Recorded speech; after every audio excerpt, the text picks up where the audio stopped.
Head out to Camden Yards in Baltimore as the Orioles take on the Detroit Tigers. Both teams looking for the young stars to get on a roll to start the second half of the season. Prince Fielder was the king of the baseball world on Monday. His teammate, Miguel Cabrera, was also in Kansas City. And the Orioles were well represented with Adam Jones and Matt Wieters.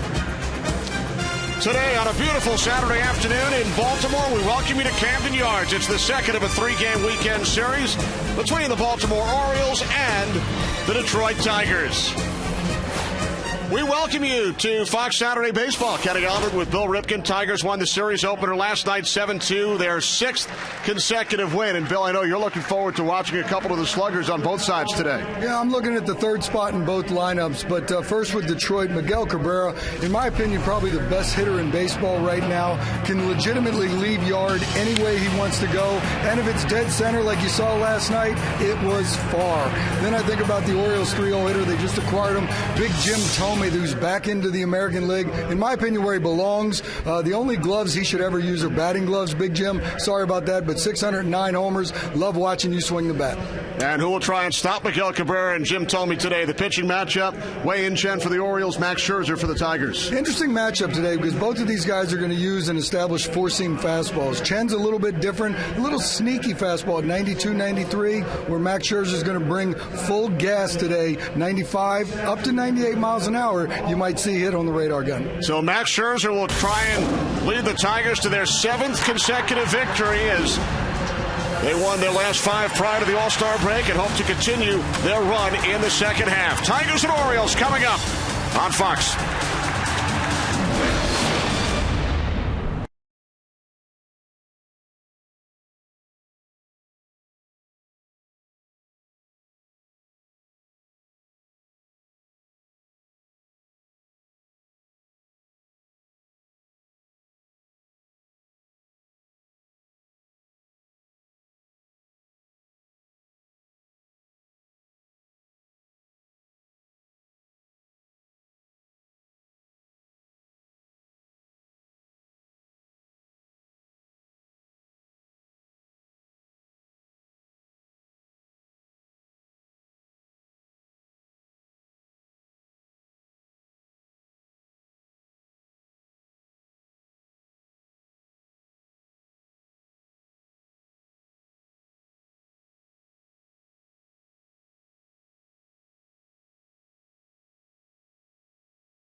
Baltimore, welcome back to Camden Yards for the Orioles and the Tigers. Second of a 3-game set.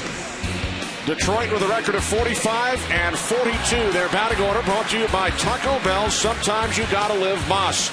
The center fielder Austin Jackson leads off, followed by second baseman Ramon Santiago. Miguel Cabrera hits third. Prince Fielder in the cleanup spot. Then the designated hitter Delman Young. Johnny Peralta, the shortstop, hits sixth.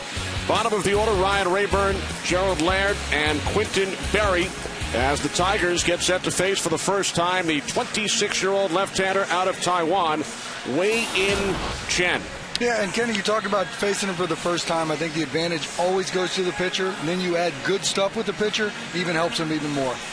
Chen with a record of 7-5 over his first 17 starts. He has lost his last 3 decisions. Yeah, and Chenny, what he's got here is a little heater with giddy up. And I know that may not be grammatically correct, but it's a 2-stage fastball, I believe. It gets halfway there, picks up some speed, changes gears. He ain't scared. Already, grammatically messed up giddy up. He ain't scared. I watched him in a bat against Josh Hamilton earlier this year.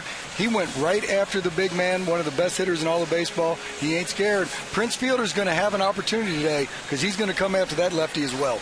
Getting up in 8th. Hopefully, no English teachers have tuned in to our telecast this afternoon. There's Prince Fielder, who made his Camden Yards debut last night, chatting with All-Star starter Justin Verlander.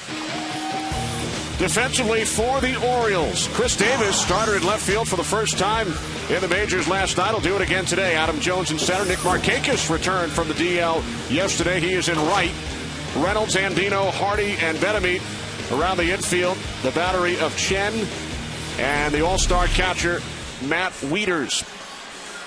Chen coming off his shortest outing of the season Sunday against the Angels in Anaheim. Lasted only 4 innings, allowed 5 runs on 5 hits, including 3 home runs. Started his major league career 7-2 after pitching in Japan each of the last 4 seasons. We are set for baseball here in Baltimore, and the opening pitch from Chen to Austin Jackson will be brought to you by Budweiser. Great times are waiting. Grab some buds. Tigers on a roll. They've won 6 straight, 9 of their last 12. The Orioles currently in the second wild card spot. And remember, there will be 2 wild cards in each league come October. And the Tigers just a half game behind the Orioles and the Indians, who are tied for that second wild card in the American League. And a lot has been said about the Tigers not playing up to their capabilities this year. And here's one of the reasons I think. Austin Jackson missed about a month. And when he was out of the lineup, he started on fire. He's a big piece of this Detroit Tigers team. And Jackson currently working on a 16-game hitting streak. 1 for 4 in last night's game. .331 average. That is second in the American League behind the All-Star in his rookie season with the Angels, Mike Trout. And Jackson did an awful lot of work in this offseason with Lloyd McClendon, eliminating the big high leg kick. He's got a little bit more consistency, shortened up his swing a little bit, and it's actually paying off big time for him. 3 balls, 1 strike. Jackson leading off the game for the Tigers with Ramon Santiago waiting on deck.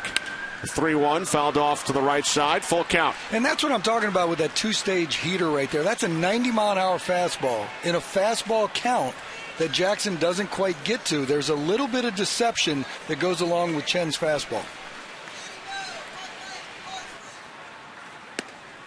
Jackson takes high and away, ball 4, so Chen issues a leadoff walk as Jackson hits to first. Jim Leyland's Tigers won the division last season with a record of 95-67. Lost to the Texas Rangers in the American League Championship Series. And Buck Showalter in the Orioles dugout. Orioles have struggled as of late, winning just 6 of their last 20, trying to get back on track here today. Jackson with 7 steals. The runner on first as Chen throws over with Ramon Santiago at the plate, batting just .229 this season. You know, it's interesting, too, because Jackson's on first. He's a speed guy that can steal bases. But when you have the thump in the middle of the lineup that the Tigers have, you certainly don't want to make any outs right there when you got your 3-4 combo that can leave at any time. The 3-4 combo of Cabrera and Fielder. First pitch from Chen to Santiago, misses high, and now a visit to the mound from Matt Wieters. And you wonder here, too, with Chen, he's up in the strike zone or up out of the strike zone, and you wonder, a little bit of an all-star layoff, coming back, this is his first outing. Is he rushing too much? Because when you rush down the slope, your arm usually lags behind. You have a tendency to leave the pitches high.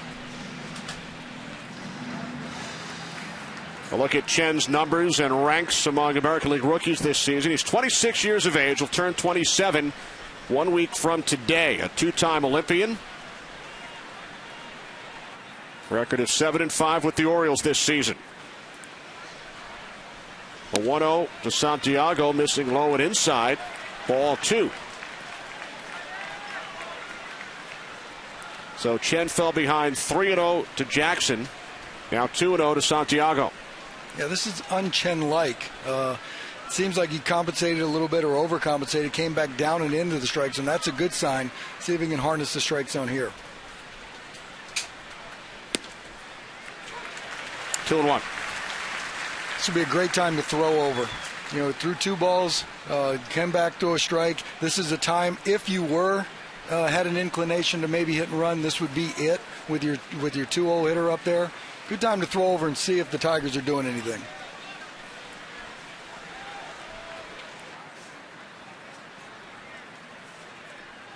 Jackson holds and Santiago fouls it off. Now 2 balls, 2 strikes with nobody out.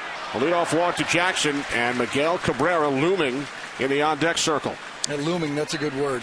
I said in the open, I think he's the best hitter in the game right now. If you combine everything with power and average, he certainly has it. I'm not going to argue.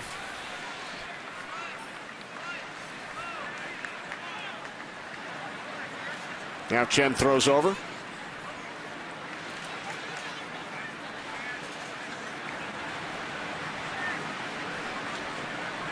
A 7-2 victory for the Tigers last night.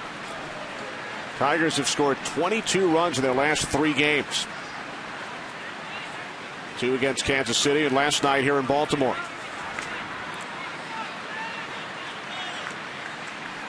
I don't think Jackson's going anywhere right now. Looks like he's just going out there with a pretty decent-sized lead and almost thinking one way. When he thinks Chen's coming over, he gets back easy.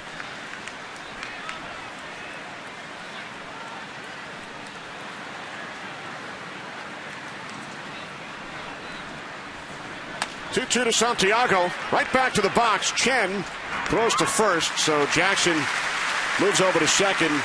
1 away for Miguel Cabrera. He took Luis Ayala deep in the 5th inning of last night's game. His 19th home run of the season, estimated at 454 feet.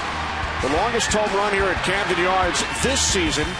And Bill, the 5th longest in the 21-year history of this ballpark. Yeah, and I would imagine if he would play here every day, he might be 4th, 3rd, 2nd, and 1st as the years would go. This guy can hit a baseball an awful long way.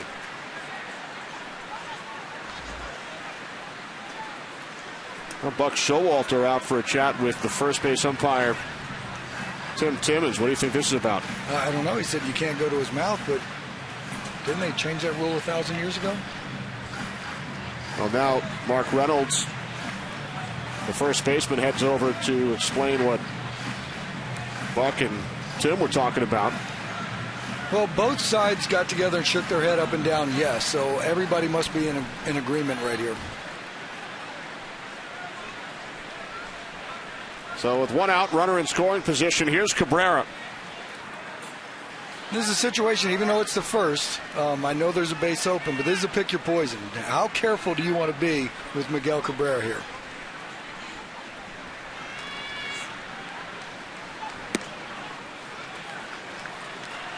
And the thing about Miggy that makes him so good is if he's in a situation where he thinks they're going to dance around him a little bit, he has the ability to reach out of the strike zone, flip something into right field to drive in the run. Very dangerous hitter.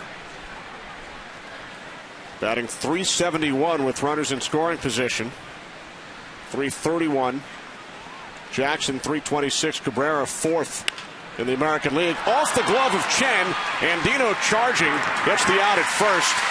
as Jackson moves over to third, now 2 away. Yeah, Miggy's not going to get too many infield hits. I mean, that's for sure right there. Deflected by Chen, and Dino makes a nice play. But that'll also tell you how good of a hitter Miguel Cabrera is. He's not getting infield knocks. He hits that high because he can just flat out rake. It's a nice play, under control by Andino. Record the out.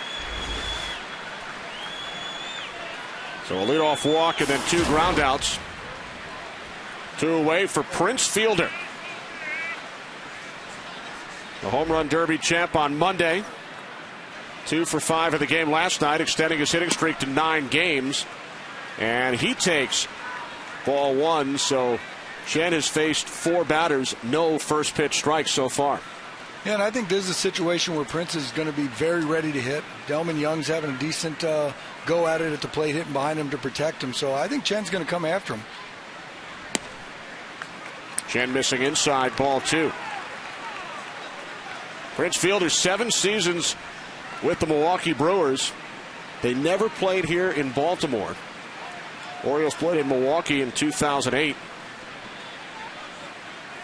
Prince went deep 3 times in 3 games in that series.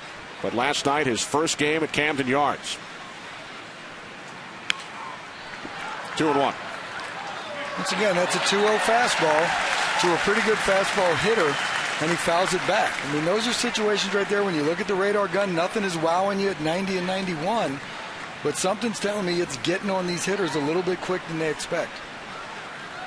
All the Tigers have to go on is watching video, and nothing compares to getting in the batter's box and seeing them for the first time. Who has the advantage in that first meeting, pitcher or batter? Pitcher all the time. I mean, even the good hitters hit 300, right? They fail 7 out of 10. The pitcher always has the advantage. If you've never seen him before and you don't know what his ball actually does when he releases it, he's always going to have the advantage. 2 balls, 2 strikes, 2 outs, runner on third. 2-2 from Chen, and Fielder fouls it back.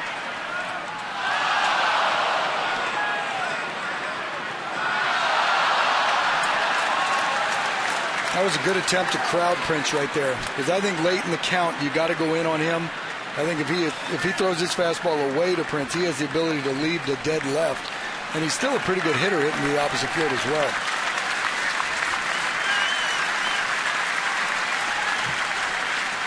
Chen delivers, and a base hit off the bat of Prince Fielder.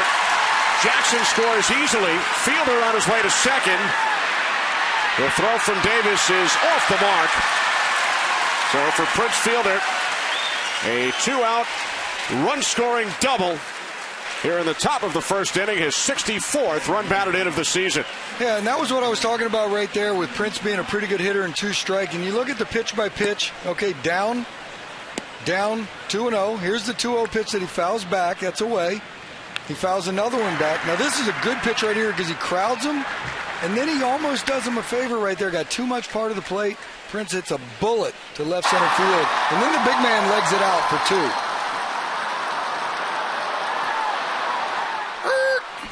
2. Not necessarily a 10 on that landing right there with the Olympics coming up, but I'll give him a 9.5 because he drove in a run.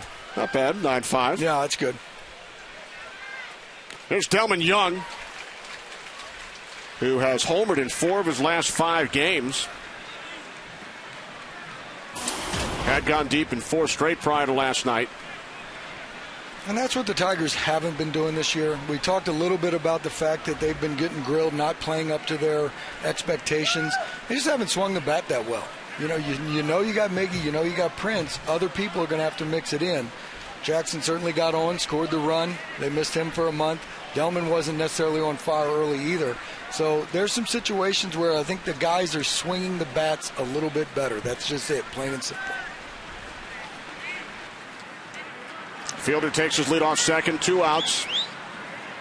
The 21st pitch of the inning from Chen is popped into the glove of the second baseman Andino to end the inning.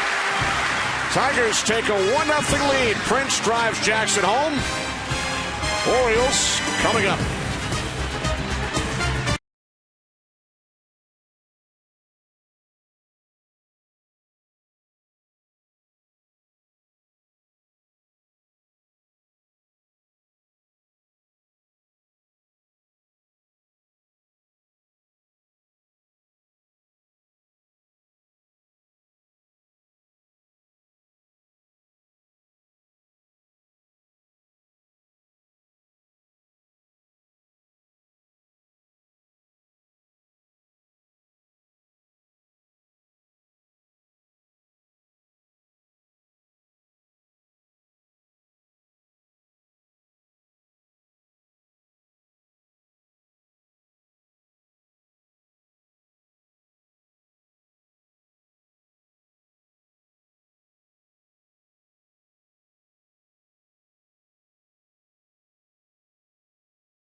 Tigers over the Orioles 1-0. The Orioles batting order is brought to you by Taco Bell. Sometimes you gotta live Moss. The right fielder Nick Markakis leads off, followed by shortstop J.J. Hardy. The designated hitter Jim Thome bats third. Adam Jones in the cleanup spot. Then Matt Wieters. Chris Davis hits sixth. Mark Reynolds seventh. Wilson Benavides eighth. And Robert Andino ninth. As the Orioles get set to face the 27-year-old flame-throwing right-hander Max Scherzer. 2-1 lifetime against Baltimore. Record of 8-5. This season. Yeah, got good stuff, and he's been throwing the ball extremely well lately. When you throw Verlander and Scherzer out there and Fister, this is not an easy team to face. Nick Markakis leading off for the Orioles. Bill, the scouting report on Max. It's high-octane gas. This guy leaves his hand and it gets to home plate in a hurry. The one guy I think he should be careful of today is big Jim Thome hitting in that 3 spot. Look at Nicky Markakis going down the line. Welcome back. He's a doubles machine, and he is on at second with a leadoff double here in the bottom of the first inning for the Orioles. And here's a guy right here that, to me, is one of the all-star type players that the Orioles have, although he's never made it. That's a fastball right there. He just hits a bullet down the left field line. And that's the one thing about Nick Markakis. A lot of people will talk about, okay, he doesn't hit 20 home runs, doesn't hit 25 home runs. He hits 50 doubles every year when he's out there playing. That's the type of hitter he is. His only hit last night at his return, a double. Yeah, shocker. First hit today, a double. Down the left field line into the corner. So the Orioles with a runner in scoring position, and they have struggled in that department as of late. Here's J.J. Hardy. Speaking of struggles, as he lays down the bunt, Hardy 0 for his last 23. Does his job here, moving Markakis over to third. Little small ball by the Orioles right there. Defensively for the Tigers, Berry, Jackson, Rayburn in the outfield from left to right. Fielder at first, Santiago at second, Peralta to shortstop, Cabrera at third. The battery of Scherzer and Gerald Laird. Well, you talked about Jim Thome in our open, Bill. Yep. 41 years of age, acquired from the Philadelphia Phillies. Playing in his 8th game. And I didn't mean to dog him, too, in the open about the only glove he needs on is the batting gloves, but I think Big Jim's at a point in his career where he understands he's not going to go out there and play too much defense. Swings at the first pitch from Scherzer, sends it to deep left center. It's off the wall. Extra bases for Jim Thome. Markakis scores. We are tied at 1. And as I said, the one guy he should be concerned with, as in Max Scherzer, is Big Jim Thome. Because I think the matchup with that good straight fastball, Jim Thome can certainly hit, and he's going to see a changeup. But there's a fastball right down the middle of the plate. Big Jim, strong human being right there, hits a bullet to left center field right off the wall.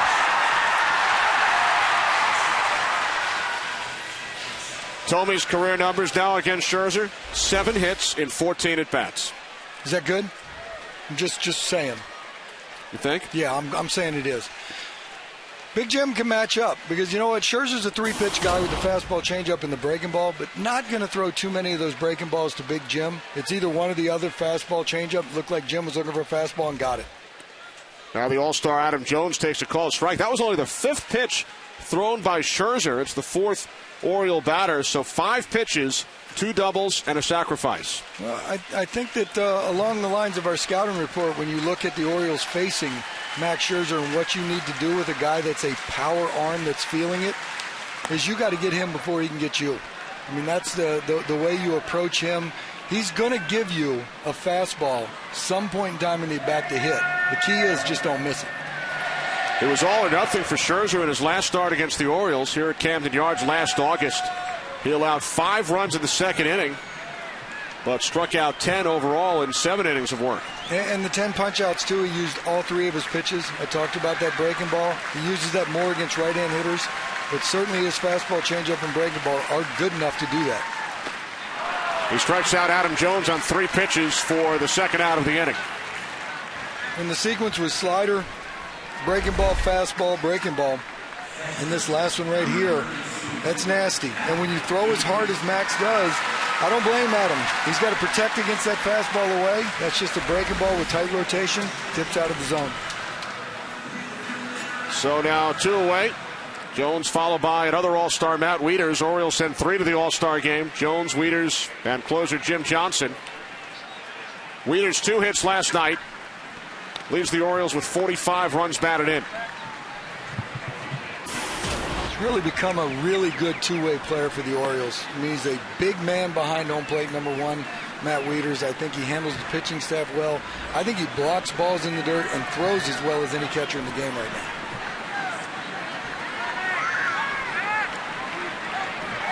Jim told me the runner on second, 2 outs, bottom of the first inning.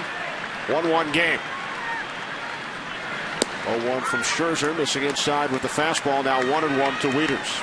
And that's 95 mile an hour and probably hasn't gotten loose yet. I think you're going to see that climb as the day goes on.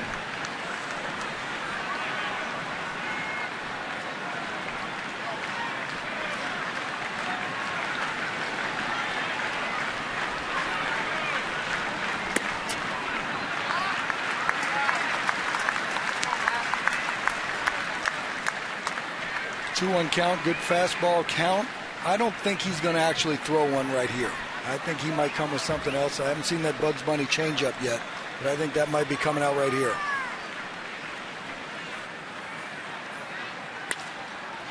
On the ground to the shortstop, Peralta. So the changeup from Scherzer. Wieters grounds out to end the inning. Tied at 1 after 1 here in Baltimore.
Game presented by Budweiser is sponsored by Taco Bell. Sometimes you gotta live Moss.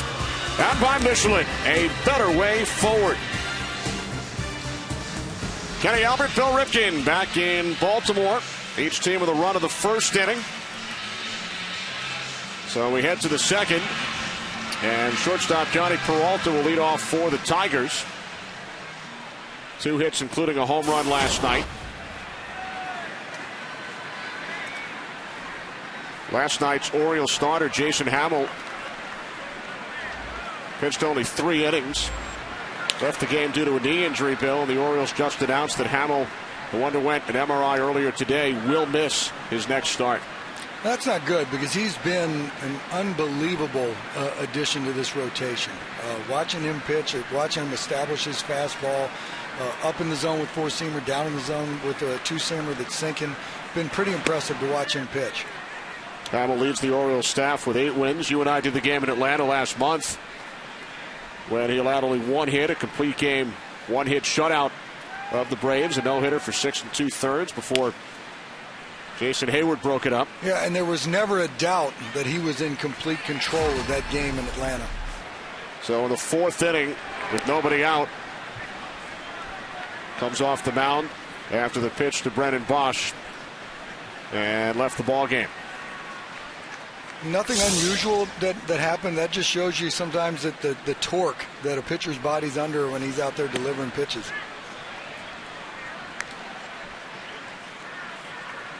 And the Orioles made a bunch of roster moves earlier today.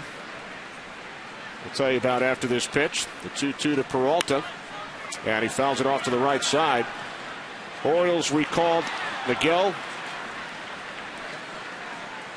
Ready for it, Bill? Go ahead. I'm ready. Miguel Sokolovic, a right-handed relief pitcher from AAA. And they also activated Taylor Teagarden from the disabled list. Backup catcher, replacing Ronnie Paulino and Dana Eveland on the 25-man roster. As Peralta pops it up to the right side. And Dino, the second baseman, makes the catch for the first out of the inning. Time now for a DirecTV game break. We check in with Greg Amsinger at the MLB Network studios. Kenny, thank you. Albert Pujols goes down swinging. Yeah, 0 for 4 this afternoon. Soriano picks up his 22nd save. Cano and Granderson homered. The Yankees win their 3rd straight 5-3. If you call yourself a sports fan, you got to get DirecTV. Call 1-800-DirecTV. Kenny, Billy, back to you in Baltimore. All right, thanks, Greg. 54 wins for the Yankees, Bill, most in all of Major League Baseball. Yeah, and Amsinger might do the rest of the show with a black armband since he's the president of the Albert Pujols fan club. Watching him punch out to end the game, I'm sure he may put a black band on. Angels still lead the wild card race. Orioles and Indians started the day tied for the second wild card, but the Indians lost to the Blue Jays, so the Orioles by a half game over Cleveland. And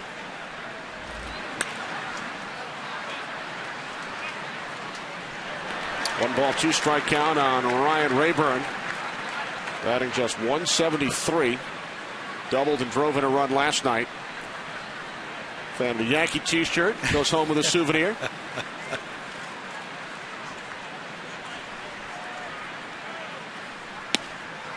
Rayburn called out on strikes.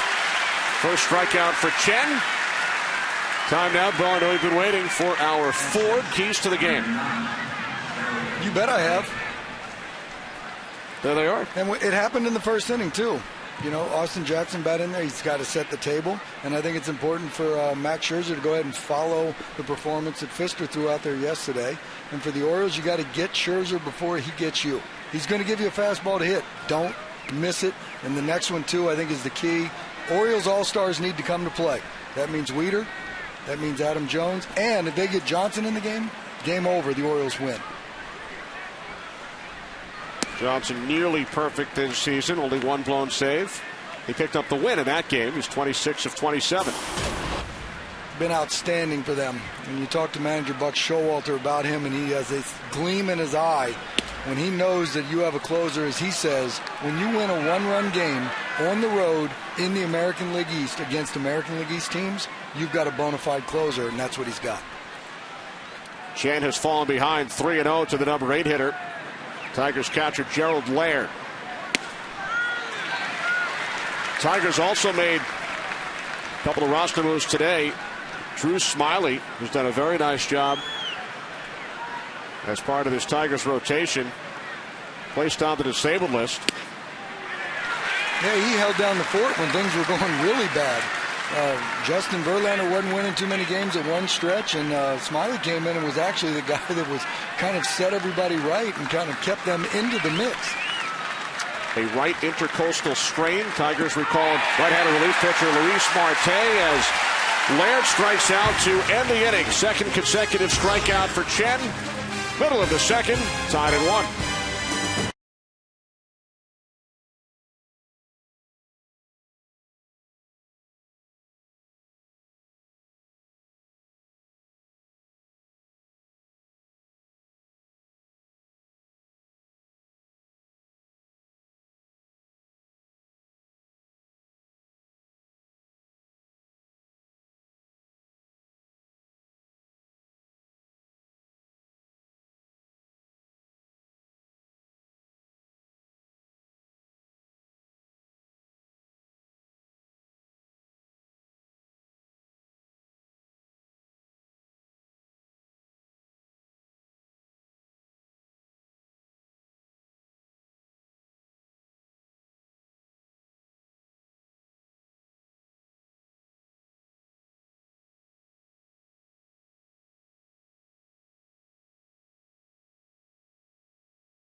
By Budweiser. Great times are waiting. Grab some buds. Back in Baltimore, bottom of the second inning, we'd like to welcome the men and women in uniform serving around the world, watching today's broadcast in 175 countries on AFN, the American Forces Network. Thank you for all you do. We hope you are enjoying today's telecast as Chris Davis takes strike one from Max Scherzer. Davis struggling at the plate, just 1 for his last 13, 10 hits in his last 69 at bats. We mentioned earlier, started in left field last night for the first time in his career. Getting the start in left once again today. He'll be followed by Reynolds and then Betamit here in the bottom of the second inning. The 1-1 on the ground to the right side. A diving stop by Santiago, but the throw is off the mark. And the leadoff man is out for the Orioles for the second consecutive inning. Here's something that might not show up in the scorebook after the game's over, but look at this. This is a good effort. Now, when the ball's thrown wide, but check out Gerald Laird right here doing what he should be doing and backing up, or the runners on second base. That doesn't hit the scorebooks. Nobody even knows about it. But if you get Mark Reynolds right here to roll over into a 5-4-3 double play, it's because of the play by Gerald Laird. Fundamentals. Yep. There's always a place to be on the baseball field, no matter who you are and where you're playing. And Gerald just didn't stay back there in his squatted position. So with Davis on at first, here's Mark Reynolds. No hits in his last 12 at bats. First pitch from Scherzer, missing away, ball one. This is one of those matchups that's fun to watch, Kenny, because you know what Scherzer has in the tank as far as a fastball. And yes, you know that Reynolds can swing and miss at a few, but when he's got that buggy whip going and he's got that number one club, the driver, in his hand, he can hit a ball a long, long way. And Scherzer certainly knows that. They were former teammates with the Arizona Diamondbacks. And he dropped a 1-0 breaking ball on him because he wasn't going to give in to him. Now, I got to believe he's going to say, you know what, I'm manning up. I'm going to see what you got right here. 2-0, I think the number one's coming.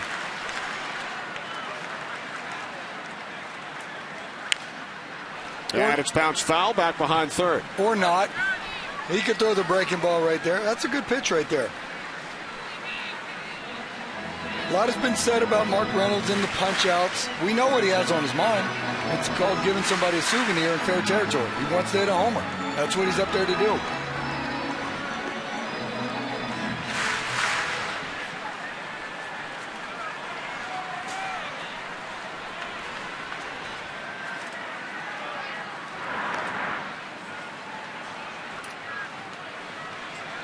I think that throw over right there is just for Max to collect his thoughts. I don't think Davis is going anywhere at first base. I don't think he thinks he's going anywhere. I think he just wanted to get back and reset, see what he's going to throw 2-1. Here is the 2-1 pitch, now 2-2 on Reynolds. Reached back and got a little bit extra, hit 96 for the first time to my knowledge. A lot of 94s and 95s. 96 in a good spot, outside corner.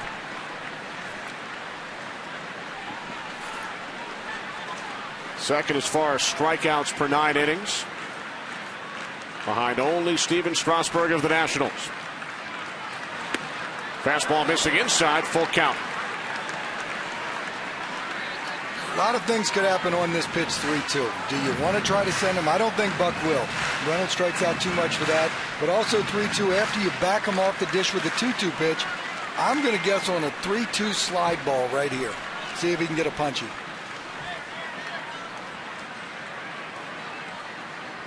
Davis goes, payoff pitch is popped up. The second baseman Santiago waiting. 1 out. Well, Fox Saturday Baseball returns next week when the American League West leading Rangers will be in Anaheim to take on Mike Trout and the Angels. Some of you will see the White Sox against these Tigers, or the Giants and the Phillies. Fox Saturday Baseball presented by Budweiser returns next week at 3:30 Eastern, 12:30 Pacific. Check local listings for the game and start time in your area. I was half right on that last one. It was a 3-2 breaking ball, but I was wrong with Buck. Buck decided to run him. And now the first pitch to Wilson Betemit, the former Tiger, in for a called strike, 0-1. And since Big Jim Thome's doubled to left center, he started off quite a few with the left-hander he's seen with breaking balls or changeups first pitch. Didn't want to give in to that first pitch fastball. 0-1 to Betemit, fell back to the screen, 0-2.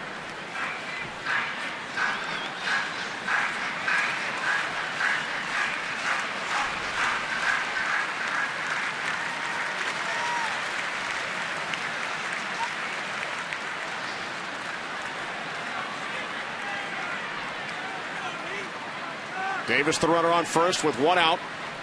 Bottom of the second inning, 1-1 game. The 0-2 pitch to Betemit, fastball missing high. Ball one. Reached back and got a little bit more again. You can tell why he's up on the leaderboards with punch outs. He's got 3 pitches that he can punch out with: the changeup, the breaking ball, and the fastball. Right there in an 0-2 count. Tried to expand the zone up and away with a 97.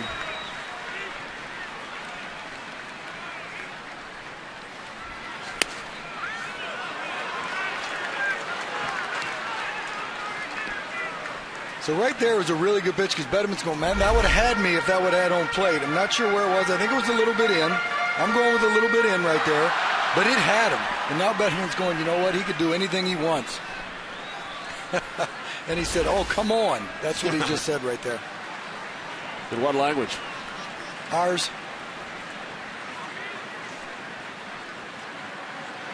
Now the 2-2, and it's bounced foul off to the right side. Betemit 40 games with the Tigers last year. Batting .261 with the Orioles this season. 2 hits last night. He has a hit in 10 consecutive games here at Camden Yards. And with 10 homers out of the 8th spot right here tonight, you can't sleep on him.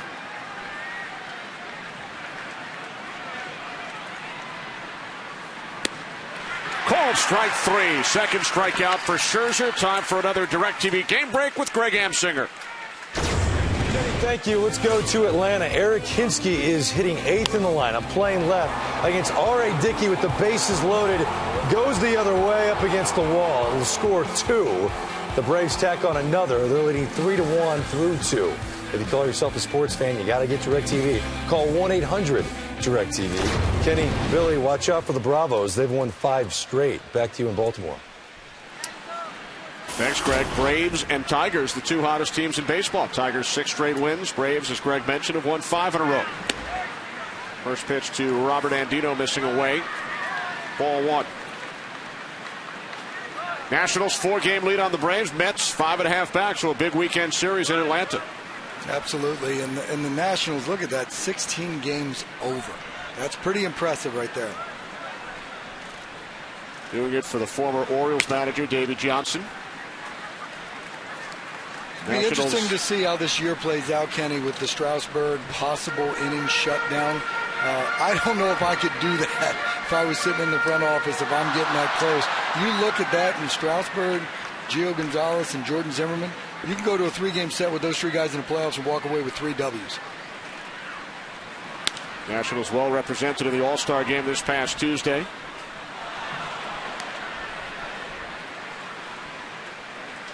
I heard a quote from Strasburg earlier this week. He said, they're going to have to rip the baseball out of my hand. I'm not giving it up so easily. And that'll be interesting to see. And you try to play this thing out as this thing moves forward. And how many innings are they going to limit them to? Will they actually pull the plug if they're 1 game out or 1 game ahead with 7 to go? I don't know how they can. 2-1 to Andino. Deep left field. Robert Andino gives the Orioles a 3-1 lead, his 5th home run of the season.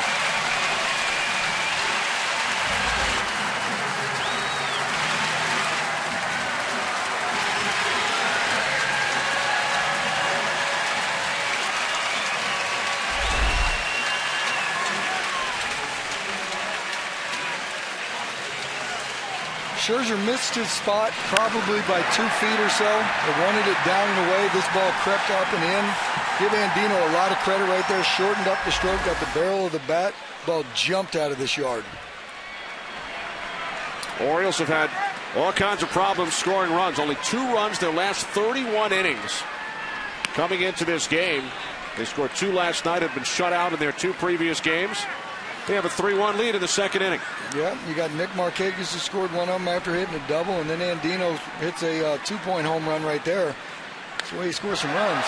And now Markakis with a long foul down the right field line. So Orioles hitting the ball hard. They have 4 base hits, 3 for extra bases, 2 doubles and a home run. Yeah, I think they're going at it with the right approach. I think you have to be aggressive against Max Scherzer because he's going to give you something to hit. And if you miss that one good one that you get, then he can go to work on you. He can become nasty.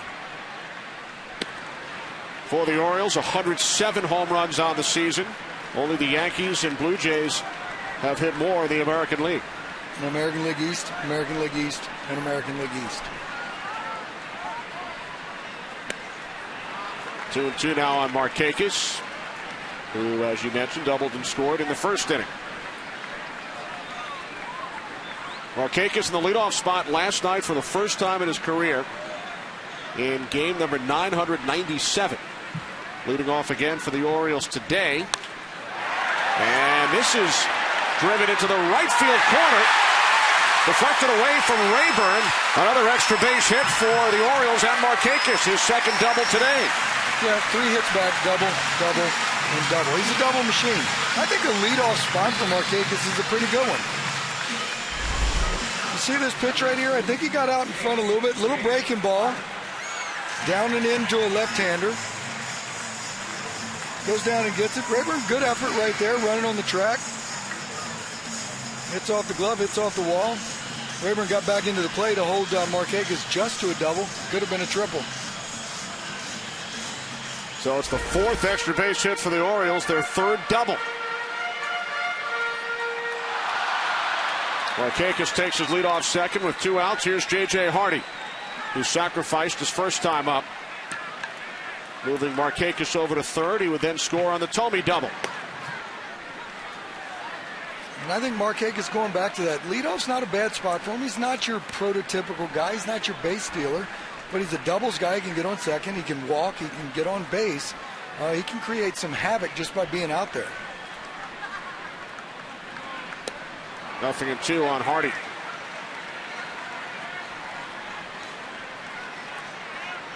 Orioles scored a run in the first, 2 here in the second. Lead the Tigers 3-1. Max has got to find a way to get out of this inning. Stop it right here. Get his Tigers back to swinging the bats. Cabrera bobbles it. Now fires across. And that will do it for the Orioles in the second. But they take a 3-1 lead as Robert Andino goes deep for the 5th time this season. We'll return after these messages from your local Fox station.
Saturday baseball presented by Budweiser from Camden Yards in Baltimore, Maryland.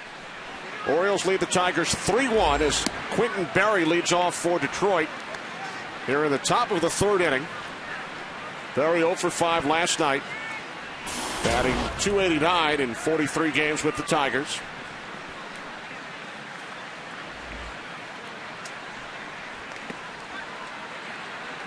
Berry, best friends, Bill, with Orioles center fielder Adam Jones. There they are in high school, Morse High School in San Diego, class of 2003. I spoke to Adam yesterday. They met in elementary school as 5-year-olds. I would hope that club was pretty good. You know, when you got two big leaguers in the mix right there, you hope they were a pretty good club. 2 other former Orioles came out of Morse High School in San Diego. I did not know that. You know them both well. I bet I do. Sam Horn. Yeah, Big Sam. Mark McLemore. Yeah, I saw Mark McLemore in Kansas City. I tell you what, Big Sam Horn could square up a baseball and hit a ball as far as anybody that I've ever played against or with. When Adam Jones was drafted, one of his high school teachers had also had Mark McLemore in her class. She hooked the two of them up. They talk frequently as Berry strikes out. Third consecutive strikeout for Wei-Yin Chen. And Bill, you talked about the pitching matchup during our open.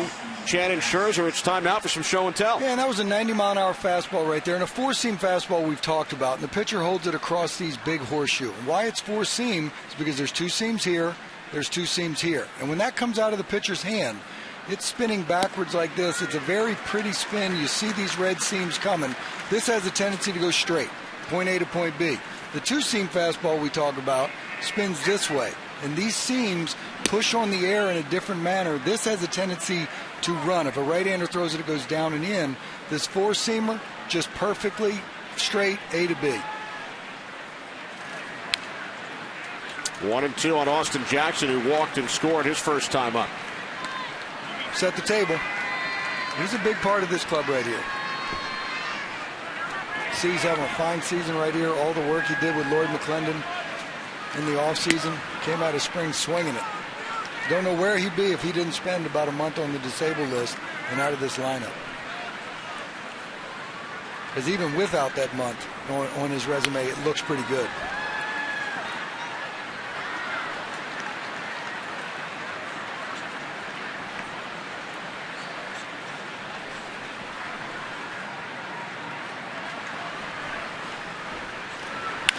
Two to Jackson. Better across, and a nice stretch by Reynolds to retire Jackson. Betterman makes a nice play going to his left right here, catches it, collects himself, sets his feet, and throws it. But what I really like is Mark Reynolds not being just straight first baseman, how he stretched up the baseline towards home plate. If he establishes this stretch too soon, he doesn't catch this ball. Look how he stretches down the first baseline that way. That is awesome. So 2 away. Here's Santiago. Bounce back to Chen in the first inning. It's a 68-mile-an-hour eephus right there. Chen flipped up there. Nice. So what's he doing? That one hasn't been seen before. Can you demonstrate that one for us, Bill? No. But Chen has settled down after allowing the run of the first. Since the fielder RBI double, he's retired 6 straight. It's like he might be trying to use more of his pitches. A lot of pitchers like to establish the fastball early. Second time through, you might start seeing something else. There's a changeup right there, which he usually doesn't do in that count.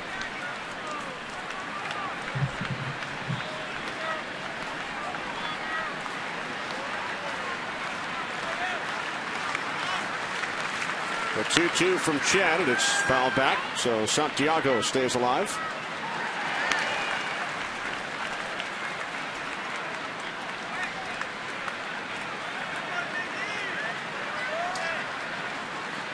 Jim Thome getting set to lead off in the bottom of the third for the Orioles. Right field, Markakis. Middle of the third in Baltimore. heart of the order, Tommy, Jones, Wieters coming up.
Jim Thome steps in for the Orioles to lead off here in the bottom of the third against Max Scherzer.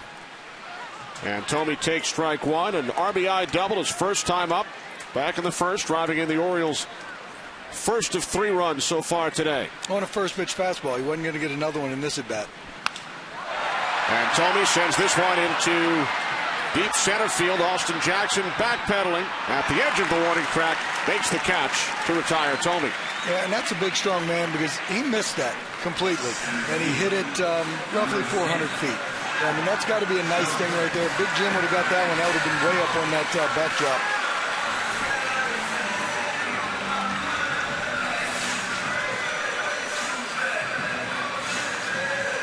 So with one away, here's Adam Jones, who struck out on 3 pitches his first time up. One of the up-and-coming superstars in Major League Baseball. One of 3 Orioles to represent the club in the All-Star game on Tuesday in Kansas City. And he gets after it. You know, once again, when you talk to Buck Showalter about this guy, he's a guy who cares. And if you've been around Buck at all, you know that's what he wants his boys doing, probably as much as anything. A 1-out single to right off the bat of Jones.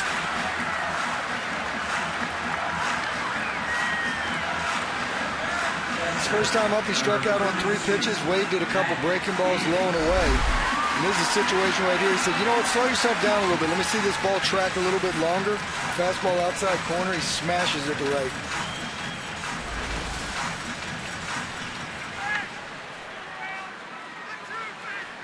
So with Jones out at first, here's Matt Wieters. Grounded to short back in the first inning.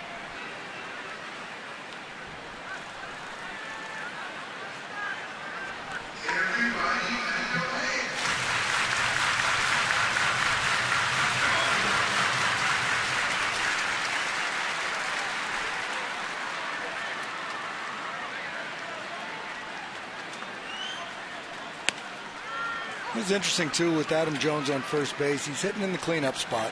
Maybe not your ideal-looking guy, but I think his numbers might argue with that. 20 bombs in the first half of the season. But here's a situation where you got your cleanup guy on first that's a legitimate base-stealing threat.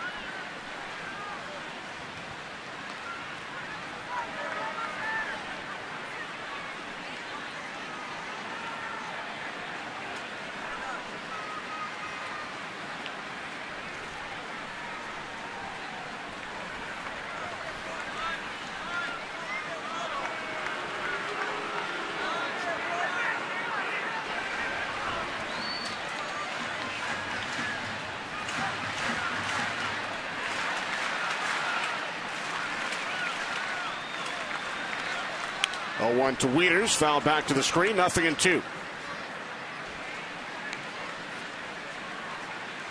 And you got your legitimate 4-hole hitter over there. Possible see. You see Wayne Kirby. He's got the stopwatch in hand. He's looking at one time. If Max Scherzer is X to home plate, he's going to tell Jonesy, you can go. I don't care who's throwing. He's going to click that stopwatch as soon as Max makes the first move towards home plate. He's going to click it when it hits the catcher's glove.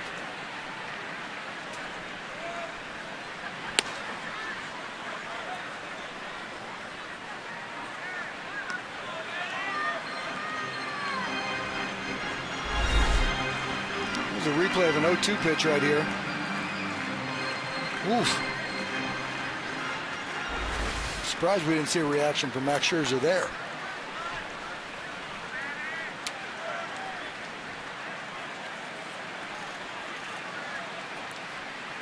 Jones goes. The 1-2 is fouled back off the bat of Wieters, so Jones will return to first.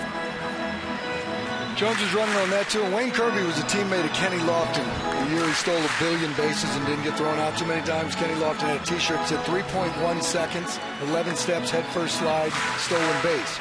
And the 3.1 seconds, if the catcher's at 2 and the pitcher's at 1.2, that's 3-2. That means Kenny was safe. Now, I'm not saying Jonesy runs like that, but if your times add up to those things and you're going off of a catcher throwing 2, whatever you can run in, you can make it. Base hit to right field off the bat of Wieters. Jones on his way to third. And he is in. So the Orioles have runners on the corners, only 1 out. Time for another game break. We head to the MLB Network studios. Greg Amsinger. Greg? Kenny, thank you. Ike Davis is hot. Unloads his 13th of the season, making the score 3-2. Braves still in search of their 6th straight win. 3-2 the score in the 4th. And I'm wondering, Billy Ripken, if the Washington Nationals, the only Kool-Aid you're drinking in that NL East, you starting to sip the Braves? I've sipped the Kool-Aid a little bit. I'm not guzzling it like Danny Plesac does at the network. Pitching coach Jeff Jones out for a visit with Scherzer, who has allowed back-to-back singles to Jones and Wieters. And that's another thing about speed. It's first to third. This is a decent throw right here by Raven. One hops to third base to Cabrera. The Jones in easy right there. Now a sac fly ball to the outfield can score a run. It's important to put the pressure on the defense going first to third when you can.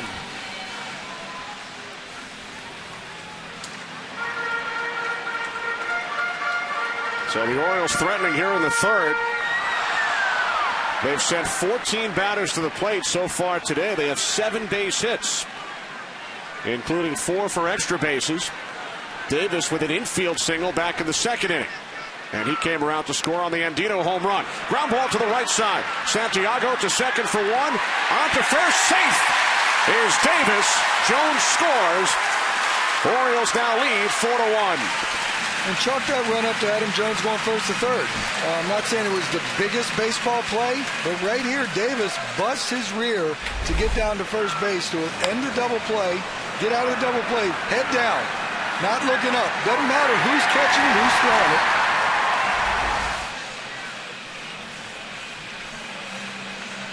Looks like Peralta might have got spiked a little bit. Run into on that. Jim Leland out to take a look.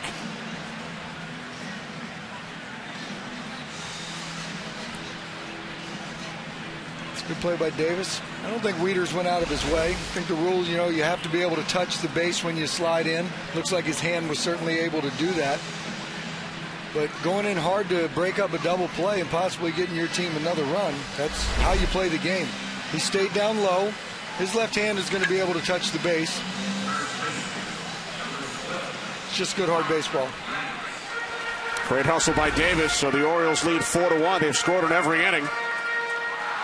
Here's Reynolds, who popped out to the second baseman Santiago last inning. Davis, the runner on first, 2 outs.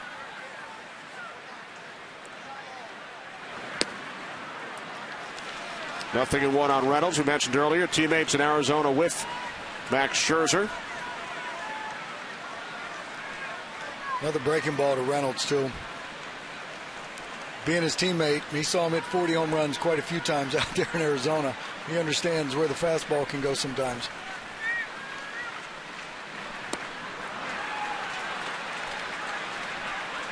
This would be a situation where you get 0-2. My daddy might say, if it ain't broke, don't fix it. Now, don't try to throw one any better. Throw one just like you threw the first two. You might be able to get a punch out on 3 pitches.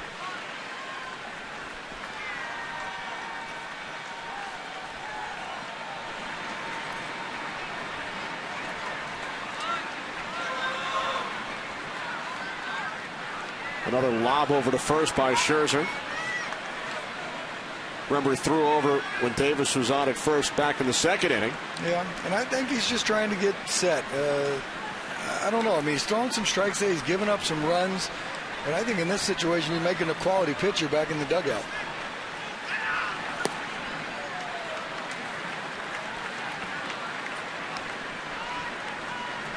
Scherzer has won his last 2 decisions, 7-2 over his last 9 decisions. He's had a 15 strikeout game this year. Another game with 12, another with 11. But trailing 4-1 to the Orioles today. Low and away, 2-2 on Reynolds. Reynolds is back in the count right here.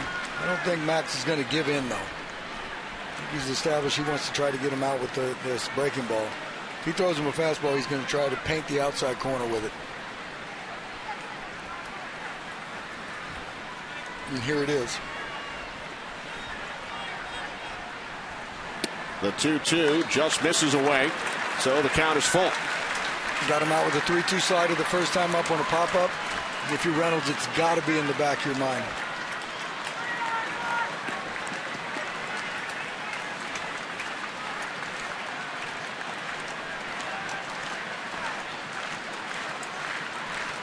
Davis goes, payoff pitch from Scherzer, ball 4. So Reynolds heads to first. First walk issued by Scherzer, and the Orioles stay alive here in the third with runners on first and second. Yeah, and that's a walk issued to Reynolds, who's pretty much a free swinger. And you had him 0-2, and you gave it up, and you walked him on the next 4 pitches. Doesn't seem that Scherzer's in sync today. You know, you talked about his last outing, 7-2 over his last 9, been throwing the ball extremely well. Something just doesn't seem to be clicking right now today.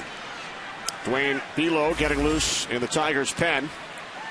Here's Wilson Bettamy. First pitch, center field, Austin Jackson. So the Orioles strand 2. They do add to their lead. Cabrera will lead off, followed by Fielder, and then Young. 4-1 Baltimore.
By Ford. Go further. And by the makers of One A Day Men's, the official multivitamin of Major League Baseball. Kenny Albert, Bill Ripken back with you on Fox Saturday Baseball as we begin the top of the fourth inning. Orioles lead the Tigers 4-1. Heart of the order for the Tigers. Miguel Cabrera leads off. He'll be followed by Prince Fielder and then Delman Young. Cabrera grounded out to the second baseman Andino, his first time up. As we welcome in the reigning American League Most Valuable Player and Cy Young Award winner, Justin Verlander, who joins us from the Tigers dugout. Justin, first of all, the obligatory question, and you handled it so perfectly during the week. The start of the All-Star game did not go as you planned, but you said all the right things, and it sounds like, despite what took place in that first inning, it was a fun experience for you all around. Absolutely. You know, it's always a pleasure to be there, and obviously what an honor it is to start. Obviously, I wished it would have gone better, but, you know, I knew going in that I wasn't going to sit there and throw 90 miles an hour. That's not what the fans want to see. So I let it all hang loose, and, you know, obviously it didn't go great. It was really difficult for me to throw strikes, and when they were strikes, they were hittable. But, you know, it is what it is. Had fun, had a blast, and, you know, I wouldn't take back the way I approached it. Hey, Justin, when you're sitting here watching Max Scherzer throw today, I mean, I'm looking at him. The radar gun looks good. Changeup's pretty decent. Few breaking balls he's mixing in over home plate. Do you see anything to me, it looks like there's just something that might not be clicking right now, because all those things that I mentioned look pretty decent. Well, his stuff is without question some of the best in the league. You know, it just seems to me he's getting some stuff out over the plate and making a couple mistakes, and a lot of times those don't get hit. It seems like today some of the mistakes he's making are getting hit, and that's just kind of the way it is. You know, the thing he's got to do is focus on moving forward, getting guys out from here. With this lineup, you never know. So keep us in the game and keep it a 3-run game right now, and hopefully good things happen with our offense. As you watch Miguel Cabrera battle up here at home plate, there's got to be, no matter how good you are, there's got to be a good feeling you don't have to necessarily go out there and face him. If you did have to face him, how would you approach Miguel Cabrera? You know, him and I mess around about it sometimes. I really don't know. The guy can hit anything, any pitch. You know, I think you got to get in on him. You got to make him respect that inside part of the plate. But if you get in there too much, he'll turn on you and hit a 3-run homer in a heartbeat. So you just got to really be careful and really hope he hits it at somebody. You know, he's one of the most talented hitters in the game, in my opinion, probably the best. Payoff pitch from Chen to Cabrera. Another foul down the right field line. And then, Justin, he's followed in the Tigers' order by Prince Fielder, who joined you guys prior to this season. And his career numbers against you, I'm sure that you're up on this, but 0 for 6 with 2 strikeouts. He never got a hit off you. Yeah, you know, he was with the Brewers when I threw my first no-hitter, and you know, we joke around about that.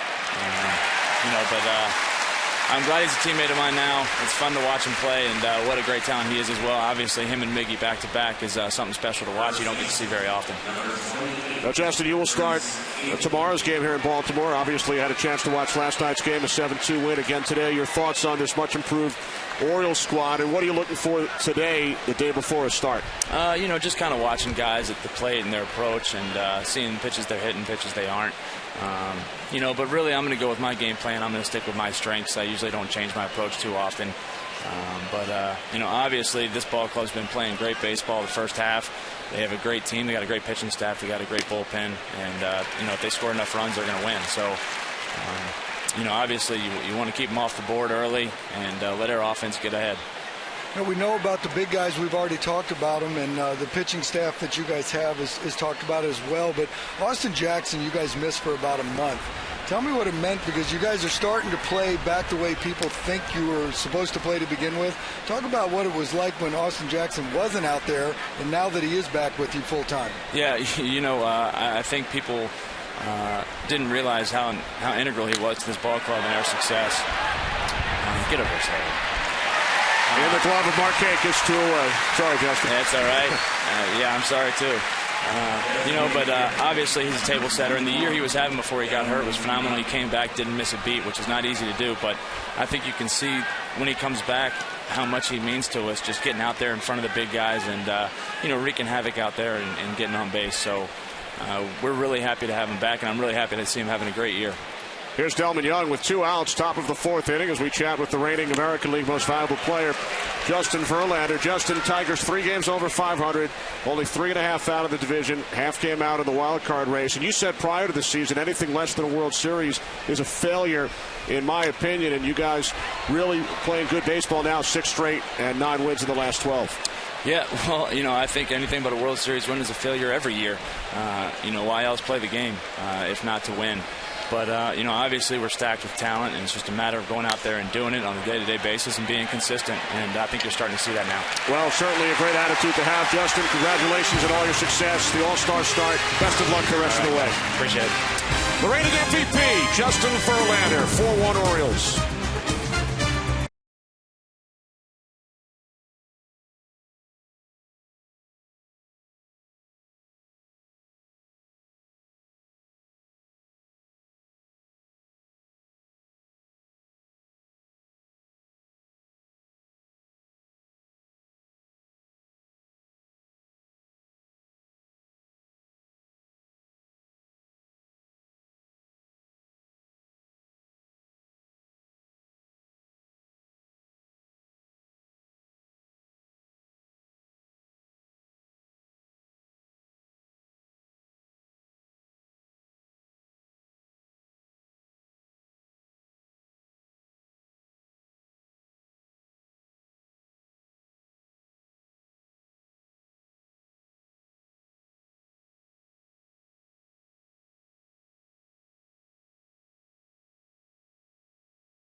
Back in Baltimore, Kenny Albert, Bill Ripken. Orioles lead the Tigers 4-1 as Robert Andino takes a called strike from Max Scherzer. 0-1. Andino went deep in the 2nd inning. A 2-run shot gave the Orioles a 3-1 lead. Bill, he has never hit 2 home runs in one game. You just went there, didn't you? I tell you what, and Scherzer gave up a 2-1 fastball to Andino that he shortened up his swing, got the barrel to it, and jumped out to left. Started him off with breaking ball on this one. Missed his spot last time by about 2 feet. If he throws him a heater, it'll be away. Like that. Wow. You're good. You saw Justin Verlander watching intently from the Tigers dugout, and we thank Justin for joining us during the last half inning. There's the same count as the home run in his first at bat. Breaking ball. And he bounces it to the third baseman, Cabrera, 1 away. A lot has been made about Miguel Cabrera going over to third base, and oh my goodness, what's going to happen. But tell you what, we talked to Jim Leland. He doesn't have bad hands over there. In fact, Jimmy says he's got good hands. But what he has is a tremendously strong arm right there, and he just showed it off right there. He's not going to move great left, right, make all these plays. He's not going to win you a gold glove. But when he's hitting 35 and hitting 330, he can play third for me. You'll take it. Here's Nick Markakis, who has doubled twice today after rejoining the club off the disabled list yesterday. He has 3 doubles and 6 at-bats since returning. It's not a bad leadoff hitter now, is it? Well, the Orioles struggling this season as far as getting guys on base. 26th in the majors in on-base percentage. Their leadoff hitters are 29th. That's next to last in on-base percentage. Markakis, 2 for 2. I think he can fix that problem right there. And look, he's like a tweener. In some of these years, the Orioles have had to put him in the 3 spot. He doesn't necessarily hit enough home runs for that. They've had him in the 2 spot, which I think he's ideal for, especially if they could keep Brian Roberts in the lineup and healthy.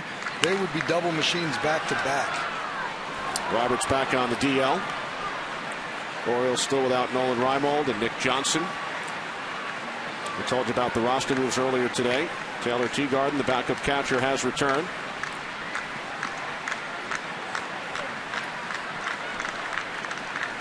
Two to Markakis. Scherzer missing low and inside. The count is full.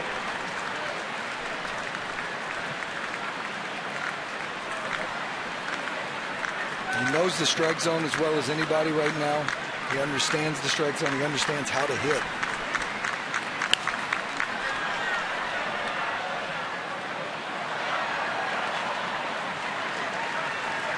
Orioles have scored in every inning. A run in the first, 2 in the second, and another run in the third. 1 out, bottom of the 4th inning.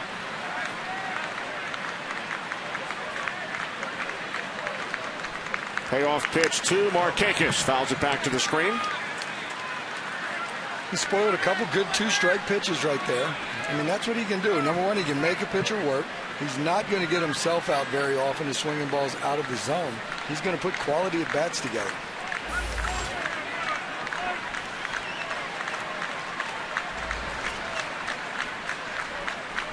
Pitch number 8 from Scherzer to Markakis. He misses inside, ball 4. And Markakis is on for the 3rd time today. Big day here at Camden Yards. Earlier today, the Hall of Famer Jim Palmer honored. There's Ken Singleton introducing Jim. A larger-than-life bronze sculpture of Palmer was unveiled here at Camden Yards. 3rd Oriole to be honored as part of their Legends Celebration Series, following Frank Robinson and Earl Weaver.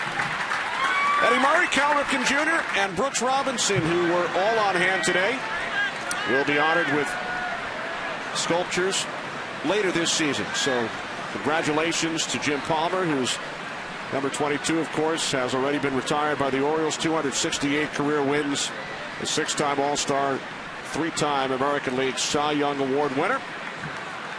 And Jim Leland was very excited to watch the ceremony today with the Tigers in town. A look at just some of the accolades. Ace of cakes. 8 pancakes before he pitched.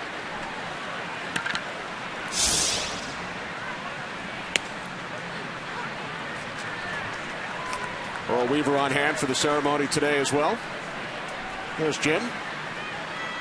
Al Kaline in the ballpark, the Baltimore native, Hall of Fame Detroit Tiger, on the field for the pregame ceremony. Jim Palmer, too, the 268, there's some other people out there that are actually throwing, way better win numbers than that up there. But Jim Palmer, when you look back at his stats, when you look at the innings pitched at 315, 305, 290, 4-man rotation, part of a club with 4 20-game winners. How nice is that for Earl Weaver to start the win with 80 wins? Wow. Start the year with 80 wins with just your starters.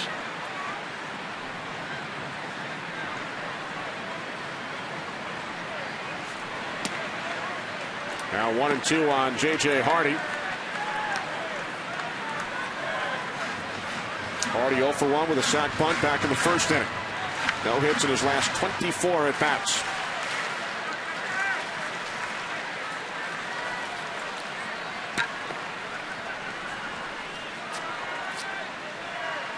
One out. Markakis, the runner on first. High and tight to Hardy. 2-2.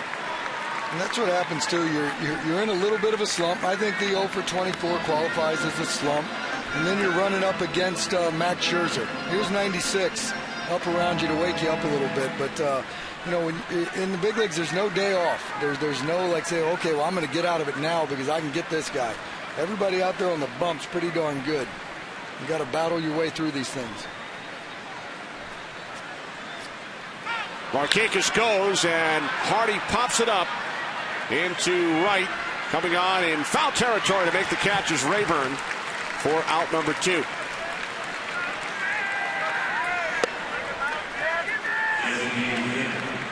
So now Jim Thome steps in.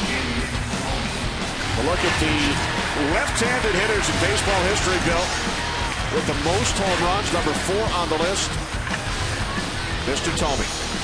609. That's pretty good company. He's hit quite a few out of Camden Yards here, hasn't he? 18, I believe. He has. As a visiting player coming in. And never played in the American League East, so he wasn't a part of the unbalanced schedule where he could have had some of those numbers. But tell you what, Big Jim, he can still swing this bat. Alex Rodriguez, the leader amongst visiting players, who, of course, does play in the American League East, 27. Gets more opportunity for sure. And Tomey is tied with Sammy Sosa, former Oriole, for 7th place all time, 609 career home runs. Tomey, an RBI double back in the first inning, fly to center in the third. Change up to start this at bat. His first at bat, he hit a bullet off the left center field wall on a first pitch fastball. This is the cat and mouse game. I don't know if Jim's necessarily a guess hitter or a sit on the pitch hitter, but certainly has tendencies and remembers things. Painted him with 94. And Bill, 66 of Jim Tomey's 609 career home runs have come against the Tigers. It's the most he's hit against any opponent. That's where he had more of a chance playing those years in Chicago in the unbalanced schedule. You're not going to find a better human than this dude at home plate right now. Also many years in Cleveland, Minnesota, playing in the American League Central.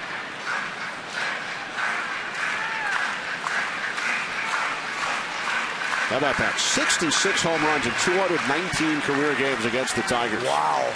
And if you think 162 games sets the full season, that's 219, only 50 more.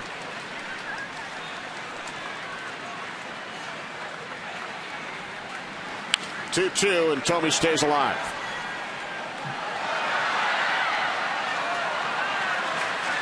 Tomey second among active players. Alex Rodriguez with 642 career home runs.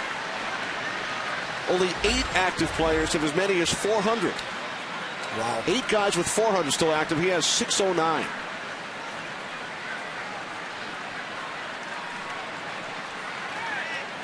He's not done at 609 either. Well, he's done at least in this inning. He's done in that at bat, that's for sure. Strikeout number 3 for Scherzer. 4 innings in the books. 4-1 O's.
Camden Yards between innings.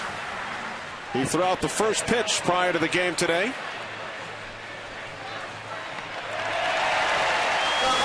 The only pitcher in Major League history to win a World Series game in 3 different decades. It's pretty good. We didn't show the end of the first pitch right there. It was to Rick Dempsey, and he threw a high fastball. That's what Big Jim did. Jim up in a suite, enjoying the action today with the Orioles leading the Tigers 4-1. Johnny Peralta popped to second his first time up.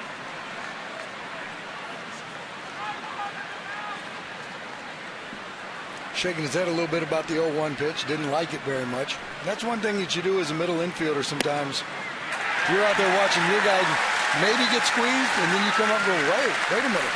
I don't think there was any debate about that pitch.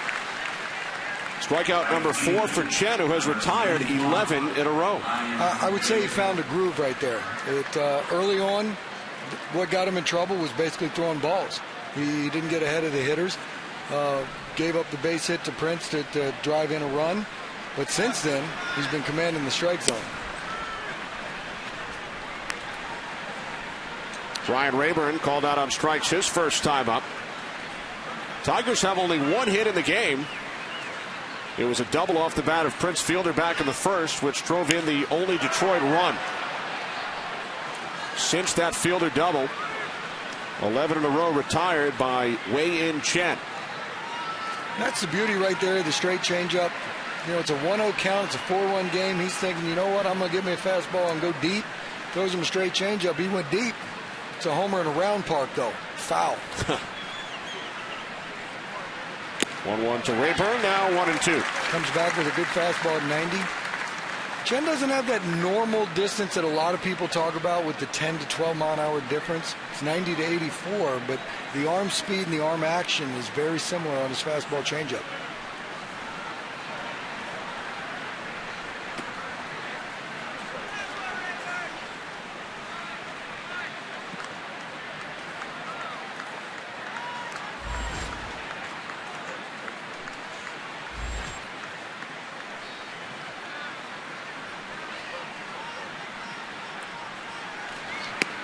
Two to Rayburn, high and tight, full count.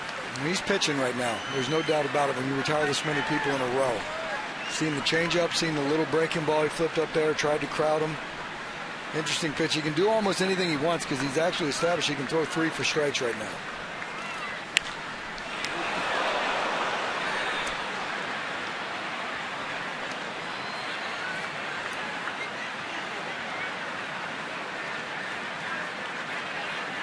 Especially when you throw a 3-2 fastball and Rayburn gets out and pulls on a foul, you would think that the straight changeup's the one that's coming back next. And it was. 2 out. As Rayburn is retired, Bellamy to Reynolds.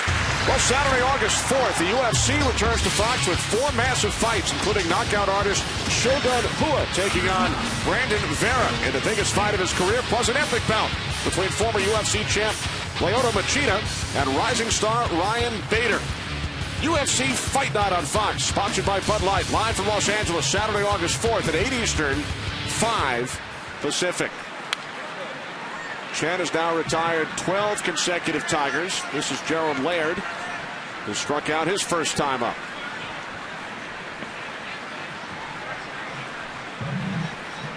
.81 pitches, only 1 hit, 1 run, 1 walk, 4 strikeouts.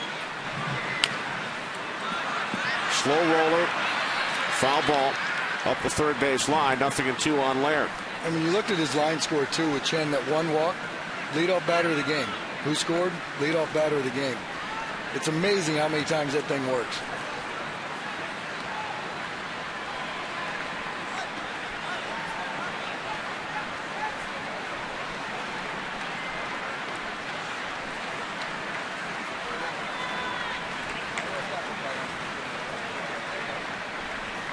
Good start for Chen. Has not received as much run support through the month of June and into early July. But his teammates have already scored 4 today. And his ERA creep, too, when you look at over the last 8. And you wonder how many of those are against teams that he's already seen once. This is the first time he's seen the Tigers. We've talked about how his fastball is sneaky at 90 and 91, how it's getting by some of these hitters. And that's the key here to be successful, whether it's a hitter or a pitcher. You've got to keep doing what you're doing and make little adjustments along the way as the other players adjust to you.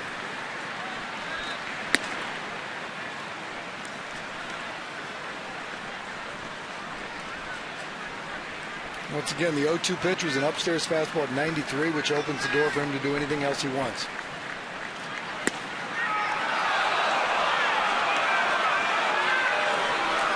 It's a close pitch. I'm not going to give it to him right there. I think he made the effort. But when you just miss with the 0-2, you can come back with a pitch like that. Weeder set up on the inside corner. He reached. It's a ball. And now Laird is down on strikes. 5th strikeout for Chen, who has retired 13 in a row. Adam Jones will lead off for the Orioles when we return.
Presented by Budweiser. It's sponsored by Chevrolet. Chevrolet has that feeling back. Feel it too with Chevy Confidence.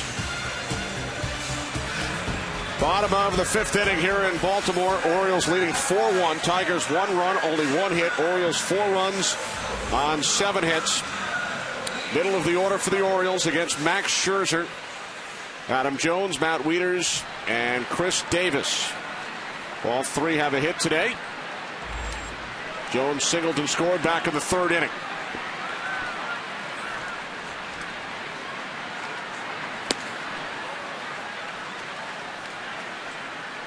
Back at the slider, swing and miss. He punched out his first time up, waving at 2 sliders. Hit a missile to right on a fastball away his second time up. Scherzer right back to the slider.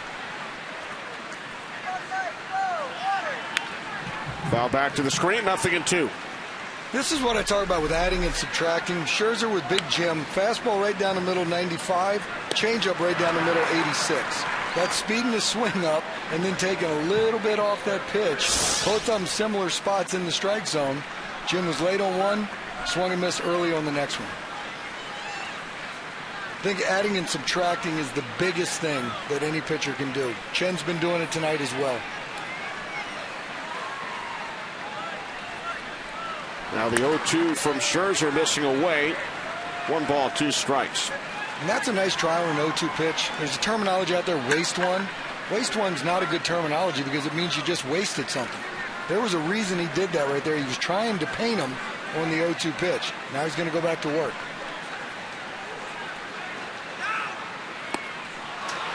Jones strikes out for the second time, one away. For Scherzer, his 4th strikeout. Max Scherzer with a record of 8-5. On the left, the reigning American League Most Valuable Player and Cy Young Award winner Justin Verlander.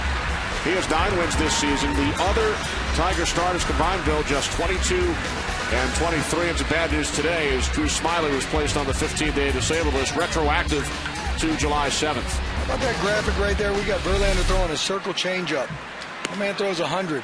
We get a picture of him throwing a changeup at 90, which is pretty nasty too, by the way. And he was throwing 100 throughout that first inning on Tuesday night. I guess that means velocity's not everything, huh? Wieters with a base hit into left center. Second hit of the game from Matt Wieters, a one-out base runner for the Orioles here in the 5th. Well, Wieters last time up, he hit a bullet to right center field to move Jonesy over first to third. Here's an at-bat right here where this ball is up and away. I wasn't sure what the pitch was right away. I don't know if that's a changeup or not, but that ball's running off the dish. Wieters just stays on it. It's a soft line drive over the shortstop's head. 8th hit for the Orioles. Tigers have just one. Here's Chris Davis. Productive day so far for Chris. An infield single came around to score in the second. And then, thanks to his hustle, drove in a run on a fielder's choice in the 3rd. That's a good pass at that one right there. First pitch at 93. Davis is on that foul to straight back. That's when you want back as a hitter. You can tell by looking at him. That was a pitch that I could have done something with.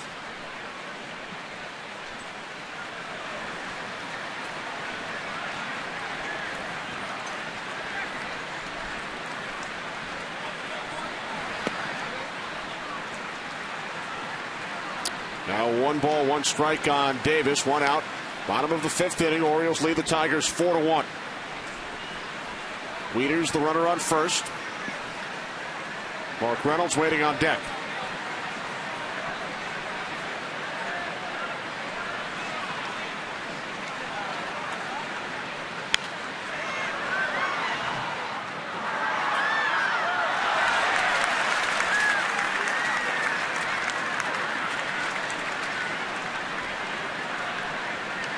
It's interesting to me right here, Kenny. We've talked with Jim Leland before the game. There's teams out there that play Davis to shift, even with men on base. Jimmy's not a big fan of that. He's playing pretty much straight up because his pitching staff's different than other people's pitching staffs, and he's not going to go on other teams' charts.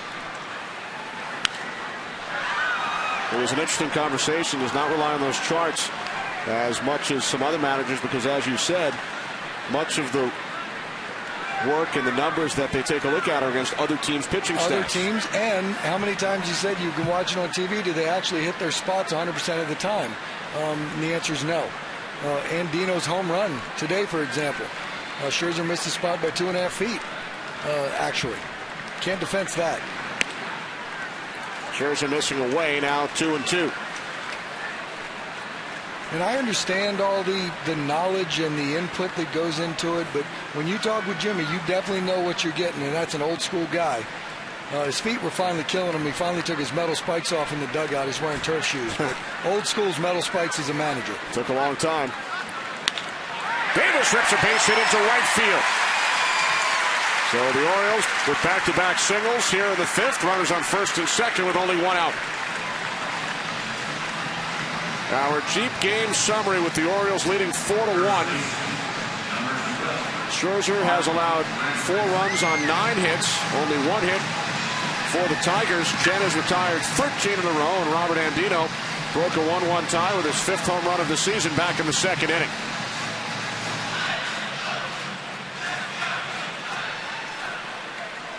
So a big opportunity here for Reynolds, who is 0 for his last 13, walked his last time up against his ex-teammate Max Scherzer. He's been using the breaking ball to get ahead. And it looked like Reynolds was looking for that one. That's a first pitch breaking ball right down the middle that Reynolds wasn't out in front, fouled it straight back. That's the cat and mouse game. I think he was sitting all over that. Dwayne Belo and Luis Marte recalled earlier today, taking Drew Smyly's roster spot up in the Tigers' pen. 0-1 to Reynolds. He fouls it back. Jim Leyland also told us that right-hander Jacob Turner will start in Smyly's spot Tuesday against the Angels.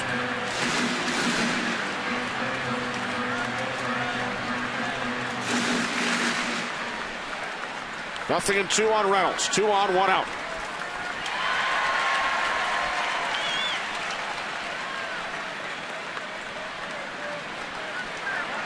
In the dirt. Nice block by Laird. That's an awesome block right there. I'm not even sure if that ball actually got to the front part of home plate right there.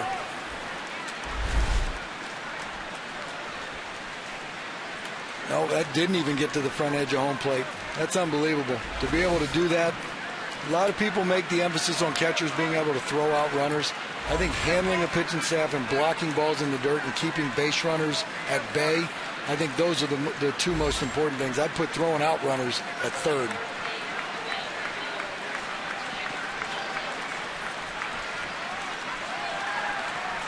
Wieters the runner on second. Davis over at first. 1-2 to Reynolds. Cabrera to second for 1. On to first. Double play. Tigers turn 2. 5 innings in the books. Still 4-1 Orioles.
.4G LTE, America's fastest 4G network.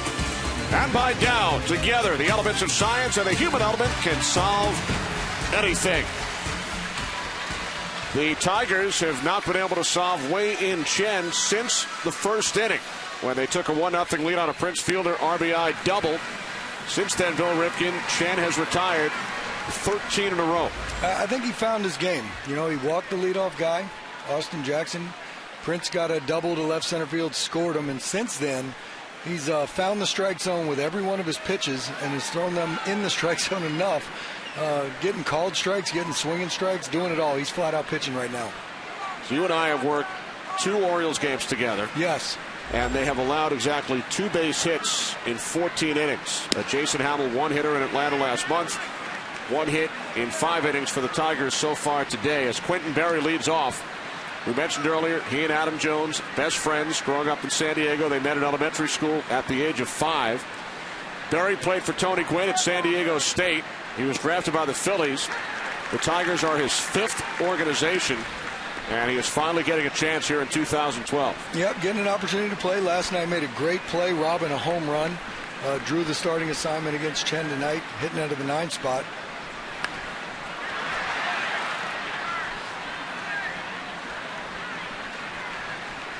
Obviously, bunting's a part of his game because that's the second time he's thrown it up there.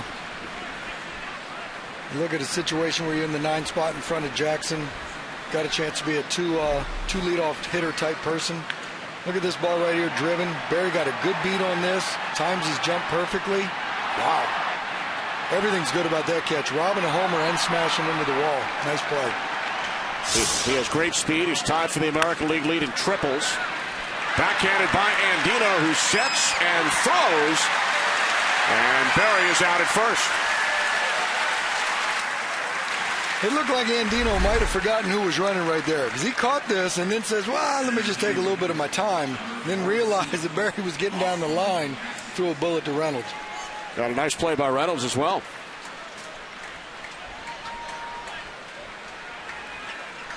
So Barry 0 for 2.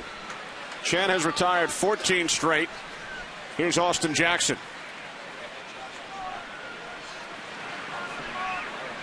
Jackson walked and scored back in the first.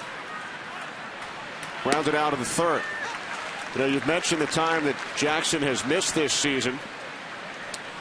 But he's a spark plug, table setter at the top of this Tigers lineup.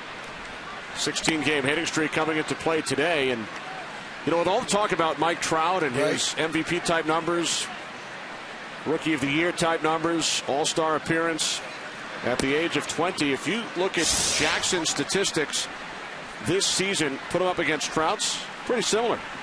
It's pretty amazing. And you know what? Austin Jackson's not an old man by any stretch of the imagination either.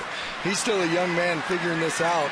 A lot has been said about his punch-outs. He needs to cut this down, on-base percentage and all those things. But in speaking with Lloyd McClendon, he said, number one, you get better even if they didn't put in as much work as they did this last offseason to do a little bit of a mechanical thing, because you just see more action, you see more pitches, you see more pitchers, you get more used to playing in the big leagues. But these are really good numbers right here for Austin Jackson. And, of course, we're not taking anything away from Mike Trout with that comparison. Trout 3 hits today at Yankee Stadium. No, I would take Mike Trout in a heartbeat, but I don't think I'd be too far behind taking Austin Jackson either. Really turning into a really good baseball player.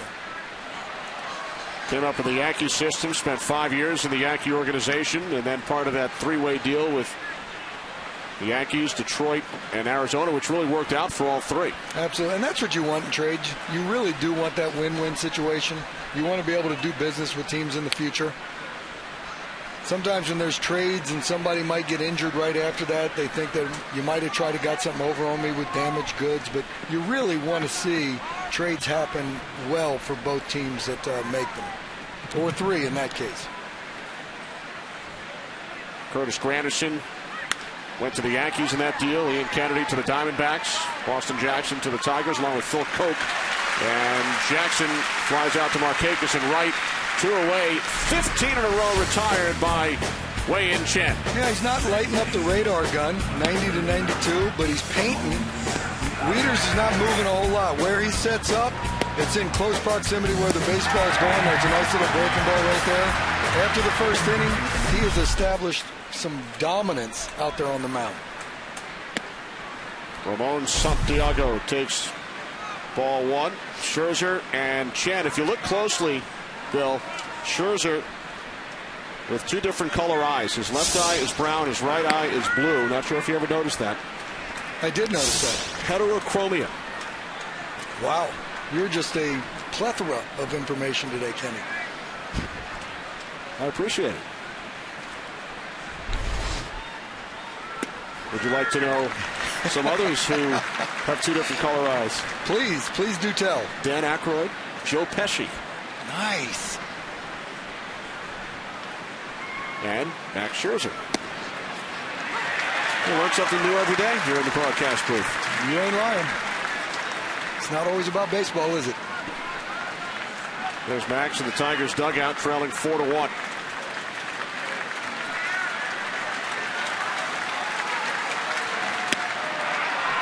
Chen just missing away, full count.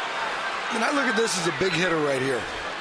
Santiago gets on. You got the two big boys coming up after him. You know, points could actually happen. This is a big pitch.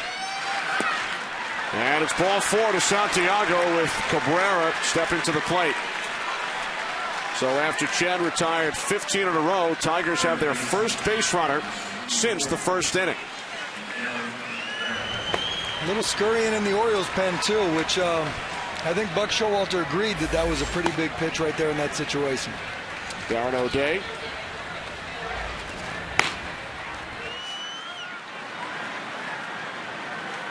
This is where the manager has to think, you know, it's not just what's happening, what's going to happen 3 hitters, 5 hitters, 7 hitters down the line. Nothing in 1 on Cabrera, who has not hit a ball out of the infield today. He's grounded out twice to the second baseman, Andino. Yeah, I don't think Buck Showalter and the Orioles are feeling, you know, real good just because he hasn't hit a ball out of the infield yet. They know what he's capable of doing.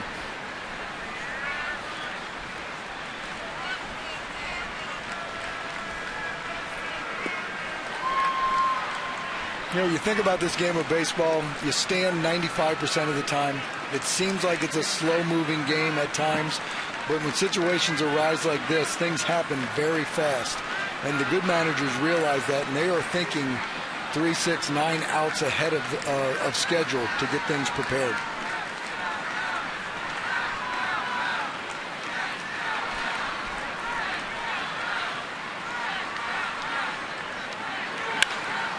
Base hit into left field for Miguel Cabrera. Santiago moves to second. Tigers have 2 on with 2 out for Prince Fielder.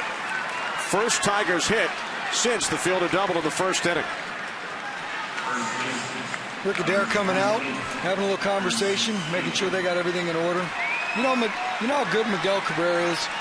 Here you are sitting in there, you haven't hit a ball at the infield, you get a knock, just a lousy knock. Let me go, oh man, shaking his head. He's shaking his head running down to first because he thought that was a pitch that he might have been able to do some damage on and not just hit a ground ball in between short and third. That's how good you are, when you can shake your head in disgust for knocks.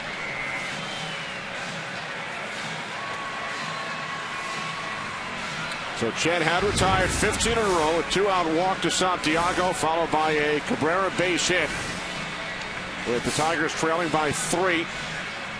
Prince Fielder, RBI doubled in the first, fly to right in the fourth as we were chatting with Justin Verlander. That was a broken bat too, if I'm not mistaken, when we were talking to Justin. I couldn't quite hear it, but it sounded like it was. It's a big, strong man. Huge at bat right here for Chen. And Fielder swings at the first pitch and pops it up in foul territory. A long run for Davis, playing in left field for the second time in the majors. He makes the catch, and the Tigers strand 2.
Alderspin going the other way. This game was 5-3 Atlanta, but the Mets have battled back to take the lead 6-5. R.A. Dickey, 5 innings. He could still win his 13th of the year off to Cincinnati. Yadier Molina, his 14th of the year against Mike Leake, bringing the Cardinals back. They're threatening as we speak. The score is 2-1 Reds. Let's get you back out to Kenny Albert and Billy Ripken in Baltimore. All right, thanks very much, Greg. Huge out recorded by Chen with 2 on, 2 out as fielder pops out to the left fielder Davis in foul territory. And I think Prince was looking for that first pitch breaking ball, and he's chomping at the fact that he missed it. You know, we were talking with Justin Verlander. He said sometimes mistakes get hit, sometimes they get popped up. And I think in that situation that Prince was sitting on that breaking ball, he just missed it. New pitcher for the Tigers, the 26-year-old left-hander, Michigan native Dwayne Below. 23rd appearance of the season, so the starter, Max Scherzer, exits after allowing 4 runs on 9 hits in 5 innings. Below will face Wilson Betemit, Robert Andino, and Nick Markakis with the Orioles on top 4-1.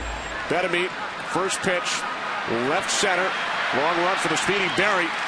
But he makes it look easy, 1 away. Yeah, and when you think about Scherzer's line 2, yeah, he gave up 4, but you think about the 1 pitch to Andino that he missed the spot that Andino made a 2-run homer. If he hits that pitch right there, it's a 2-1 game and everything's right. He gave up a lot of hits, but he still battled out there, and this team still has a chance, Detroit, you know, to come back in this game and put some runs up on the board and make it interesting.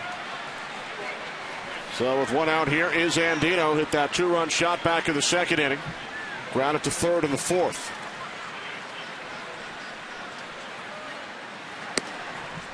Fastball missing high, ball 1.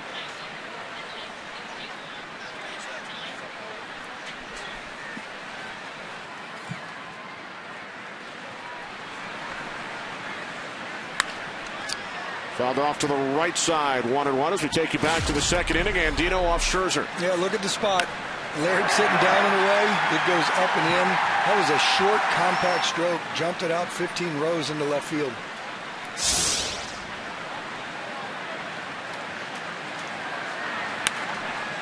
Another foul, 1-2.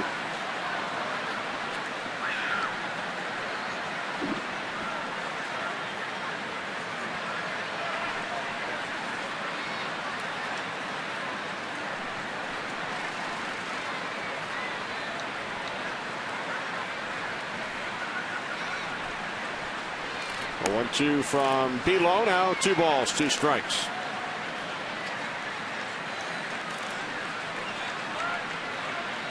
A lot of pitchers do a lot of the glove wiggling that goes on because I think somewhere at some point in time in their career they tip their pitches on how they reach in the glove.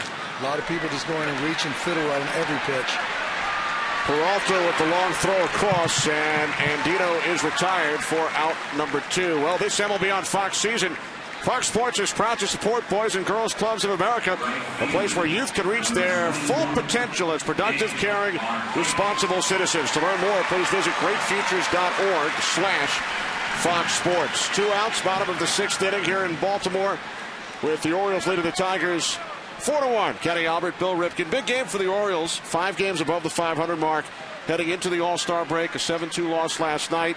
A franchise that has not had a winning season since 1997, 14 consecutive sub-500 seasons, and they hope to continue their play here in the second half. A little bit of a right bad before stretch. The All-Star break, they were fizzling a little bit, and then the start yesterday is not really what they wanted. I tell you what, you got to give a lot of credit to Chen tonight because the first inning, it didn't look like he was very good.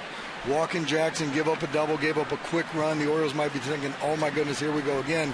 Since that inning, he found himself, was dealing the rest of the way, and the bats of the Orioles have come to life and have scored 4. So this is a pretty good start for them right now.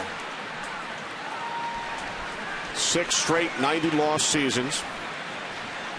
Over the last 14 years, they have finished on average 28 games out. So a remarkable turnaround here in 2012.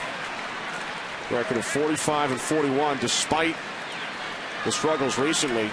Second place behind the Yankees in the AL East. Yeah, and part of that is being a victim of the division they play in because, oh, by the way, that's pretty good. And the other part of it is, you know, on them. Hasn't necessarily played good baseball. through that time. Right now, there is some excitement around Baltimore. Look at this crowd today. This is nice to see this many people back in Camden Yards, which I still think, people say I'm biased on this, but the Orioles fired me twice. I still think this is one of the best yards in all of baseball, 20 years old as we sit here today. Well, they never fired me, and I agree. Prince Fielder will take it to the bag himself through 6 in Baltimore. We will return after these messages from your local Fox station.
Saturday baseball presented by Budweiser from Camden Yards. Kenny Albert, Bill Ripken. Top of the 7th inning. Orioles lead the Tigers 4-1. New pitcher for the Orioles, 29-year-old right-hander Garrett O'Day on in relief of Wei-In Chen, who allowed only 1 run on 2 hits in 6 innings.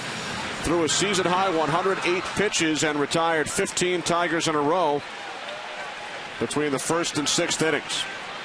And after the All-Star break, too, when you got a few days off, it's okay to come out of the gate.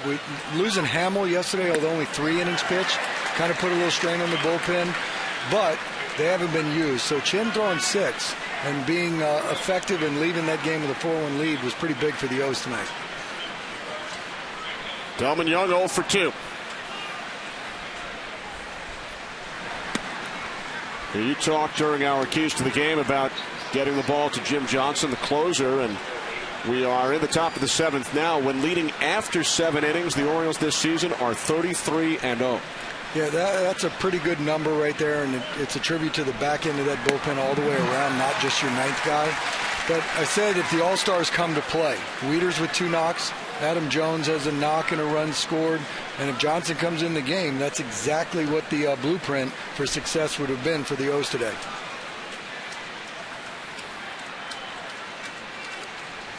Now the 1-2 from O'Day, and Young shoots it into shallow right field.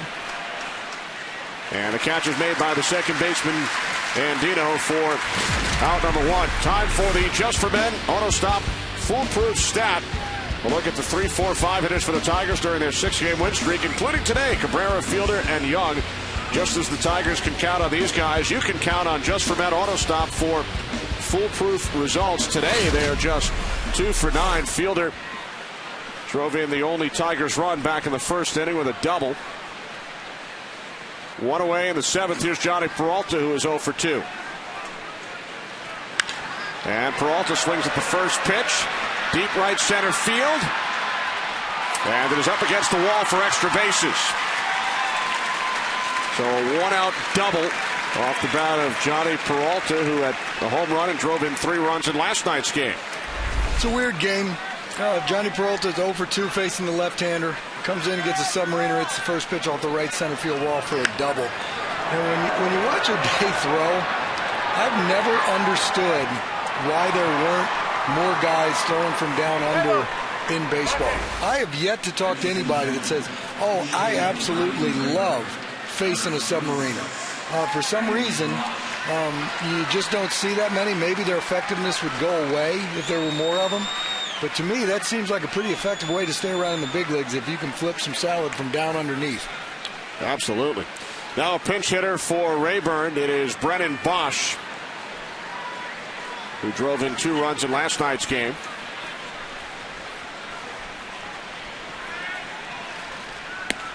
And Bosch takes a called strike, 0-1.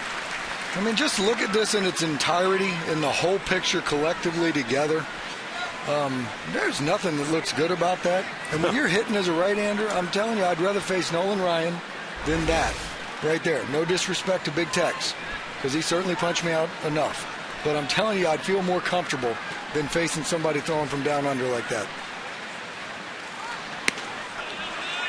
You're just not used to seeing it. You know, you pick that soft focus when you're looking at the bird on the hat, or you're looking at the pitcher's hat, and then you pick up where he's going to release it from. You just don't know because you don't see that many of them.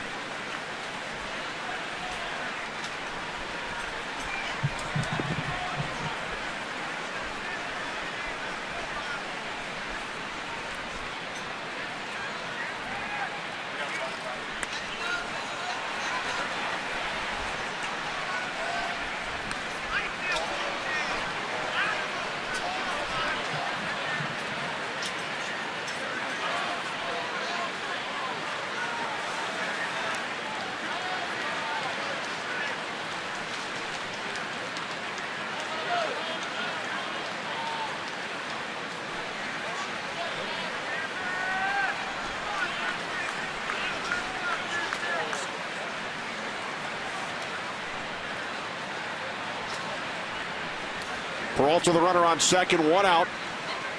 The 1-2 to the pinch hitter, Bosch, and he is down on strikes. So 2 away here in the top of the 7th inning. Well, Miguel Cabrera, Brandon Phillips, David Price, and Justin Verlander are among more than 20 Major League Baseball stars to visit the MLB Fan Cave already this season. Watch MLB Fan Cave player videos and stay up to date on the latest cave happenings by visiting MLBFanCave.com. Follow MLB Fan Cave on Twitter and like the MLB Fan Cave on Facebook. That is the first-year public address announcer here at Camden Yards, Bill, Ryan Wagner. He was in the Fan Cave last season, watched a portion of all 2,429 Major League games that were played in 2011 as Laird grounds out. 7th inning stretch time here in Baltimore.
game is sponsored by DirecTV. Now NFL Sunday Ticket is included at no extra charge when you switch. And by Jeep.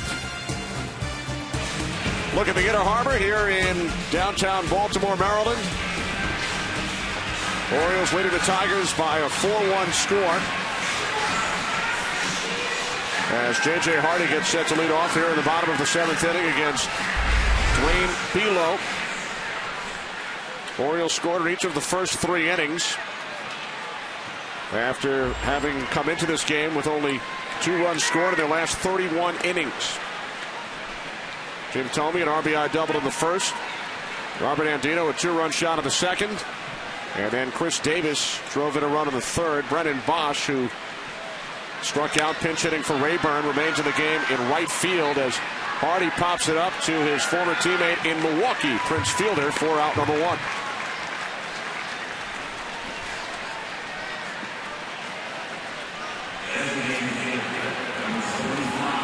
It's Darren Downs along with Luis Marte in the Tigers bullpen. And in the Orioles pen, it is Pedro Strop. Done a nice job in the back end of that pen as well. Thome up the middle off the mound. And he is thrown out by Santiago for the second out of the inning. There's a little bit of a shift you're going on there with Jimmy Leland right there. And I think over time you think about Big Jim Thome. If he hits the ball the other way, it's pretty much, and you've got 20 years to watch him, it's going up in the air the other way. That's a hard hit ball up the middle. Shortstops actually have to go to his right in order to make that play.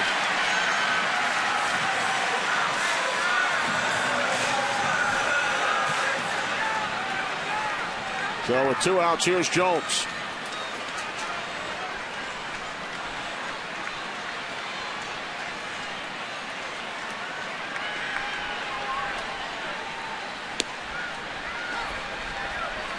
Jones 1 for 3, struck out twice, also scored a run back in the 3rd inning.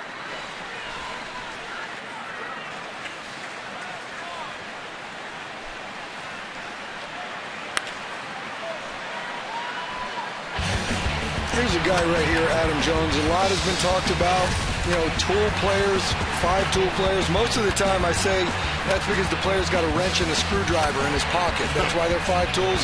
Not in this case. Adam Jones can do everything on a baseball field that you would want. Plays center field extremely well. He's a tough at bat. He can hit the ball out of the ballpark. He can throw. Man can flat out play the game.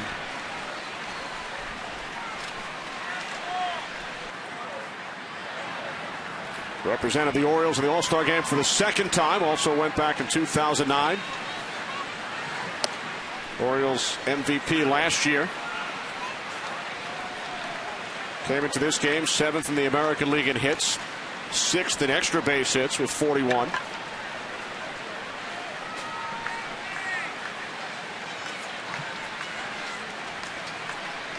The 2-2 from Belo off the glove of Fielder into right field. So 2nd hit of the game for Adam Jones. That's a tough play right there for Prince. That's a bullet right at him. Down and away. Look how he stays on that baseball, shoots it over there. That's a hit or miss play when you're playing the corners. That's a knock though all the way. There's certain people out there in the world would say, come on, a big league player should catch that. And then my argument would be, would you realize that a really good big league player hit it? There's some pace on that ball that you might not recognize from sitting in your seat somewhere in the stands or watching TV. So with Jones on at first, here's Wieters, who, like Adam Jones, has 2 hits in the game today. And for the Orioles, Bill, that was their 10th base hit. Orioles with at least 10 hits for only the 4th time in the last 24 games. And that's kind of why they've been on a little bit of a skid. I don't think there's any question about that. They've won the 1-run game. Their pitching's let them down a little bit. There's some guys that are in AAA that have started the year up in the big leagues. But their offense is pretty good, and lately it hasn't been. So this is a pretty good sign for them right now. They got to Tiger starter Max Scherzer early. Scored 4 runs on 7 base hits over the first 3 innings.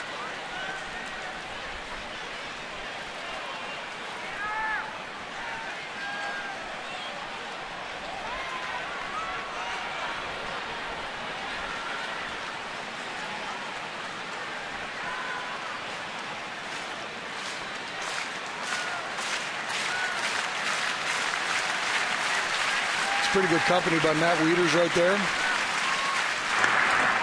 Certainly establishing himself as a, he was at the All-Star game, rightfully so. Really good player. Has a quiet leadership ability about him. I think has the respect of everybody in that locker room. I know from Buck Showalter, that relationship is really good.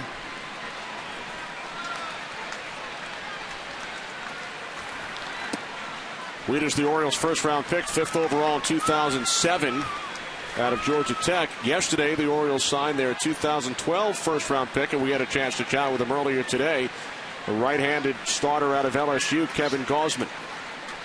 And he threw here at Camden Yards this morning.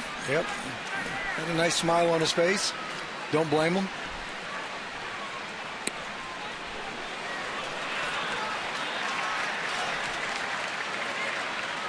This is a situation right here where Wieters had 2 hits from the left side. He's sitting here. There's 2 outs, a 3-1 count. You got a man on first base.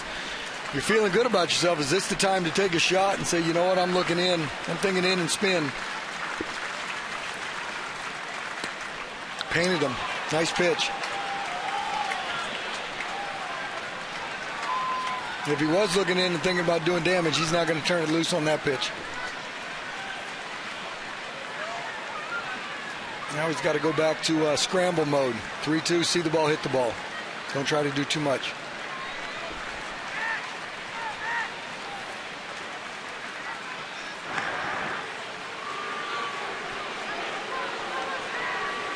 It's interesting. A lot of teams would play behind the runner right here.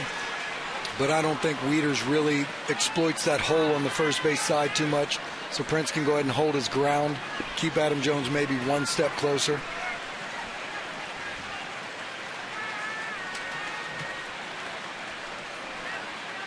Payoff pitch to Wieters on 1 hop, backhanded by the shortstop Peralta, and that will do it for the Orioles in the 7th. They still lead the Tigers 4-1.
One run, only 3 hits for the Detroit Tigers. Orioles 4 runs on 10 hits as we move to the 8th. Third pitcher of the day for the Orioles, making his team-leading 38th appearance, is the 27-year-old right-hander Pedro Strop. He will face Quentin Berry, Austin Jackson, and Ramon Santiago here in the top of the 8th inning. A little bit of effortless gas right here out of Strop. The only thing I think you'd look at his line score and you wish he might cut down a little bit is the base on balls. 20 of them's a little bit high in that situation. Certainly doesn't give up that many hits per innings pitched. 25 hits at 38.2 innings. Certainly getting after it, but a live arm. It's almost a perfect setup for Buck Showalter. They got the lead. You use O'Dowd in the 7th. You got Strop in the 8th, and if he does his job, you got Johnson in the 9th. Orioles 33-0 when leading after 7, 34-0 when leading after 8 innings. 1-1 to Berry, missing low and inside. Quentin Berry is 0 for 2 today. Tigers have only 3 base hits. For Jim Leland, a fielder, RBI doubled in the 1st. The Orioles starter Wei-Yin Chen retired 15 in a row until a walk to Santiago in the 6th, followed by a Cabrera single. Then Peralta doubled in the 7th off the glove of the shortstop Hardy. So the leadoff man is on for the Tigers here in the top of the 8th inning. That's a tough play right there. We know Berry can flat out fly. Hardy ranges far to his left and catches it. I think he's going to have to spin 360 to make that play. I'm not so sure if he's going to go ahead and bring that glove back around to be able to complete the play, but I guess that's a moot point because it just didn't go into his glove. That's a tough play. It is a base hit for Berry. We've talked about his speed. Here's Austin Jackson, whose 16-game hitting streak is in jeopardy. Wow, 97 knee-high outside corner strike. What are you going to do with it? You take it for a strike because you can't do much.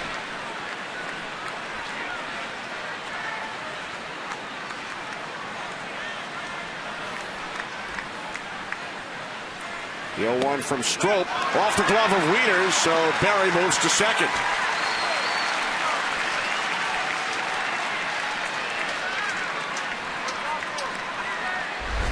Certainly got around this slider and yanked it.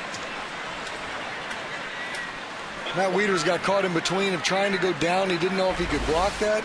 The last minute decided to go with the backhand approach. I don't think there's any question that's a wild pitch on that particular pitch.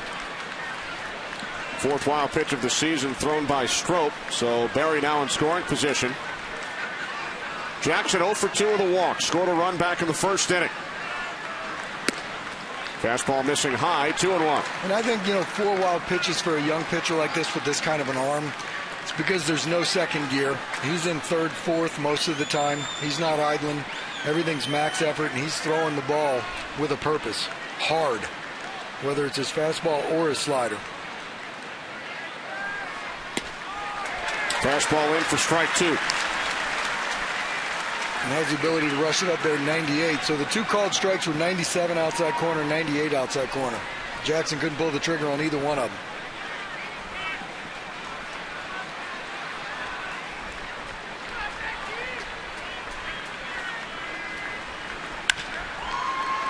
Hardy able to make the play, throws to third.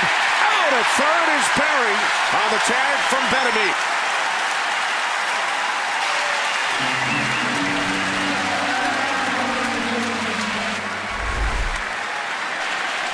I'll guarantee Berry wants this one back. This ball's right in front of him.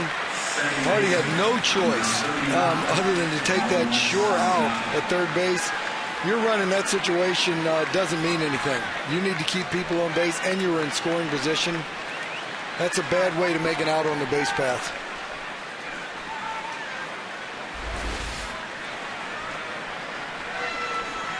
So here's Santiago with 1 out, and Jackson on at first. And the Orioles return to the 4-6-3 after Berry was tagged out at third, putting the double play back in order.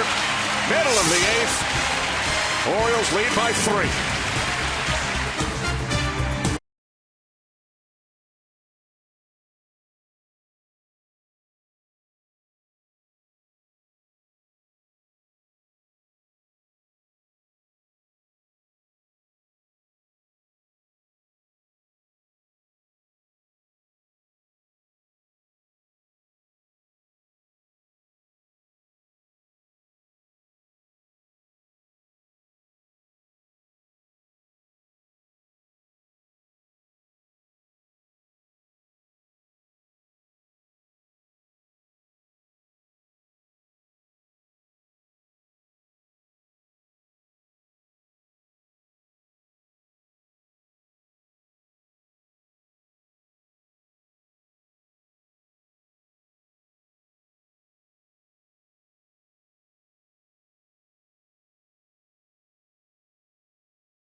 Today's game is sponsored by the makers of Bayer Advanced Aspirin, the official pain reliever of Major League Baseball. And by the Bourne Legacy, There Was Never Just One, in theaters August 10th. Bottom of the 8th inning. Orioles lead the Tigers 4-1. Orioles able to turn two to end the Tigers' threat. This is perfection. This is big league execution. Andino set his feet perfectly, throws a strike to Hardy. Hardy stays around the bag, quick transfer, rocket to first. You won't see a better double play turn than that. That's the backdoor 4-6-3 double play executed perfectly. So the Orioles maintain their 4-1 lead. 27-year-old left-hander Darren Downs, the Michigan native, in his 10th pro year. 4th appearance for the Tigers this season. He will face Chris Davis, who leads things off. Davis with 2 hits today. He scored a run, and he has driven in a run for the Orioles, who are looking to break a 3-game losing streak, just 6 wins in their last 20. Tigers have won 6 in a row.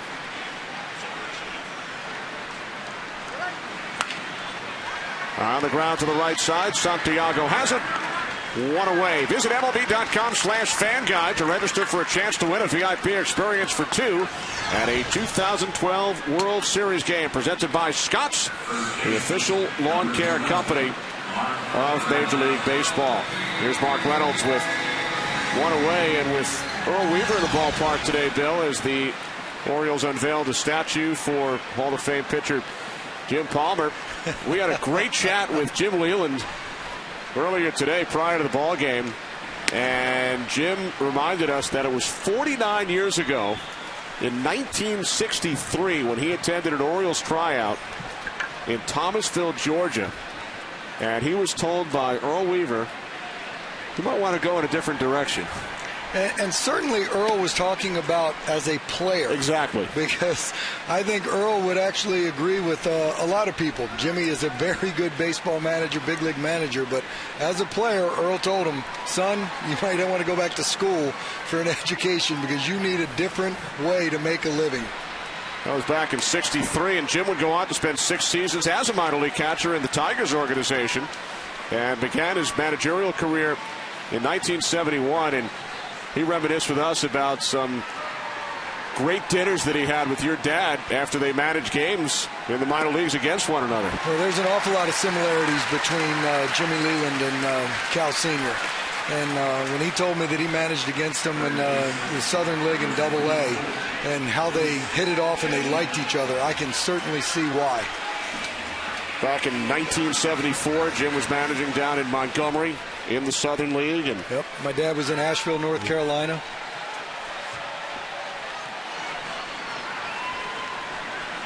Some great memories, and then Jim finally got his shot of the majors with the Pirates in 1986. Strike 1 to Wilson Betemit following the walk to Reynolds.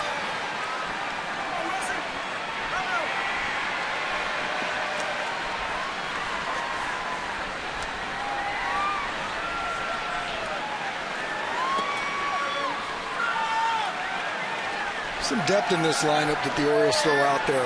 I think sometimes it doesn't necessarily get its credit, but Betemit hitting down, the Orioles got 10 home runs himself. We've already seen Andino jump ship, hitting out of the 9th spot today. A little bit of depth. There's no little easy break. You've got to concentrate and bear down on every hitter. Swing and a miss by Betemit, now 1-2. There's Jim Johnson, along with Miguel Sokolovich, recalled earlier today from AAA Norfolk.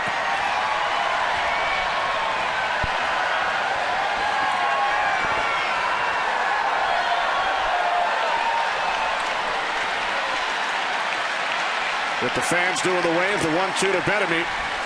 And Downs misses low. 2 balls, 2 strikes. I never quite understood the wave, to be perfectly honest with you, Kenny. Have you ever taken part? Negative. In fact, I might do it today for the first time. There you go. So when it's coming around, I might get up and do it. No, probably not. Here it comes. Ready, Bill? Well, I got time because there's nothing really happening right here. Oh, here it comes. Here it comes. Oh, missed it. That's a shame. I missed it, Kenny.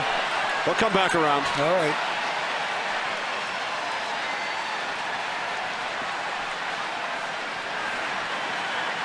It died down. He reached shore. It's over. It's a nice pick right there by Laird.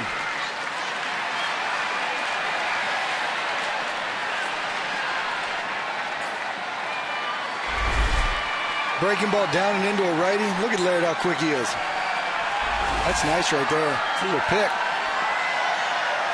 Can't always get your body in front. Sometimes you don't. You better hope you pick it because somebody's going to say you should get your body in front. Payoff pitch is low, ball 4, so back-to-back walks issued by Downs. And the Orioles have 2 on with only 1 out. A visit from Jeff Jones, the Tigers pitching coach. Time for our Burger King smooth play of the game with Andino coming up. We take you back to the 2nd inning. Yep, fastball ran up and in. Andino did not miss it. Short, compact stroke. 2 runs on the board with that homer. His 5th of the season. 107th hit by the Orioles, 3rd of the American League. Orioles lead 4-1. Back-to-back walks issued by Downs. And going back to Andino, too, I think he's been a really nice surprise and a bright spot, for the Orioles. I think he's played a good second base with Brian Roberts out. Missed a long time, Brian Roberts did, with his concussion syndrome. He's back on the DL right now.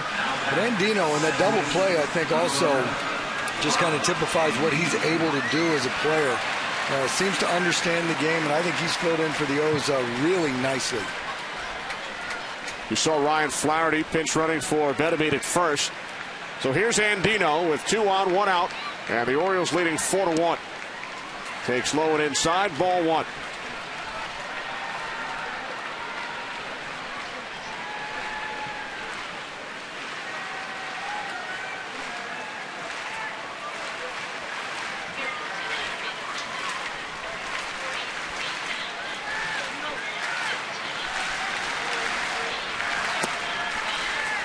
Ball 2.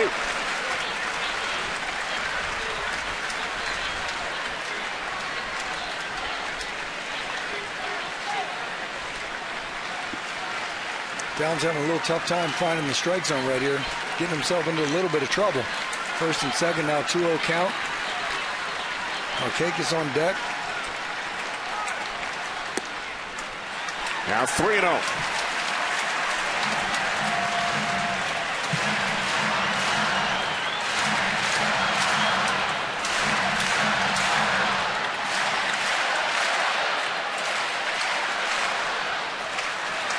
Orioles looking to add to their lead. It's 4-1. 1 out, bottom of the 8th inning. As Downs delivers. And Andino walks on 4 pitches. 3rd consecutive walk to the 7, 8, 9 hitters.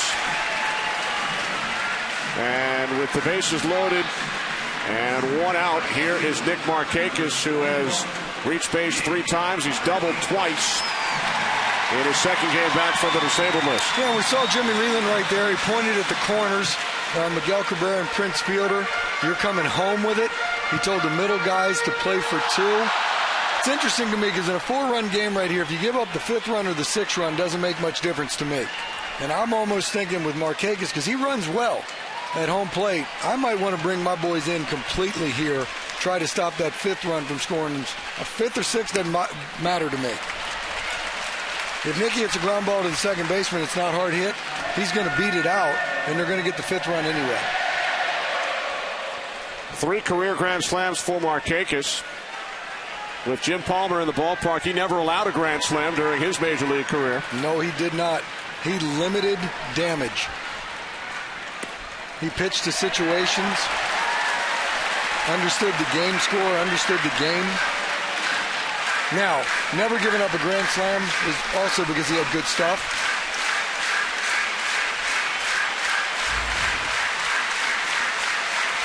Downs has thrown 18 pitches. He's recorded only 1 out. 3 consecutive walks. So now the 2-0 to Markakis. In for a called strike, 2-1.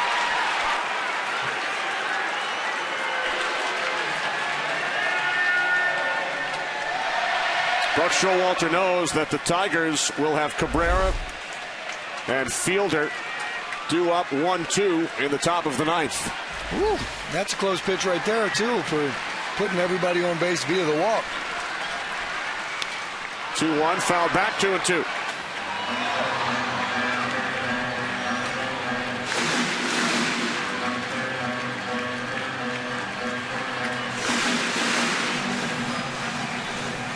Markakis, 3 hits in the series, all doubles.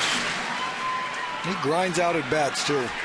He had a great at bat if Scherzer almost made Scherzer cave in and throw him an off-speed pitch in a 3-2 count. Battling right here. Santiago. It's a good call, Jimmy Leland. Play the middle infield back. That a boy, Jimmy. 4-6-3 double play. We head to the 9th. 4-1 O's.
Ball presented by Budweiser. Kenny Albert, Bill Ripken. That is the all-star closer, Jim Johnson, who leads the American League with 26 saves. He will face Cabrera, Fielder, and Young here in the top of the 9th inning with the Orioles out on top 4-1. Miguel Cabrera is 1 for 3, a single back in the 6th inning. Ryan Flaherty remains in the game at third base. Andy Chavez just off the disabled list yesterday, now in left field for the Orioles as Johnson falls behind 2-0. That's not normal. Tell you what, this guy's got electric stuff. It will hurt you in the batter's box. Ball 3 to Miguel Cabrera.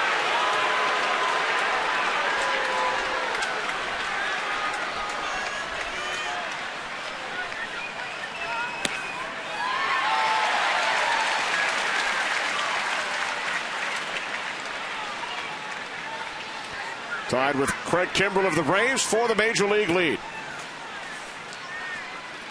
3-1 and a base hit into right field for Cabrera. His second hit today. Yeah, I don't know if we've established the fact or not that Miguel Cabrera can flat out hit, but I think we're doing it right now. And here's the deal, too. You got a 3-1 count. You see in a closer. Look, Johnson doesn't walk that many people. I think he's walked 9 guys in 37 innings. So why take another strike if you're Miguel Cabrera? You got a chance to hit a double, get extra bases, but he hit a rocket to right there. So with Cabrera on at first, here is Fielder. An RBI double back in the first inning, accounting for the only Tigers run. And Johnson falls behind, ball 1 to Prince Fielder.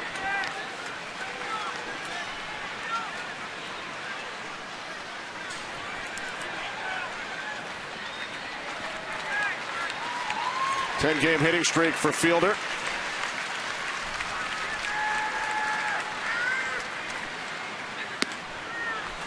It's not a bad idea to mix in a breaking ball. Sometimes when you don't find the strike zone with your fastball, if you go ahead and flip a breaking ball up there, you find your release point on everything. Not so sure now that you left that breaking ball up and away where you go, but it's worth a try right there. 2 balls, no strikes. Cabrera on at first with nobody out. Top of the 9th inning in Baltimore.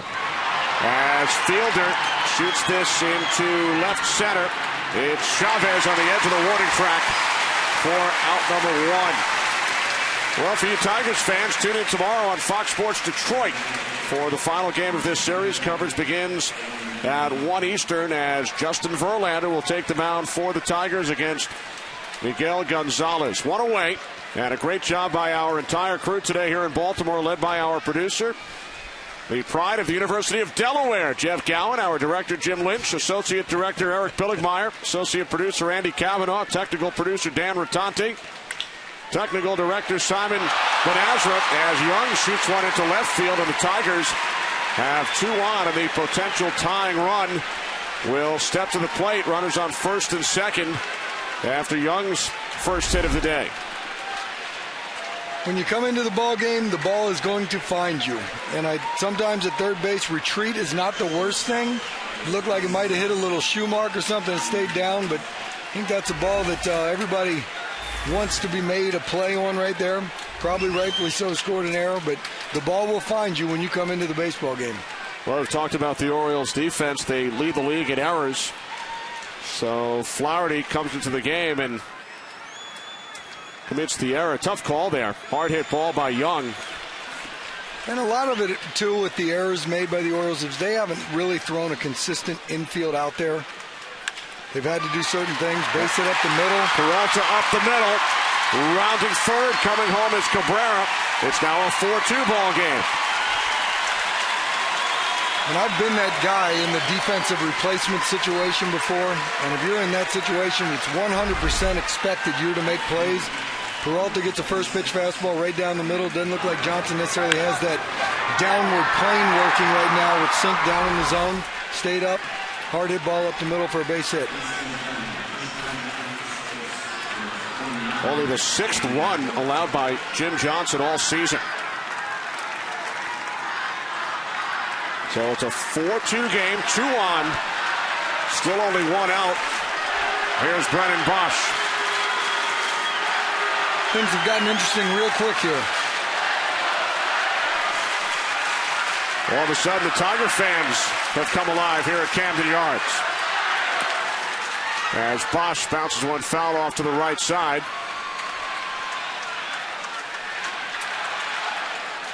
Johnson mixed it up again. First pitch breaking ball. Good idea.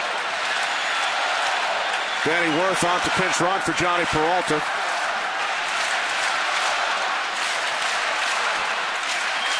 As Jim Leland scratches off Peralta's name on his lineup card.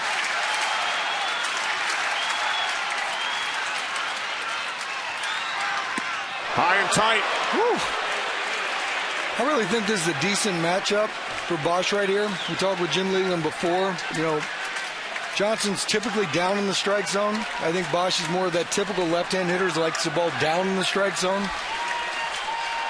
Interesting matchup. Sometimes it can be a ground ball double play, game over, or to a lefty that likes it down and in. Some other things could happen. 1 ball, 1 strike, 1 out, 2 on, 1 run in for the Tigers here in the 9th.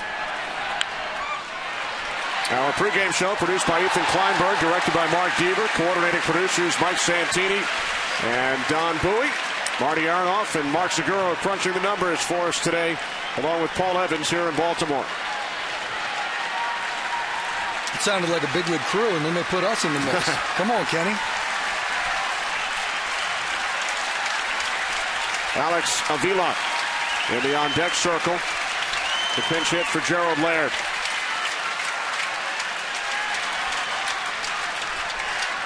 The 1-2 from Johnson missing high. Now 2 balls, 2 strikes. 1 run for the Tigers here in the top of the 9th on 2 hits and an Oriole error. Only 1 blown save for Johnson this year. As we mentioned earlier, he picked up the win of that game in Boston. Prince fielder on the right, accounting for the only out this inning as he flied to the left fielder Chavez.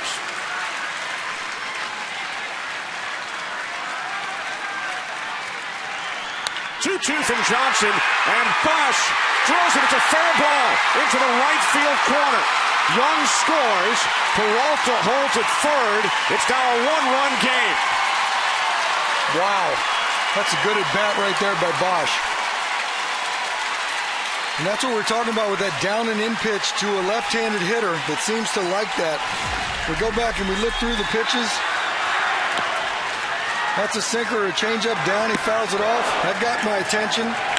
Oh, that's a ball I should have hit. High ball again. There's that one down and into a left-hander. That's the nitro zone. Matchup in Bosch's favor right there with a power sinker baller. So an RBI double for Bosch. He drove in 2 runs last night. Orioles lead has been cut to 4-3. Still only 1 out. Runners on second and third for the pinch hitter Avila. Infield in. First pitch, ball 1. This is interesting, too. When you play infield in when you're up by 1 and you're the home squad, the ball rolls through that infield, you kind of give up the lead. This is where the game has changed over the years a little bit. You know, in yesteryear, you would play infield back and say, you know what, we're the home team, we'll give up the tie, and we'll go from there. Avila fouls it off down the left field line, 1-1.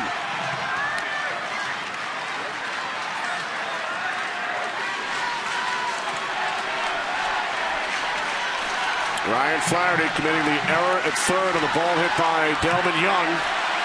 There's nobody wanting to punch out more than Ryan Flaherty right here. Come on, JJ, you got to pick me up. That would have been the second out of the inning. You're hoping and begging right now when you're an infielder and you boot one and things start to happen. Another foul off to the left side, 1-2. 95-mile-per-hour heat from Johnson.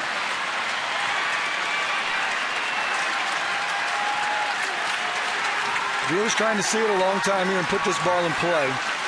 He's not thinking about pulling and making himself susceptible to a punch out. He wants to put this ball in play and drive in that run at third base.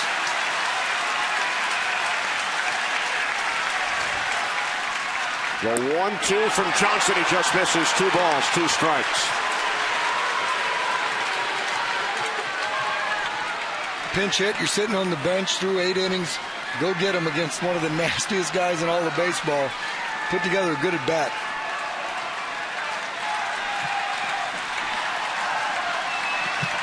Quentin Berry on deck.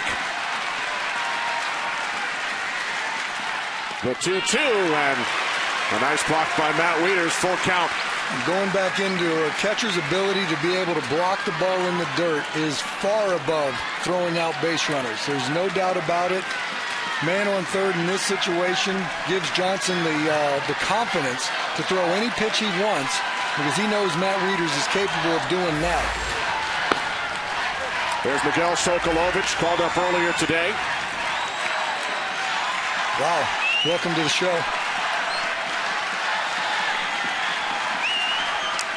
You don't think his heart rate's up, do you? Payoff pitch from Johnson. Did Avila go around? He did. And that goes right back to the pitch that Wieters blocked before. A breaking ball in the dirt. And you know what? Wieters says, throw it again because we're going to make it closer and we're going to get him.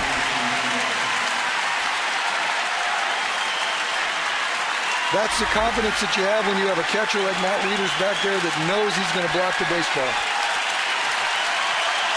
So now the fans on their feet, 43,215 here at Camden Yards, with Jim Thome watching from the Orioles dugout. Second and third, 2 outs, 1-run game. It has come down to Quentin Berry, the Tigers' final hope. And he shoots one into left field. It drops in. 1 run scores. The throw to the plate, the tag applied by Wieters. Out at the plate is Bosch. So the Tigers tie the game at 4. on the Berry RBI. And then Bosch is tagged out at the plate. Tigers score 3. We head to the bottom of the ninth.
Bosch was thrown out at the plate by Andy Chavez.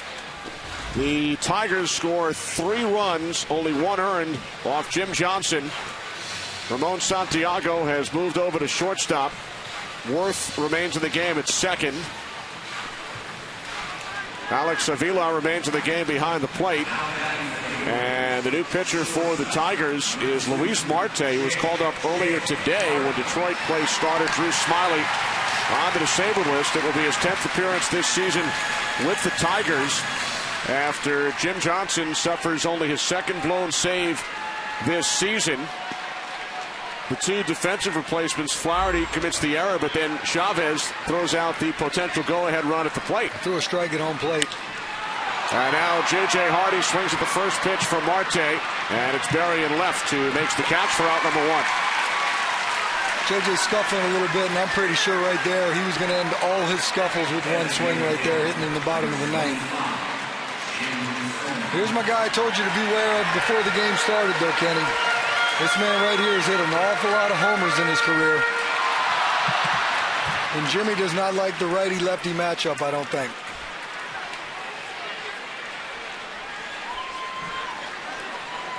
So it will be Phil Koch after Marte retired Hardy on 1 pitch.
Phil Koch with one out in the bottom of the ninth. We take you back to June 23rd. His last home run as a Philly, a walk-off to defeat the Tampa Bay Rays off Jake McGee. Career home run number 609. 13th career walk-off home run for Jim Thome. That is the most in Major League history. He had been tied with Mickey Mantle, Jimmy Fox, Babe Ruth, Stan Musial, and Frank Robinson. How about that list? Really? He couldn't find a better list to be associated with than that? Really, Big Jim? So 13 career walk-off home runs. Phil Koch out of the bullpen. The left-hander, the fifth Tigers pitcher of the day. Thome is 2 for 6 lifetime against Koch. Is any of the two a big ball? No. All right. First pitch to Thome, ball 1. Tigers scored 3 runs in the top of the ninth inning to tie the game. 2 of the 3 unearned. Off Orioles all-star closer Jim Johnson, who had allowed only 5 runs all season. Thome takes 1-1.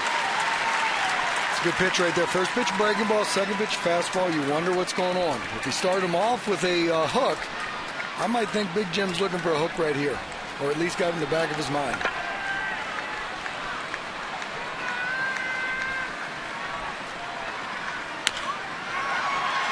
Slow roller to the right side. Fielder will scoop it up. Yeah, I don't think Big Jim's not legging too many of them out. So 2 away here in the bottom of the ninth inning.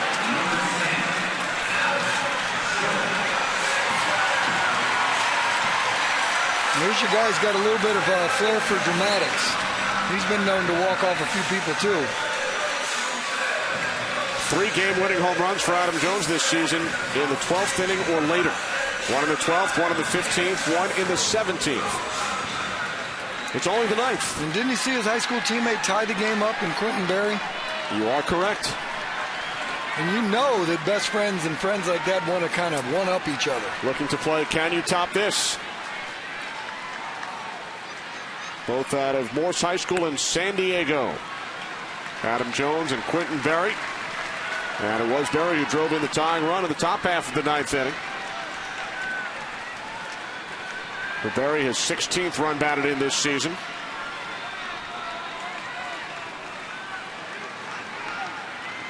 The 1-0 from Koch to Jones. Center field moving to his left, Jackson, and we are headed for extra innings here in Baltimore. Tigers score 3 in the top of the ninth. Orioles retired in order in the bottom.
Miguel Sokolovic called up earlier today. He will make his major league debut here in the top of the 10th inning.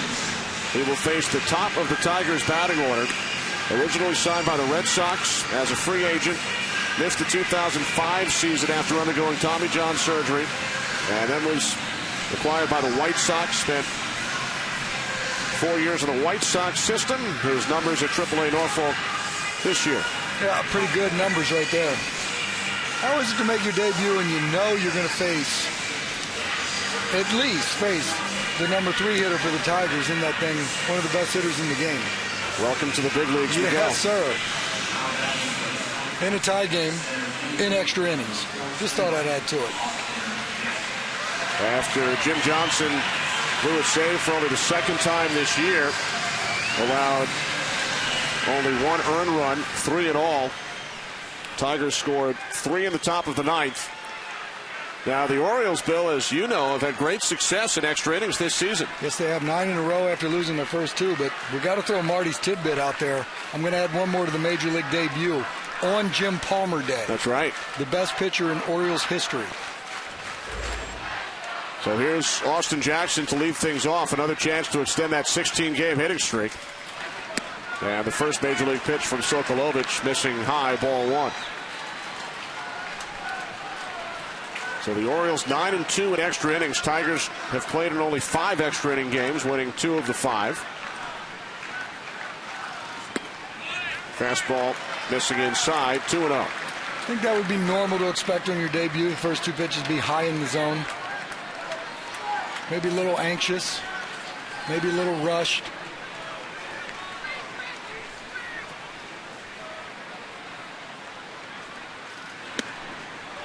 Well, 2-1. What do you remember from your major league debut? Very interesting. I was in Memorial Stadium's locker room many times, but never to put my own jersey on. And my father happened to be the manager at the time, and Junior was the shortstop, so the anthem was pretty cool to stand next to Big Brother during the anthem in your debut. You go out there and you face Sweet Music, Frankie Viola, and you quickly realize there was no Frankie Violas in AAA. There just wasn't. And I used to be young. So did Junior. Both of us had hair under that hat, too. That's pretty amazing. The brother in the ballpark today for the Jim Palmer statue unveiling it. And Jim quoted in an article earlier this week, reminding us that he actually started the game when Cal began his streak on May 30th, 1982. Jim Palmer was the starting pitcher that day. I did not remember that. That's pretty cool. Payoff pitch to Austin Jackson, fouls it off to the right side. And you and I got a laugh prior to the game as we were reading that Prince Fielder has played in 268 consecutive games. That is the longest active streak in Major League Baseball, 268. Yeah, he's got, what's that make it, 17 more years in a row to go, maybe? 16? Sounds about right. Wow. He hopes to get a chance this inning. Payoff pitch to Jackson, another foul. Looks like the changeup is the pitch of choice right here. 80-mile-an-hour 3-2 changeup and 81-mile-an-hour changeup right there. It looks a little bit like a specialty pitch. It's got Austin Jackson dancing out on his front foot, but that looks like it's his bread and butter right now.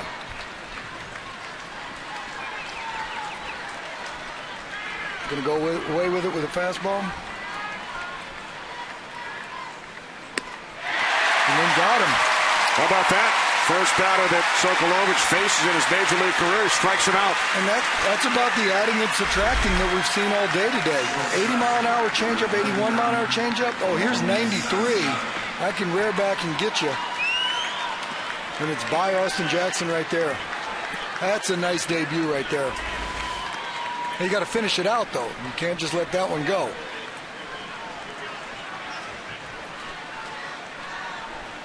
So with one away, here's Santiago. 0 for 3 with a walk.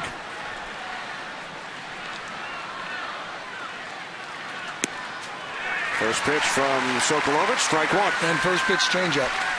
That's going to be the pitch. He's going to work off the changeup more so than working off the fastball. But certainly showed you at 93, he's got enough.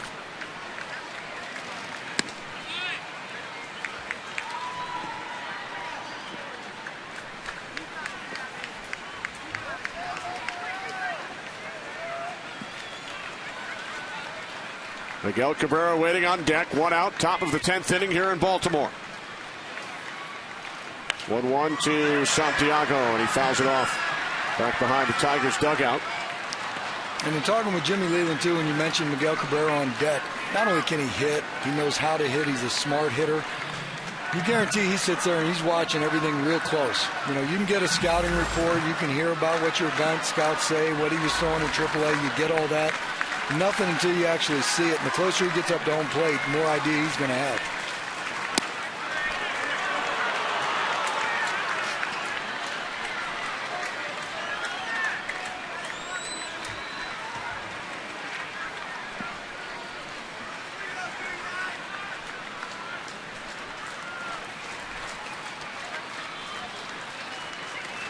2-2 to Santiago, hits it right off Sokolovich. Orioles get the bounce as Reynolds steps on the bag. His debut is becoming more and more memorable. This ball hurt, I'll guarantee it. This is a missile, hits right off the outside of his right leg. It's a good thing I didn't get the ankle bone. And the only reason I say that because he didn't go down like he was shot.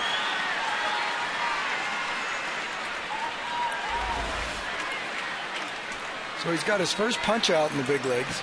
Now he gets credited with a 1-3 assist. That's nice. So your first assist is taken care of. Not the conventional assist. No, because he's got a trophy. They threw the first ball out, right, for the first punch out. Now we're going to take pictures of seam marks on the shin. Ow.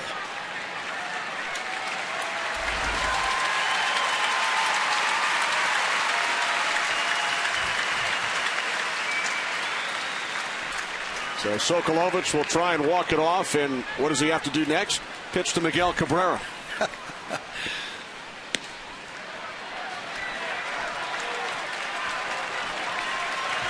You know he doesn't want to come out of this game. No, not at all. And never reached down and rubbed it either. Never. He might once 43,000 aren't staring at him. I think that's a little bit of a smirk under Buck's face right there. I think he was trying to hold that one back. He's going, what's going on? So here's Cabrera. Easy play for Reynolds. Nice. And it's a 1-2-3. Major League debut for Miguel Sokolovich. Leaders Chavez, Reynolds due up.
As he faced Jim Thome and Adam Jones in the bottom of the ninth inning.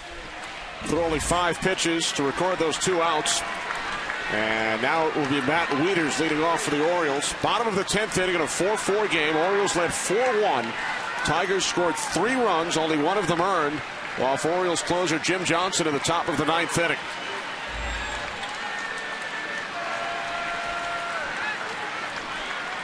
Koch to Wieters, ball 1. Wieters 2 hits today, he's 2 for 4. As we mentioned, the Orioles have won their last 9 extra inning games after losing their first 2 of the season. I think there's a little bit of lady luck that goes with that, but it also talks about your arm strength in the back end of the bullpen, your availability of people to come in and get some people out, and the fact that you don't quit. You don't want to go home with the loss.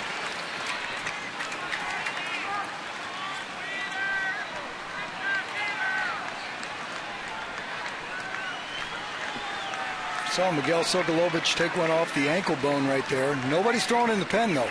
So if the O's don't score here, looks like he's back out there.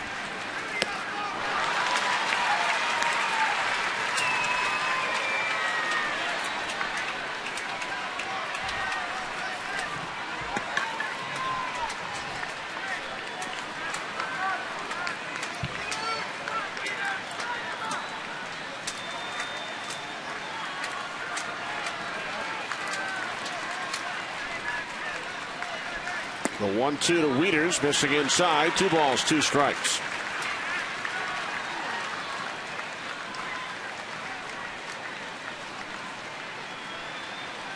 All the able-bodied extra men scurrying about with helmets in the bat rack and everything else.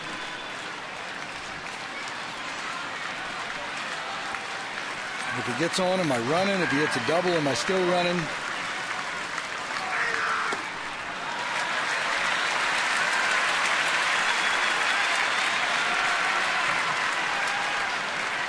Andy Chavez waiting on deck.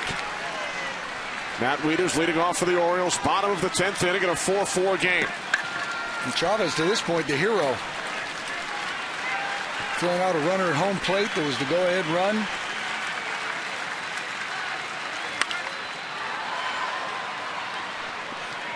Quentin Berry drove in the tying run in the top of the 9th inning, and then Bosch rounded third, attempting to score, gunned down by Chavez. After Bosch hit the double on a graded bat off of Johnson down the right field corner to drive in a run and put him in a situation where it was 2nd and 3rd. And Buck Showalter had just sent Chavez into the game as a defensive replacement that half inning. The ball will find you.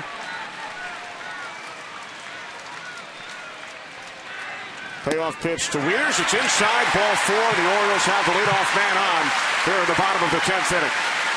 What do we got working here? Yep, we got a runner. Steve Pearce will run for Matt Wieters.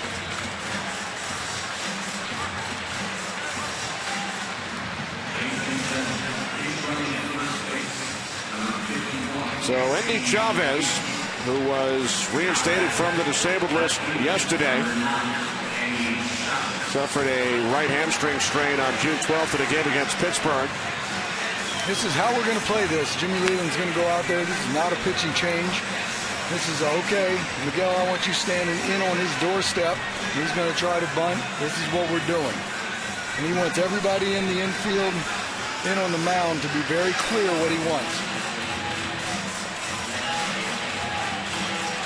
And the first thing he's telling Phil Koch is, you're throwing strike 1 because they're going to give us an out, we're going to take it. We're not going to get in a situation where we're going to get into any other situation where they might put the runner in motion, hit and run, or anything else. Just my opinion, Ken. Just my opinion.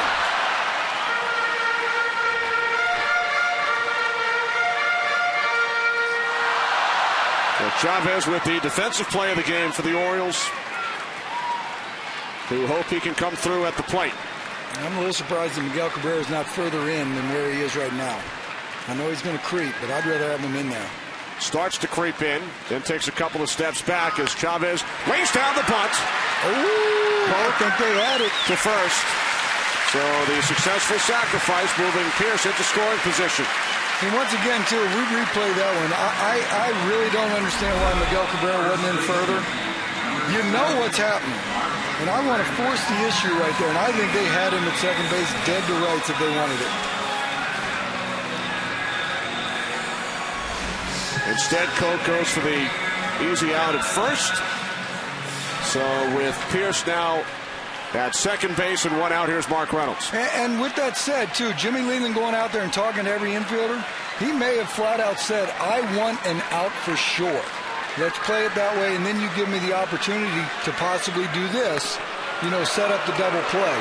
So that was all about Jimmy Leland going out there. Even though I might have been more apt to the idea of throwing to second base and trying to take that lead runner, if he was crystal clear in what he wanted, and when we talked to him prior to the game, he talked about keeping this as simple as possible. And if we execute, we catch the ball, and we get an out, we got a chance. You had to look at Steve Tollefson in the on-deck circle. Out to pinch hit for Ryan Flaherty. As the Tigers intentionally walk Mark Reynolds. And it will be Tollefson, the son of former Major League infielder Wayne Tollefson. As Jim Leland scratches another name off his lineup card. Tollefson in 18 games, batting just .212. He's 0 for 2 as a pinch hitter. I'm thinking, though, that Buck Showalter likes this matchup a little bit. Tollefson runs pretty well. Really not the risk of the double play that you might think about. Put the ball in play. You get a ground ball to the outfielder. Should have this game won. So Pierce the runner at second. Reynolds over at first. 4-4 game, one out, bottom of the 10th inning.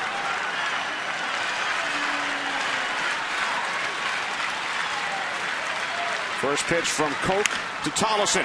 On the ground to the third baseman, Cabrera. Steps on the bag, fires across, and we are heading to the 11th inning. Third double play turned by the Detroit Tigers today.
One lead.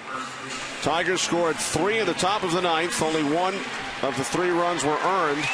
Miguel Sokolovich in his major league debut retired the Tigers in order in the 10th.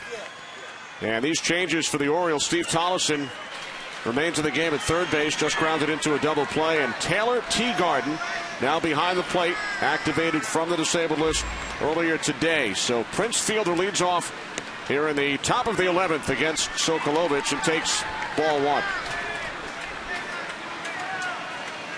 Fielder 1 for 4, drove in the Tigers' first run with a double to left center way back in the first inning.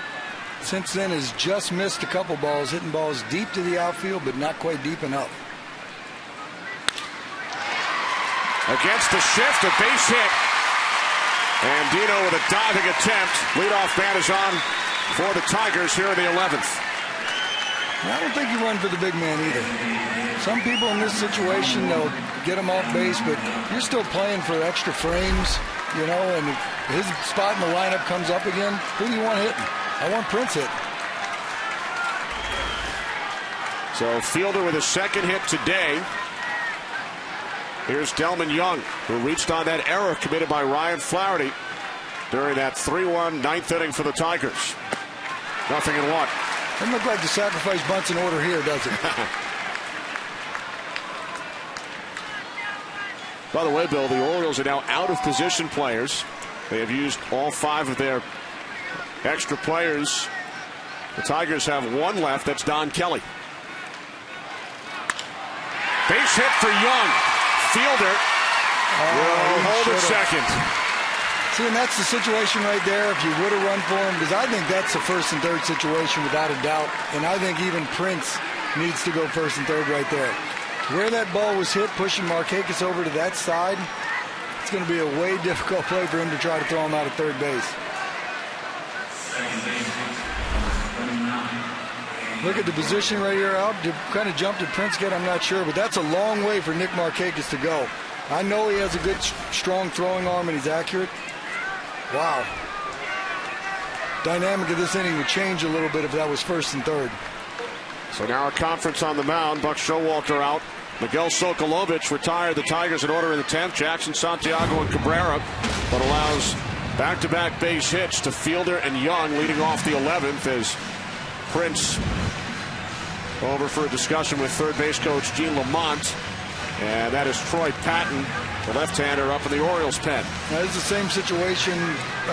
Buck Showalter going out to the mound, saying, okay, are we bunting right here? And if we are, I want an out. Because it could be the same scenario. If it goes second and third, 1 out, you might walk Bosch, set up the double play possibility. We talked about this earlier. This game seems to move slow sometimes. But there's an awful lot going on in the strategy world. Danny Worth coming up, I would say by that 182, he's going to be sacking. A little inside move just to see if he was going to show bunt. No other infielder moved right there. So Buck definitely said, do an inside move. I want to see what he's doing at home plate. Worth called up from AAA Toledo yesterday. He's played in 30 games for the Tigers this season. He squares. So Worth looking to lay down the bunt. Ball 1. Yeah, the wheel play on right there. Well, I don't understand that. Tollefson and Hardy ended up in the same locale. If Hardy's going over to third base, Tollefson's got to be gone.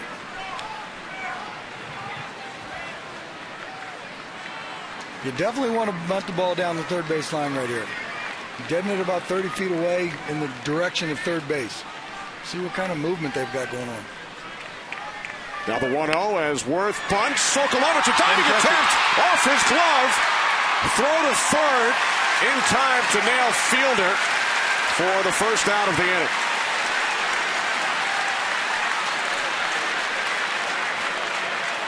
You know, in hindsight, when you look at this, if you're Sokolovich, you might want to just play that on a short hop because the runners have to freeze. You might end up with a cheap double play out of that if you just short hop it. As it worked out, you get it out at third base.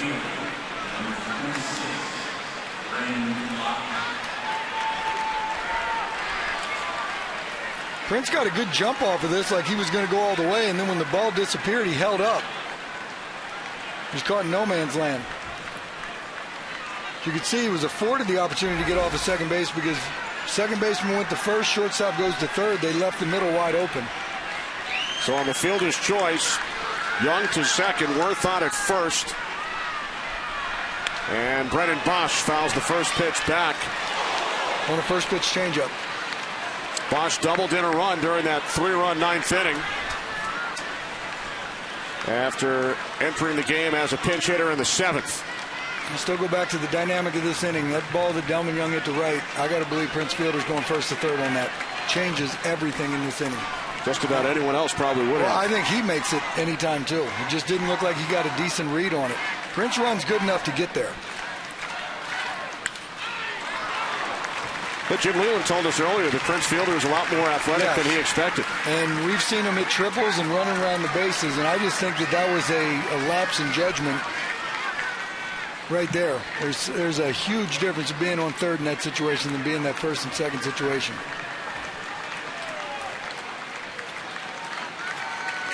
I know he has respect for Markakis' arm. I get that. He had to move too far to his right to throw him out at third base.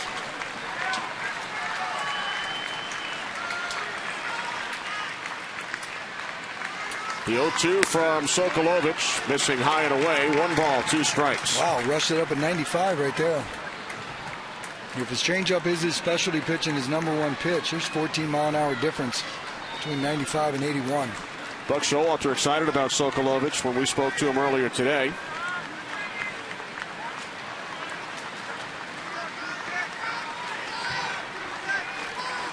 Now the 1-2, and Bosch fouls it off to the left side to stay alive. Another 95-mile-per-hour pitch from Sokolovic in his major league debut.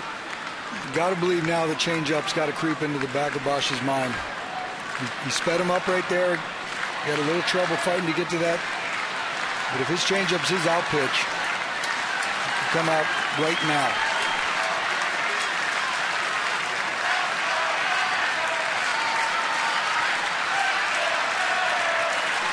4-4 game, 1 out, top of the 11th inning. The 1-2 to Bosch. Diving stop by Andino. Throw to second in time. Throw to first. Safe is Bosch. So the Tigers now with runners on the corners and 2 outs. It's a nice play by Andino. It's a little risky in that situation to go ahead and spin and throw to second. I don't think there was any chance in the world they were getting a double play out of this. JJ had other thoughts, though. When he saw the good throw coming, he said, let me get a chance at it. But Andino still didn't rush himself, and he made sure he got this out. That will be all for Sokolovic in his major league debut. It'll be Patton into face Avila.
An inning and 2/3 in his major league debut, leaves with 2 on, 2 out, runners on the corners here in the top of the 11th inning at Camden Yards.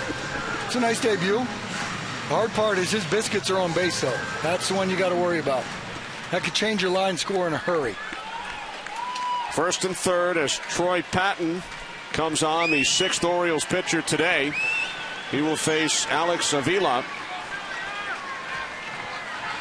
who struck out as a pinch hitter back in the 9th inning.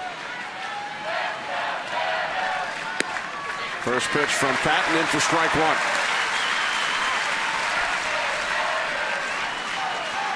Tigers scored 3 in the 9th off Jim Johnson. There's Young at third and Bosch over at first.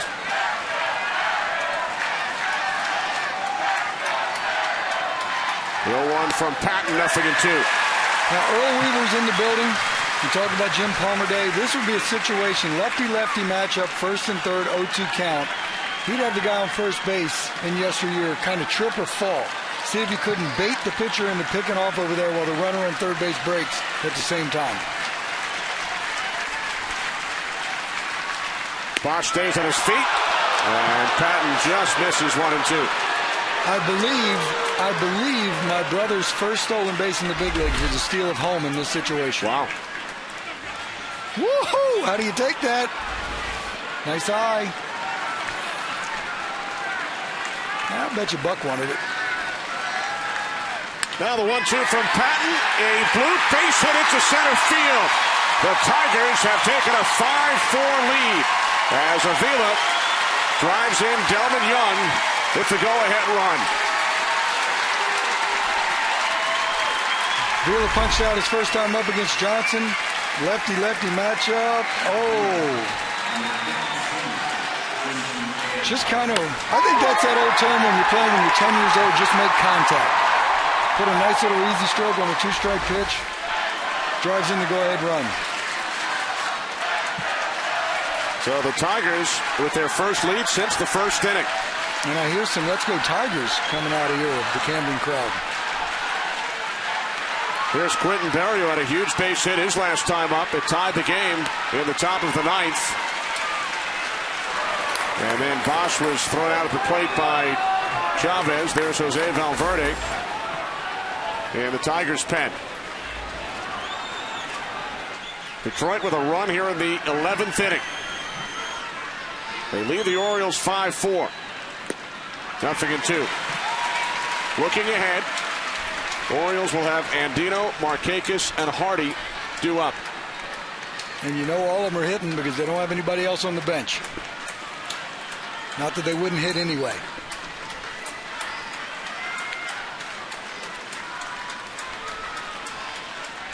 The 0-2 from Patton, missing away.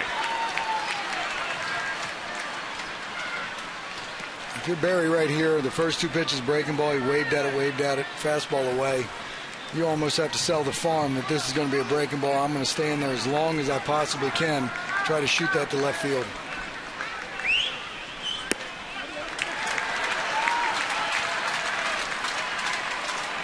It's back in the count, back in the at-bat. He's got to get real stubborn right here. I'm going to put the ball in play. He runs too good not to.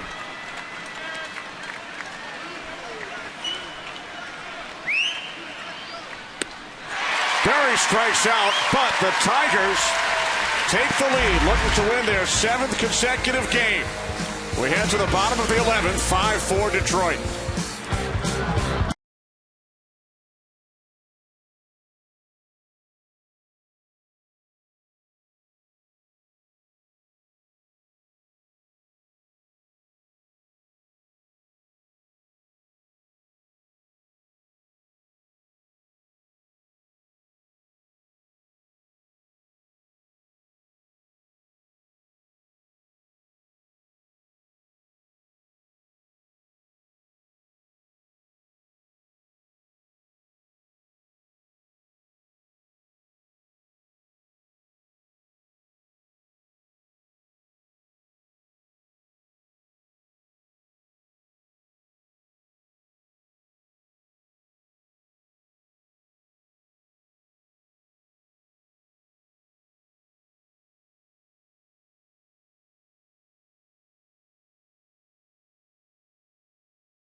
5-4. Detroit with 3 runs in the top of the 9th off Orioles closer Jim Johnson, who had allowed only 5 runs all season.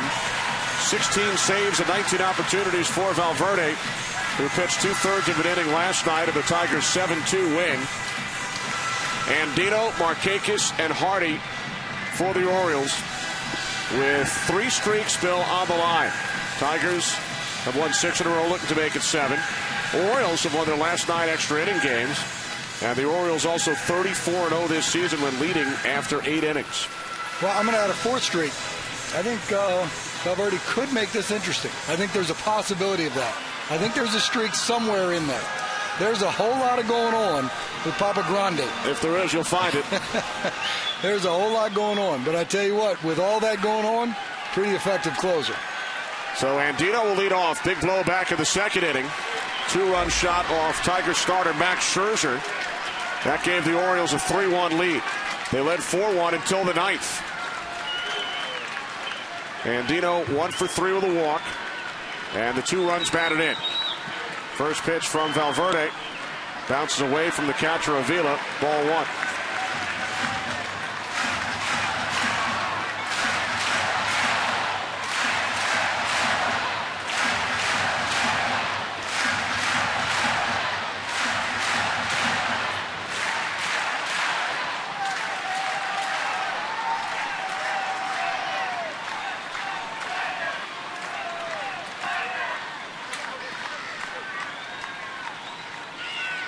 The 1-0 to Andino, missing low. Ball 2. Orioles have used 20 players in this game, 14 position players and 6 pitchers. Tigers 12-6 for a total of 18. You can see that. Just don't want to run out of pitching. That's the one you don't want to run out of. Seen that with the Orioles in Boston. 2 position players ended up closing that game out. That's right. Ball 3 to Andino. So far, that 4th streak of mine is going to come into play here. It's going to be a little interesting as we go through this inning. Nick Markakis with a pair of doubles today is on deck.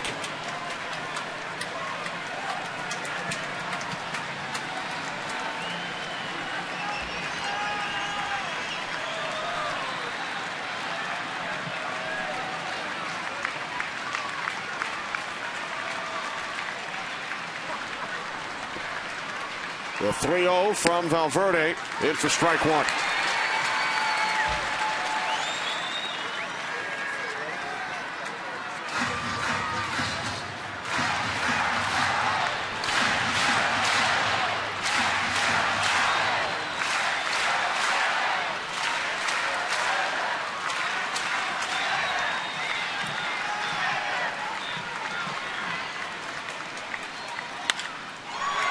Right field. Bosch back on the track, 1 out.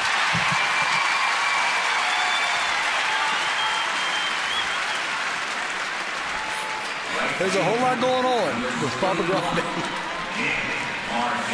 It's a good way to come back, though. You fall behind 3-0. You know he has the confidence in himself. The only way you can get back is throw strike 1. He did that on the 3-0 pitch. He made a quality pitch on the 3-1. I think there's some people around baseball might question Andino hitting in front of Nick Markakis. Why you go after the 3-1 pitch, especially there? It's not like he has opposite, field juice where he could drive one out of the ballpark that way. We know he can get out on one and hit one out. You'd like to get somebody on base for Nick Markakis.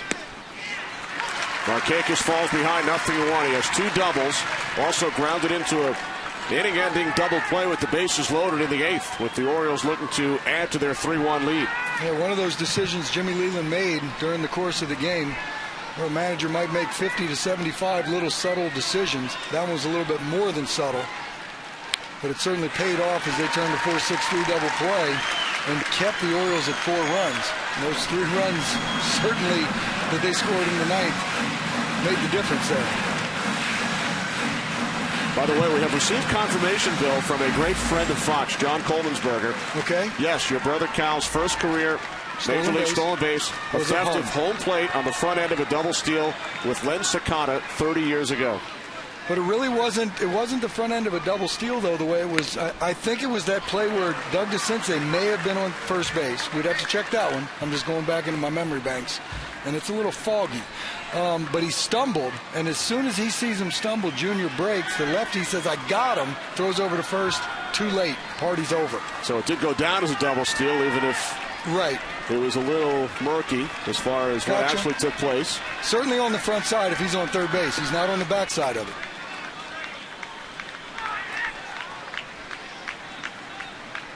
Now the 1-2 to Markakis. 2 balls, 2 strikes. I mean, if Junior was any type of a good brother of mine, he was in the ballpark earlier. He should be here. He should be watching the broadcast. He should come down here and tell us the story in person. That's what should happen. Perhaps he raced home to watch you. Save it.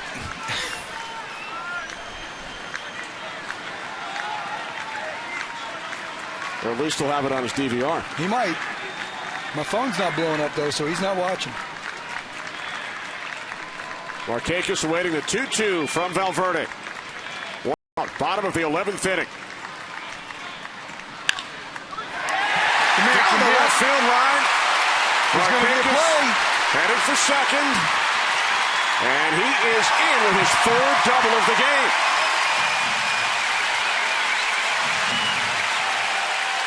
One thing we talked about him before every at-bat he's had in this game is a grind. And right there, you're facing a closer, you're battling him, you're fouling off pitches, you get a fastball away. That was a very protective swing. But all you need to do in this game is get the barrel of the bat on the baseball, and he shot a rocket down the third base line. 3rd double of the day. This would be a good time for J.J. Hardy to break out of a little slump, wouldn't it? In his mind? He is 0 for his last 27. 0 for 4 with a sacrifice bunt in today's game. The beautiful thing about this game is you could erase all 27 at-bats with 1. All depends the situation that is presented to you.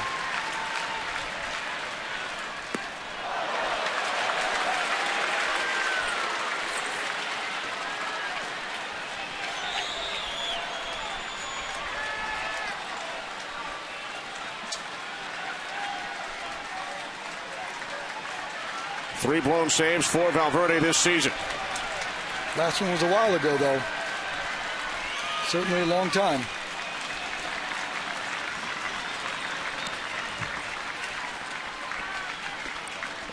The 1-0 to J.J. Hardy, now 1-1. Markakis on at second. It is his first career 3 doubles game. Really? I would not have guessed that, because it seems like every year he's been in the big leagues, it's been about 50 doubles. You'd think he'd throw 3 out there in one day. Many games with 2, never with 3 before today. Jim Thome on deck. Tigers lead 5-4. The 1-1 to Hardy, and he pops it up. A towering pop-up, and it will be out of play. 1-2.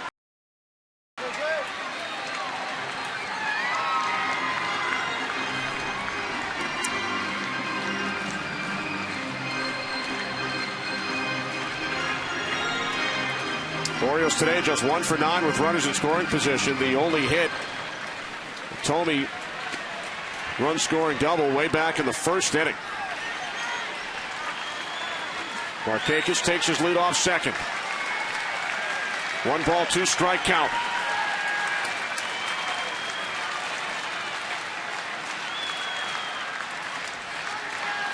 Hardy down on strikes, 2 away.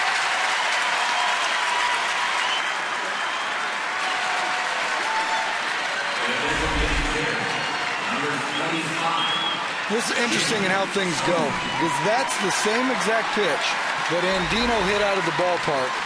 Mislocation, high and tight fastball. Sometimes you get away with it. Obviously, Papa Grande just got away with it with Hardy right there as he was trying to go down and away. Actually got away with one up and into J.J. Hardy. So the Orioles now down to their final out. Conference on the mound with Valverde, who has faced Jim Thome 8 times.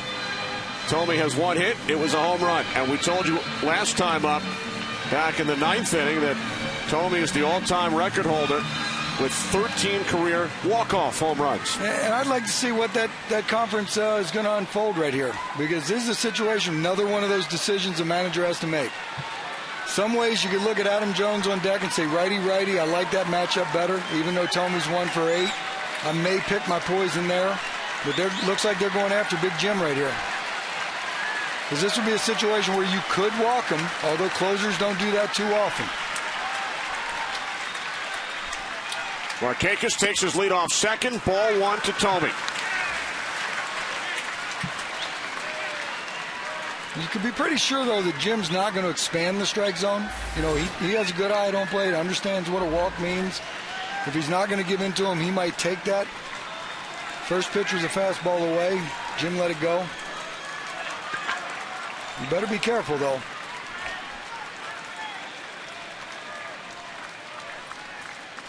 The 1-0 from Valverde inside.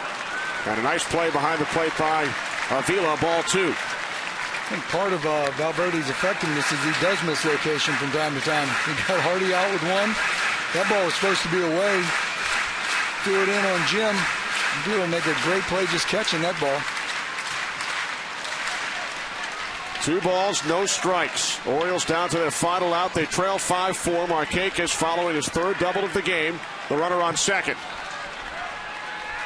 Orioles had a 4-1 lead. Tigers tie the game with 3 in the 9th. And then a run at the top of the 11th, driven home by Avila. I don't think Valverde's just going to groove one here, though. Tigers in the shift against Tomey. Valverde missing away, ball 3. Yeah, I think that conference is about hit your spot. Jimmy's going to walk him right here, I believe. Yep. Since it got 3-0, he's just going to put him on. I think they were going to try to be perfect. If you can get ahead of them, maybe we go to work, see what happens.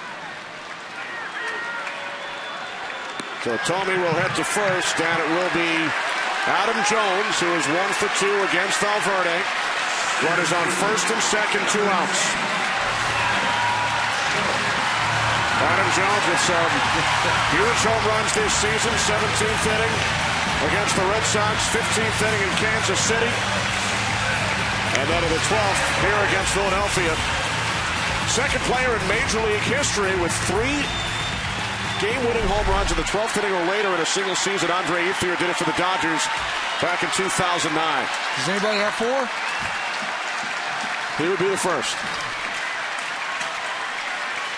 Although it's only the 11th. That statistic was 12th inning or later. But he could do it at some point this season. I'm not going to pick that apart. Come on now. What's 1 inning? So Adam Jones, the 2-time All-Star. First pitch, that's a knock into left, and it drops in front of Berry, and it will tie the game at 5. I know one streak that's still alive. Things are going to get interesting.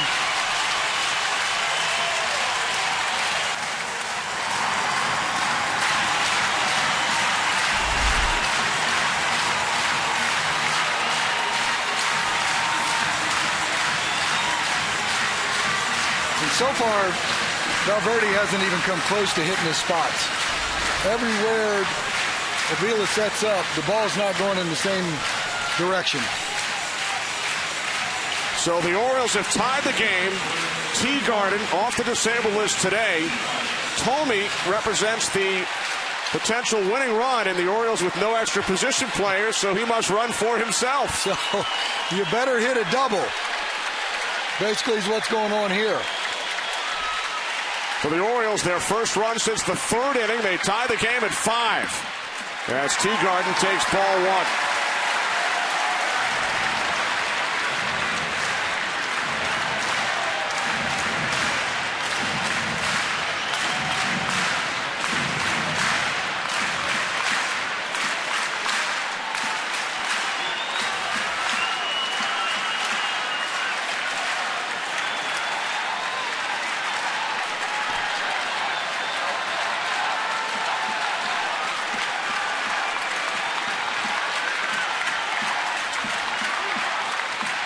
The 1-0 to Teagarden, 1-1. So blown saves for both Jim Johnson and Jose Valverde today. Didn't see that one coming. Here's another streak that could come to an end right here. Taylor Teagarden. No career walk-off hits. That one could happen. Valverde made it interesting. We're still good with that.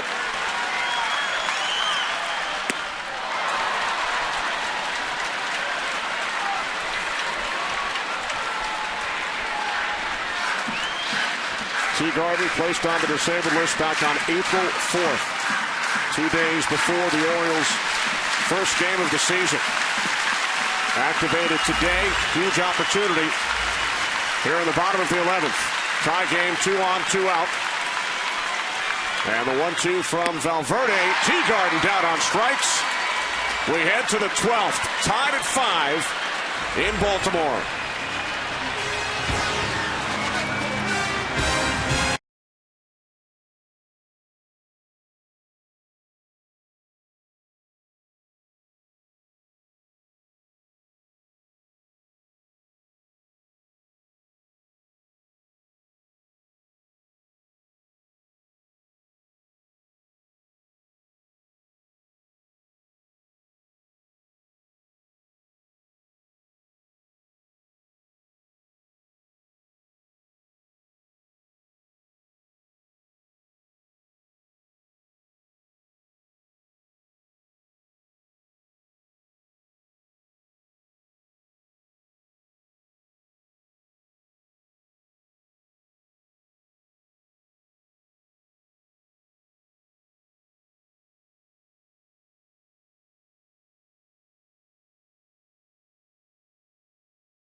We head to the 12th, tied at 5. The 7th Orioles pitcher, the veteran right-hander Matt Lindstrom. He will face the top of the Tigers order with Austin Jackson leading off. Has it seemed like every inning and extra innings it's been the top of the Tigers order?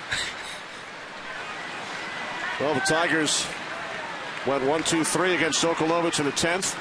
They sent 6 batters to the plate in the 11th, scored a run. Orioles answer in the bottom of the 11th inning. Here's another one of those power arms out of the back end of the pen, Matt Lindstrom.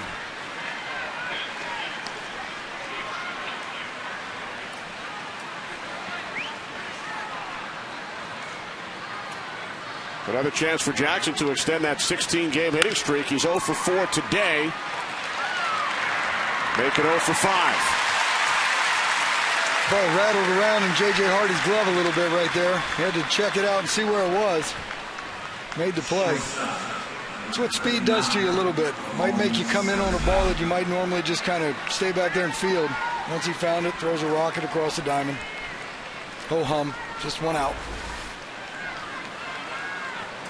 One out here, Santiago. He is 0 for 4 with a walk. First pitch, second base, Andino. Quickly 2 away.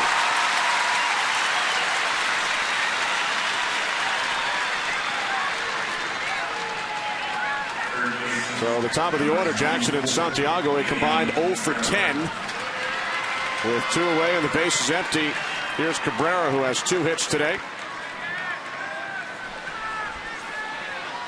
Season numbers right after the All-Star break, 327, 1972. How's that grab you? It grabs.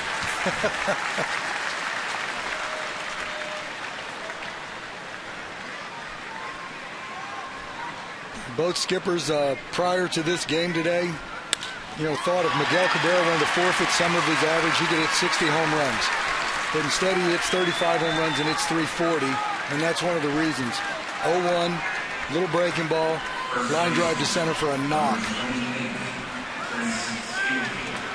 Joaquin Benoit for the Tigers' pen as Cabrera is on with his third hit of the game. Another opportunity for Prince Fielder. Doubled in a run back in the first. Singled in the 11th, 2 for 5.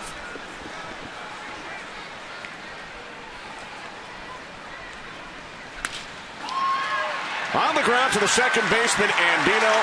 And the Tigers are erased in the 12th. Chavez, Reynolds, Tolleson due up for the Orioles.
Baltimore with the Orioles and Tigers tied at 5.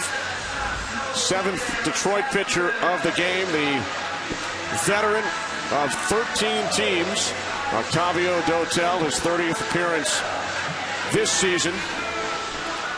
He has played for more teams than any other player, Bill, in Major League history. Who did he pass? Mike Morgan? Is that the one he passed? It's a lot of team suitcases, a lot of equipment bags. There were 3 guys, Mike Morgan, Ron Vallone, and Matt Stairs, all played for 12 teams. Stairs, he might play for a hockey team, too, and put that into his That's right, he is Canadian. Major sport. Dotel has had 492 teammates at the Major League level. Can he name them all? And how about Chavez? He's played for 8 Major League teams. These guys have both been around. Chavez leading off, then Reynolds, then Tolleson. Here in the bottom of the 12th inning. There's certainly 2 ways to look at that. You've been fired a lot, but you've also been hired a lot. 13 teams have wanted Octavio Dotel. Exactly.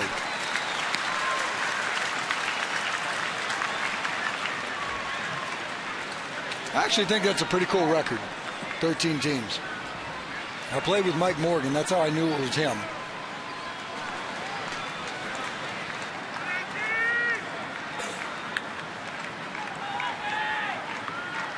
2-0.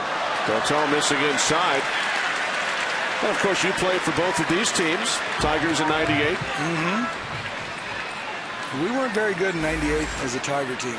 I got released halfway through that year. It's about time to take it to the house. when that happens to you.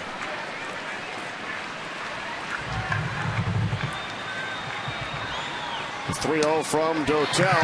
So Chavez walks on 4 pitches. Leadoff man is on for the Orioles. Here at the bottom of the 12th inning. We started with the New York Mets. 13 teams in all. And who knows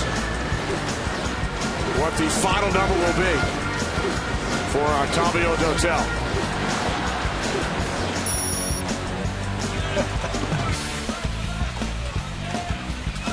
What kind of strategy we put in play here if you're Buck Showalter? I'm telling Chavez to steal the bag. That's where I'm going.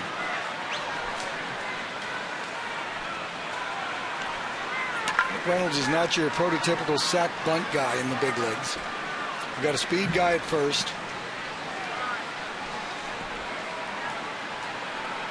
I'm not so sure I want to give up an out if I was in this situation right here. When it doesn't look like too many teams late in the game want to actually take an out. Or get one.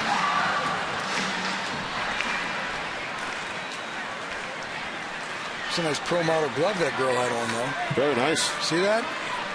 Fastback action. So here's Reynolds, who has walked 3 times today. Chavez on at first, nobody out. Bottom of the 12th inning. 5 pitches thrown by Dotel, 5 balls. There's something about location that's not really ringing true today. I've seen quite a few pitchers out there on the bump not hitting their spots. Or in this case, hitting the strike zone.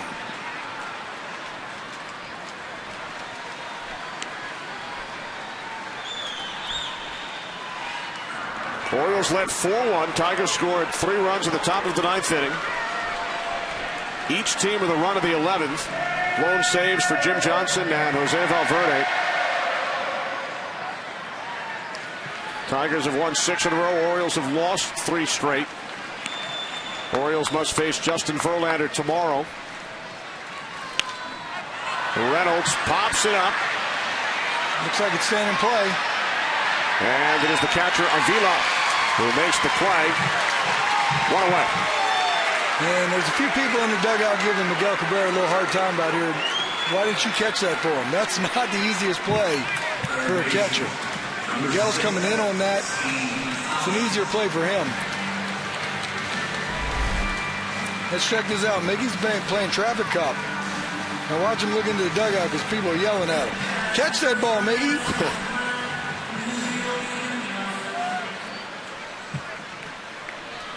Of course, Cabrera making the move to third base this season with the arrival of Prince Fielder. And has played well. Jimmy Leland's liked the way he's played third base. A lot of people taking some pot shots because overall the Tigers haven't played that well defensively. But I don't think that's a result of the corners per se. Here's Steve Tollefson, grounded into a double play in the 10th inning. Is it me or have we seen more diving plays out of the catcher on thrown balls from the pitcher? We're not even close to hitting spots today. Not the clinic on pitching 101 right now.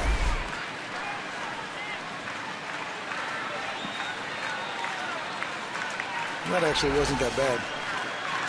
Sorry about that.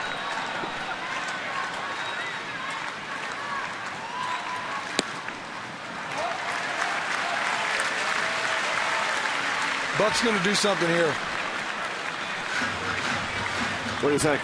2-0 is not the ideal hit and run spot because if you throw a high fastball and you swing and miss it, you get thrown out at second base. Now it's 2-1 with an out. But you've got the right combination. You've got the right hitter at the plate. You got the right base runner.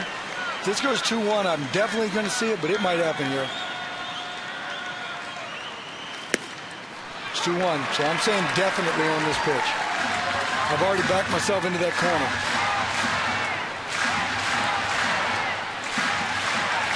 One out, bottom of the 12th inning. Chavez the runner on first for Buck Showalter's Orioles.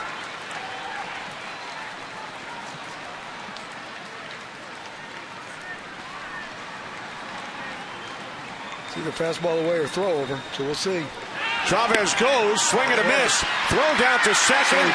Safe at second is Chavez.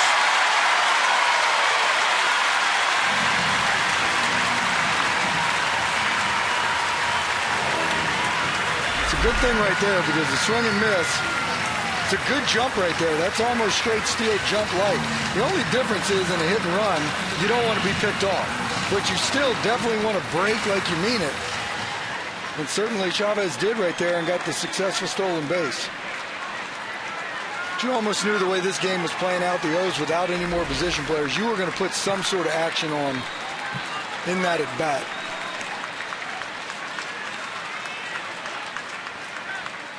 Two to Tolleson. Full count.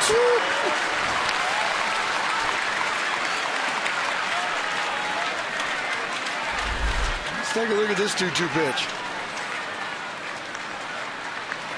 I guess low. I wouldn't take it again.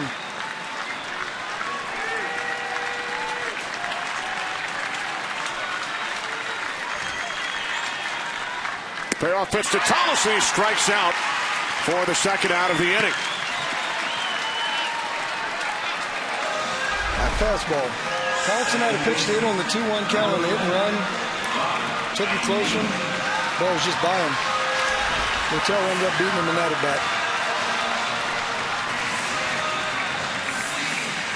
So with 2 away, here's Andino. Hit a 2-run homer back in the second inning. 1 for 4 with a walk. Tied at 5, bottom of the 12th inning in Baltimore. Chavez takes his lead off second. You got to believe with Chavez's speed, you get one of the outfield, this game's over.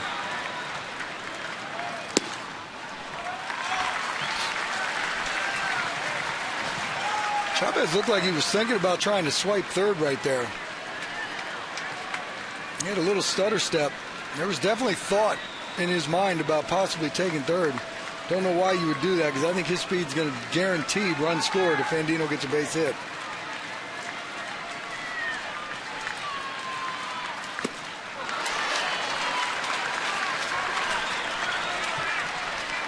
Of course, the biggest walk-off hit of Andino's career came in game number 162 last year against the Red Sox.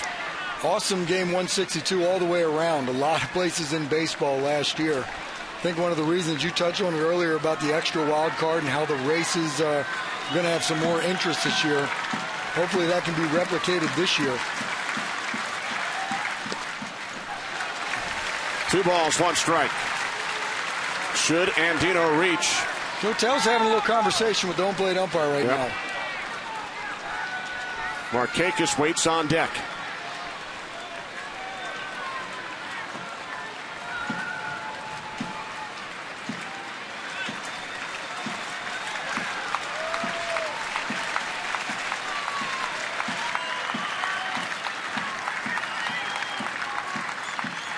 Here's the 2-1 from Dotel. Andino pops it up. Fielder is under it.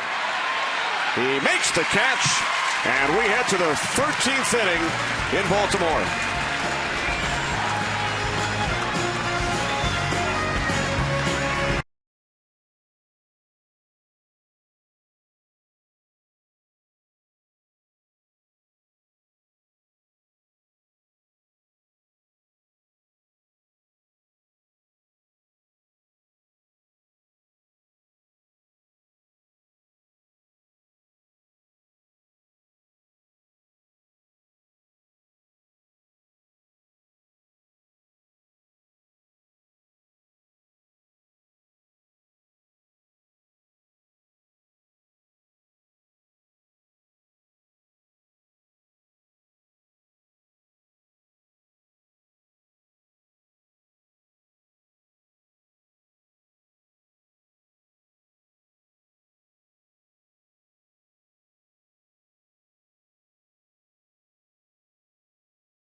second inning of relief here in Baltimore. Orioles and Tigers tied at 5 as we move to the 13th.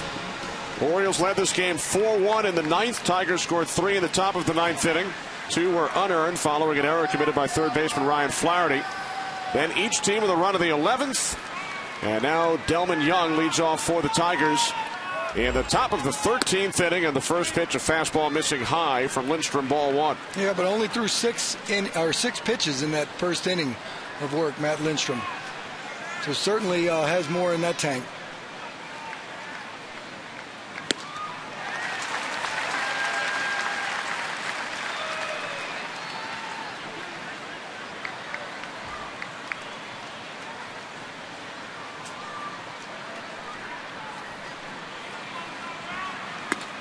This game over 4 hours old. Ceremony prior to the game as the Jim Palmer statue is unveiled here at Camden Yards. Many Oriole greats on hand. Jim Palmer Day, you would think that the Orioles could win something like 3-1. It was a 3-run homer and a nice pitch game by the O's, and it's over. It's over in 9, 8.5. It's not worked out that way on Jim Palmer Day. Looked like it would end at 8.5. By a 4-1 score. 4-1, it was close. Everything was right there.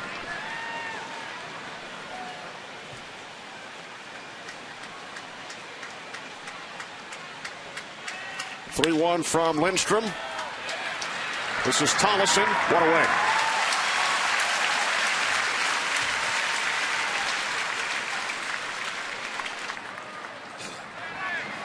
Second baseman, number 29.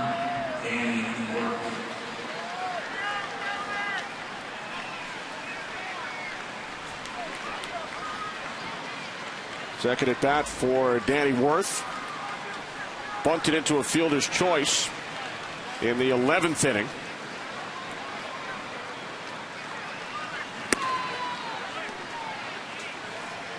Any 5-mile-an-hour fastball. Talked about the Baltimore pen. I know Johnson kind of gave up some goods today and blew a save, but that typically has not happened to him. One of the best closers in the game. Electric arms. A shot down the left field line. It's going to be a play. Nope. So Worth in at second with a 1-out double.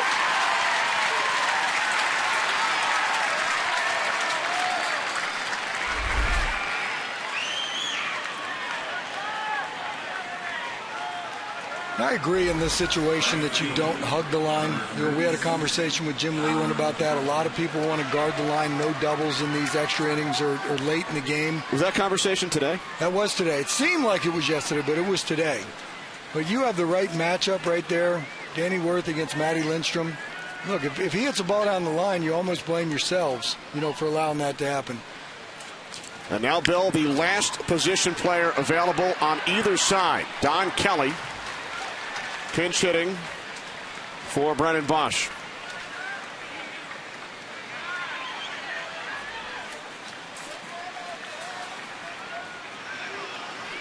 Kelly batting just .185 this season, 1 for 3 as a pinch hitter.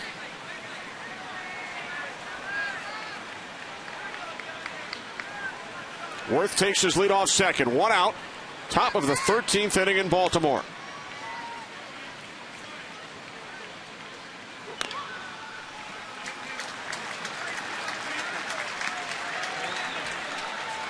You're the last guy off the bench, and it's 4 hours and 24 minutes into the game. You can't get any stiffer.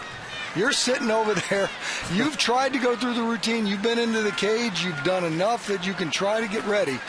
But you've sat an awful long time to take your first at bat.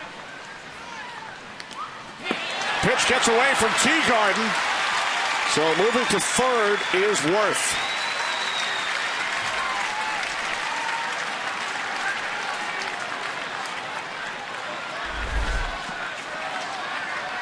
Now, when you wild pitch to get a guy over to third base in that situation, that's got to be in your frame of mind with the man's on third now. You may eliminate that breaking ball from your thought process. So Worth now at third following the wild pitch. Infield's in. 1-2 to Kelly off the glove of Teagarden, but fortunately for the Orioles, Baseball does not bounce very far.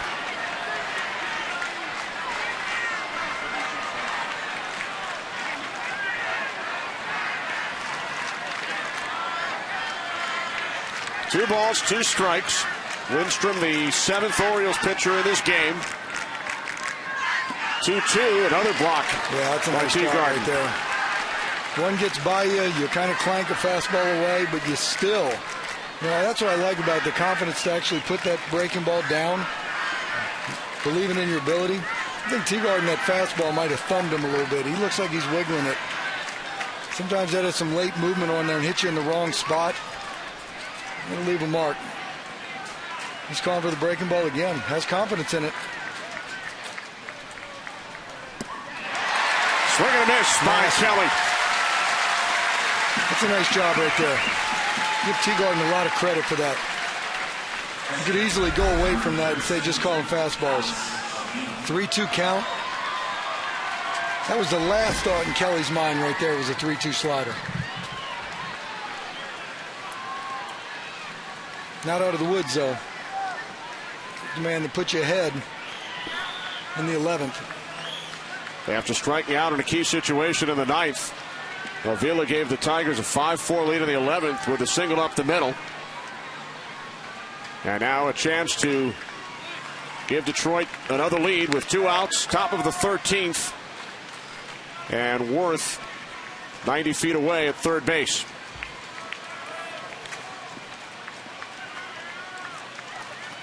Top of the order due up for the Orioles in the bottom half. 1-1.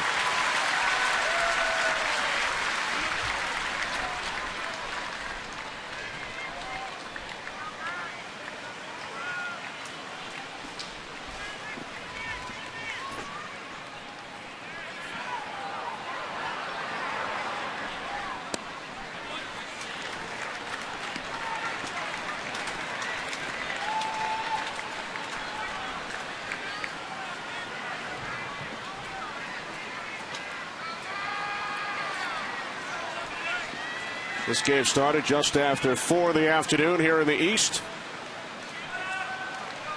We are just past 8:30 as that pitch comes inside on Avila, now 3-1. Joaquin Benoit in the Tigers' pen. He's been outstanding this season for Detroit. Another power arm. I mean, both of these teams, I think, are similarly built. They've got some pretty good guys at the back end of that bullpen. That looked like a careful pitch around. I'm not so sure you want to go after Quentin Berry right here.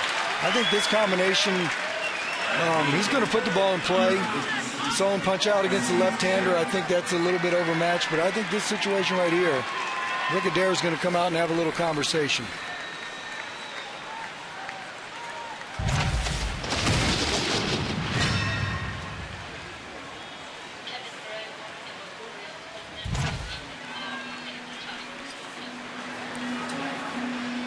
You see Steve Tollefson enter the conversation.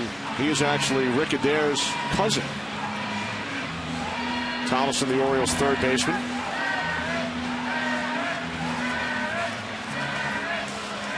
I did not know that. See what you learned in the 13th inning? That's a nice, another little nugget you threw out there today. We aim to please. So first and third for the Tigers with 2 outs. And Quentin Berry at the plate. Back in the 9th inning, Berry drove in the tying run. With the Tigers down to their final out.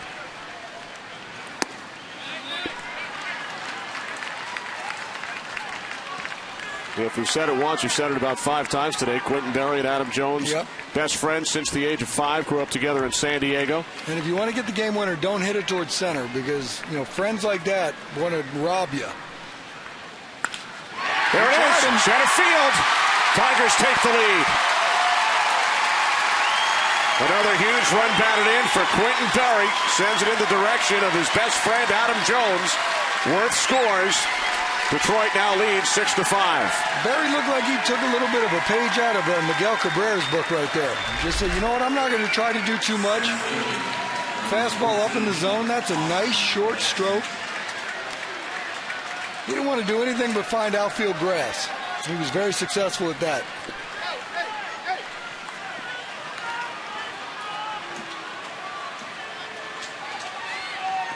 I like that.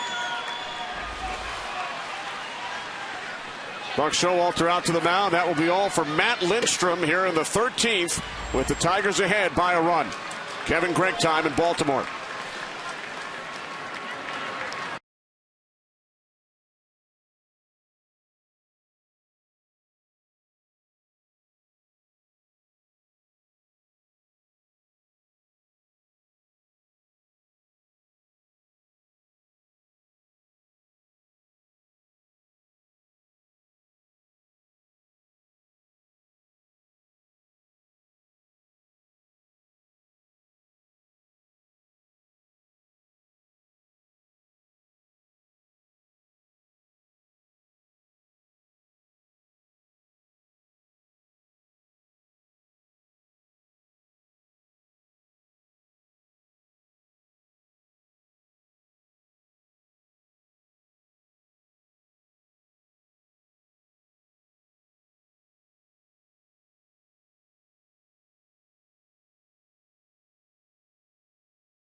Lead here in the top of the 13th. Quentin Berry driving in the go-ahead run, his second huge run batted in since the 9th inning. Here's Kevin Gregg, the 8th Orioles pitcher and the 22nd player used by Buck Showalter in this game. We might not be done yet, as this thing goes as far as players being used. But I tell you what, Quentin Berry, two out RBIs. That's a big situation right there, and he's done it like he knew what he was doing. Very confident player. Saw him celebrate after that last one. That's you can't stop that. That's pure emotion and just reaction to the situation. First pitch to Jackson, ball one.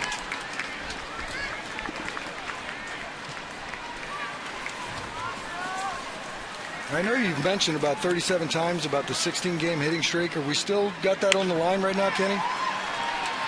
It is still on the line. And Jackson hopes that it comes to an end. He hopes this game does not continue past the bottom of the 13th.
Tigers, but they trail here in the 13th, 6-5. They trailed heading to the bottom of the 11th, tied the game.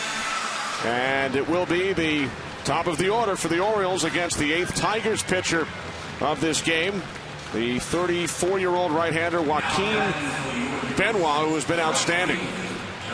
We've seen good arms being run out of those bullpens, both bullpens, all day and now all night long. But a lot of guys have had closing experience under their belt. And I think both managers are trying to find somebody that wants to close this game out. Orioles have used 22 players, 14 position players, 8 pitchers. For the Tigers, 13 and 8 for a total of 21. There's Quentin Berry, who has driven in 2 huge runs. The Tigers with 3 runs since the 9th inning on 2 out base hits. Berry in the 9th tied the game. Avila in the 11th gave Detroit the lead. And then Berry did the same at the top of the 13th. And we're leaving Bosch out with that double he hit in the 7th inning prior to that. So they've had some clutch at bats late in the game because they didn't get anything going on. By the way, the starter was Chen tonight. I know that's been a long time ago. He pitched well. He did. He was in line for the win, with the Orioles leading 4-1 in the 9th. But the bats didn't do much against him. Not after the first inning, they scored 1, and they went blanks. So Markakis with 3 doubles, a new career high in the game today. He'll be followed by Hardy and then Thome. Tigers lead 6-5. Bottom of the 13th inning at Camden Yards.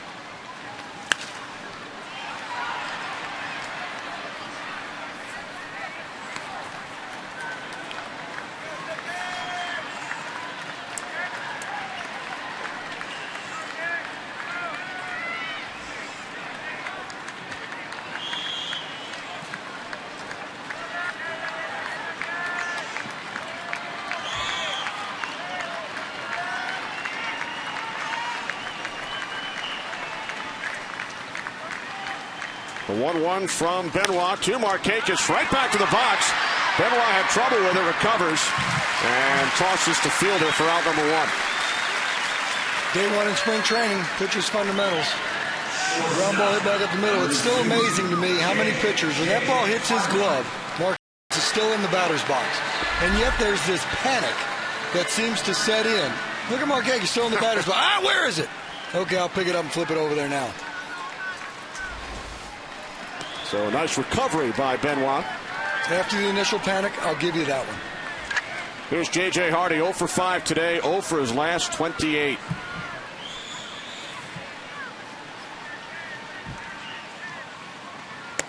I said this earlier in the day, 1 at bat could erase all those 28 if it's the right at bat and the right swing. J.J. Hardy's certainly capable of putting the right swing on one. He sent it to deep left field. That's the right swing. J.J. Hardy ties the game at 6. That erases 28 at bats.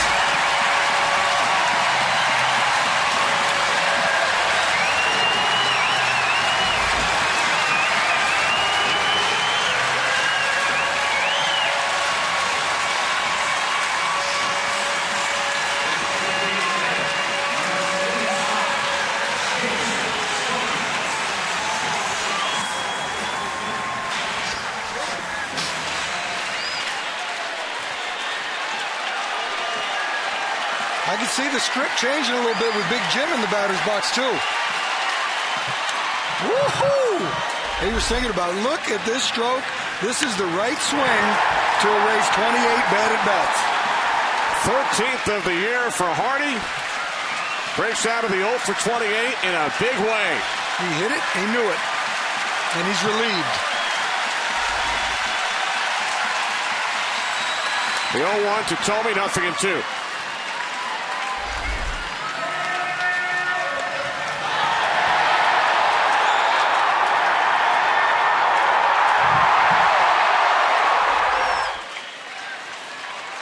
Weight of the world was off of J.J. Hardy right there. No doubt about it.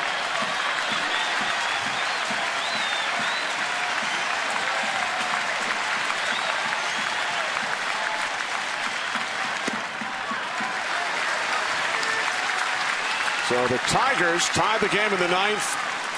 They've taken the lead twice in extra innings, and the Orioles have come back to tie the game in the bottom of the 11th and the bottom of the 13th.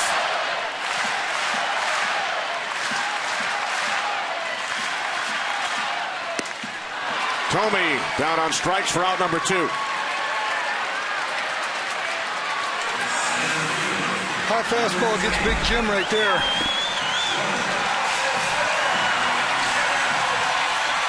Outer third of the plate. Just had a little bit too much giddy up for Big Jim to catch up. 1-2 count.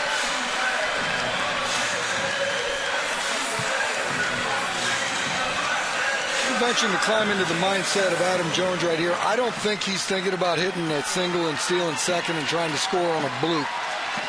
I think he's got one thought in his mind. He's going to look for it early, too. Remember what we told you earlier, 3 game-winning home runs in the 12th inning or later. Ooh. And his best friend, Quentin Berry, with 2 big runs batted into this game.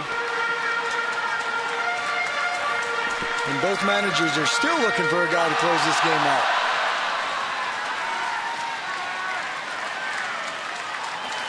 Quentin Berry's thinking, you know what, give me another chance. I feel it. I might do it again. J.J. Hardy, you see that? That was it. Weight of the world off.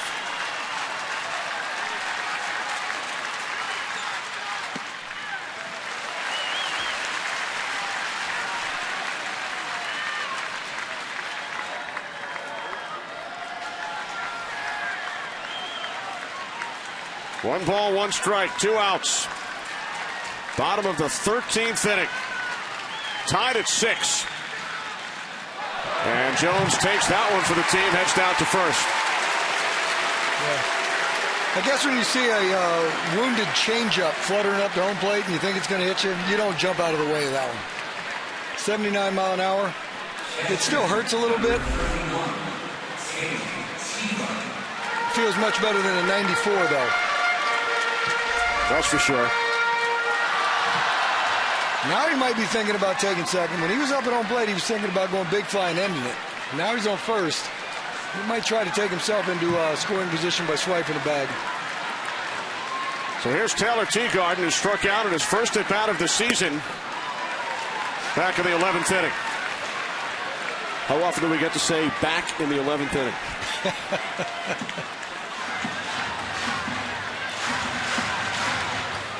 On Jim Palmer Day.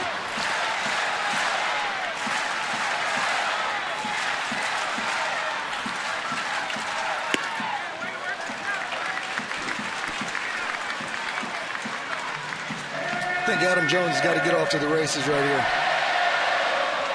See if he can't get into scoring position and score on the knock.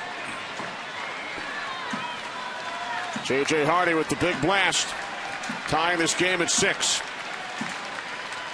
It's going. Jones goes. Teagarden fouls it off.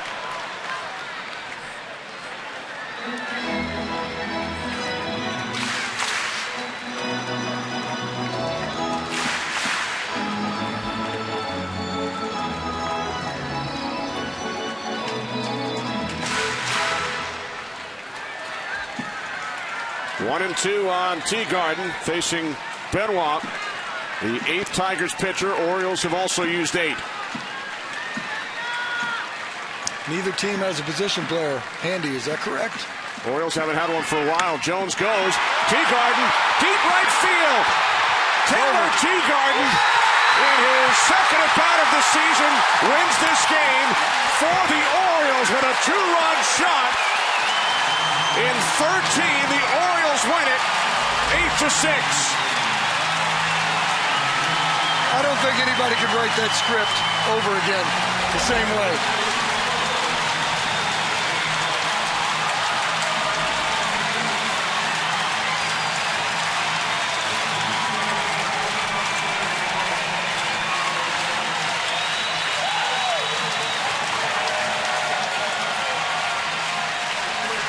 And seriously, how about J.J. Hardy, though, tying it up, right? 0 for 28. Erases those 28 at-bats with a homer to tie it up. Jones gets hit with a 79-mile-an-hour changeup, and then you see this. Fastball up and away, puts a good pass on it, found the right part just around that out-of-town scoreboard to get out of the yard for a homer. Unbelievable.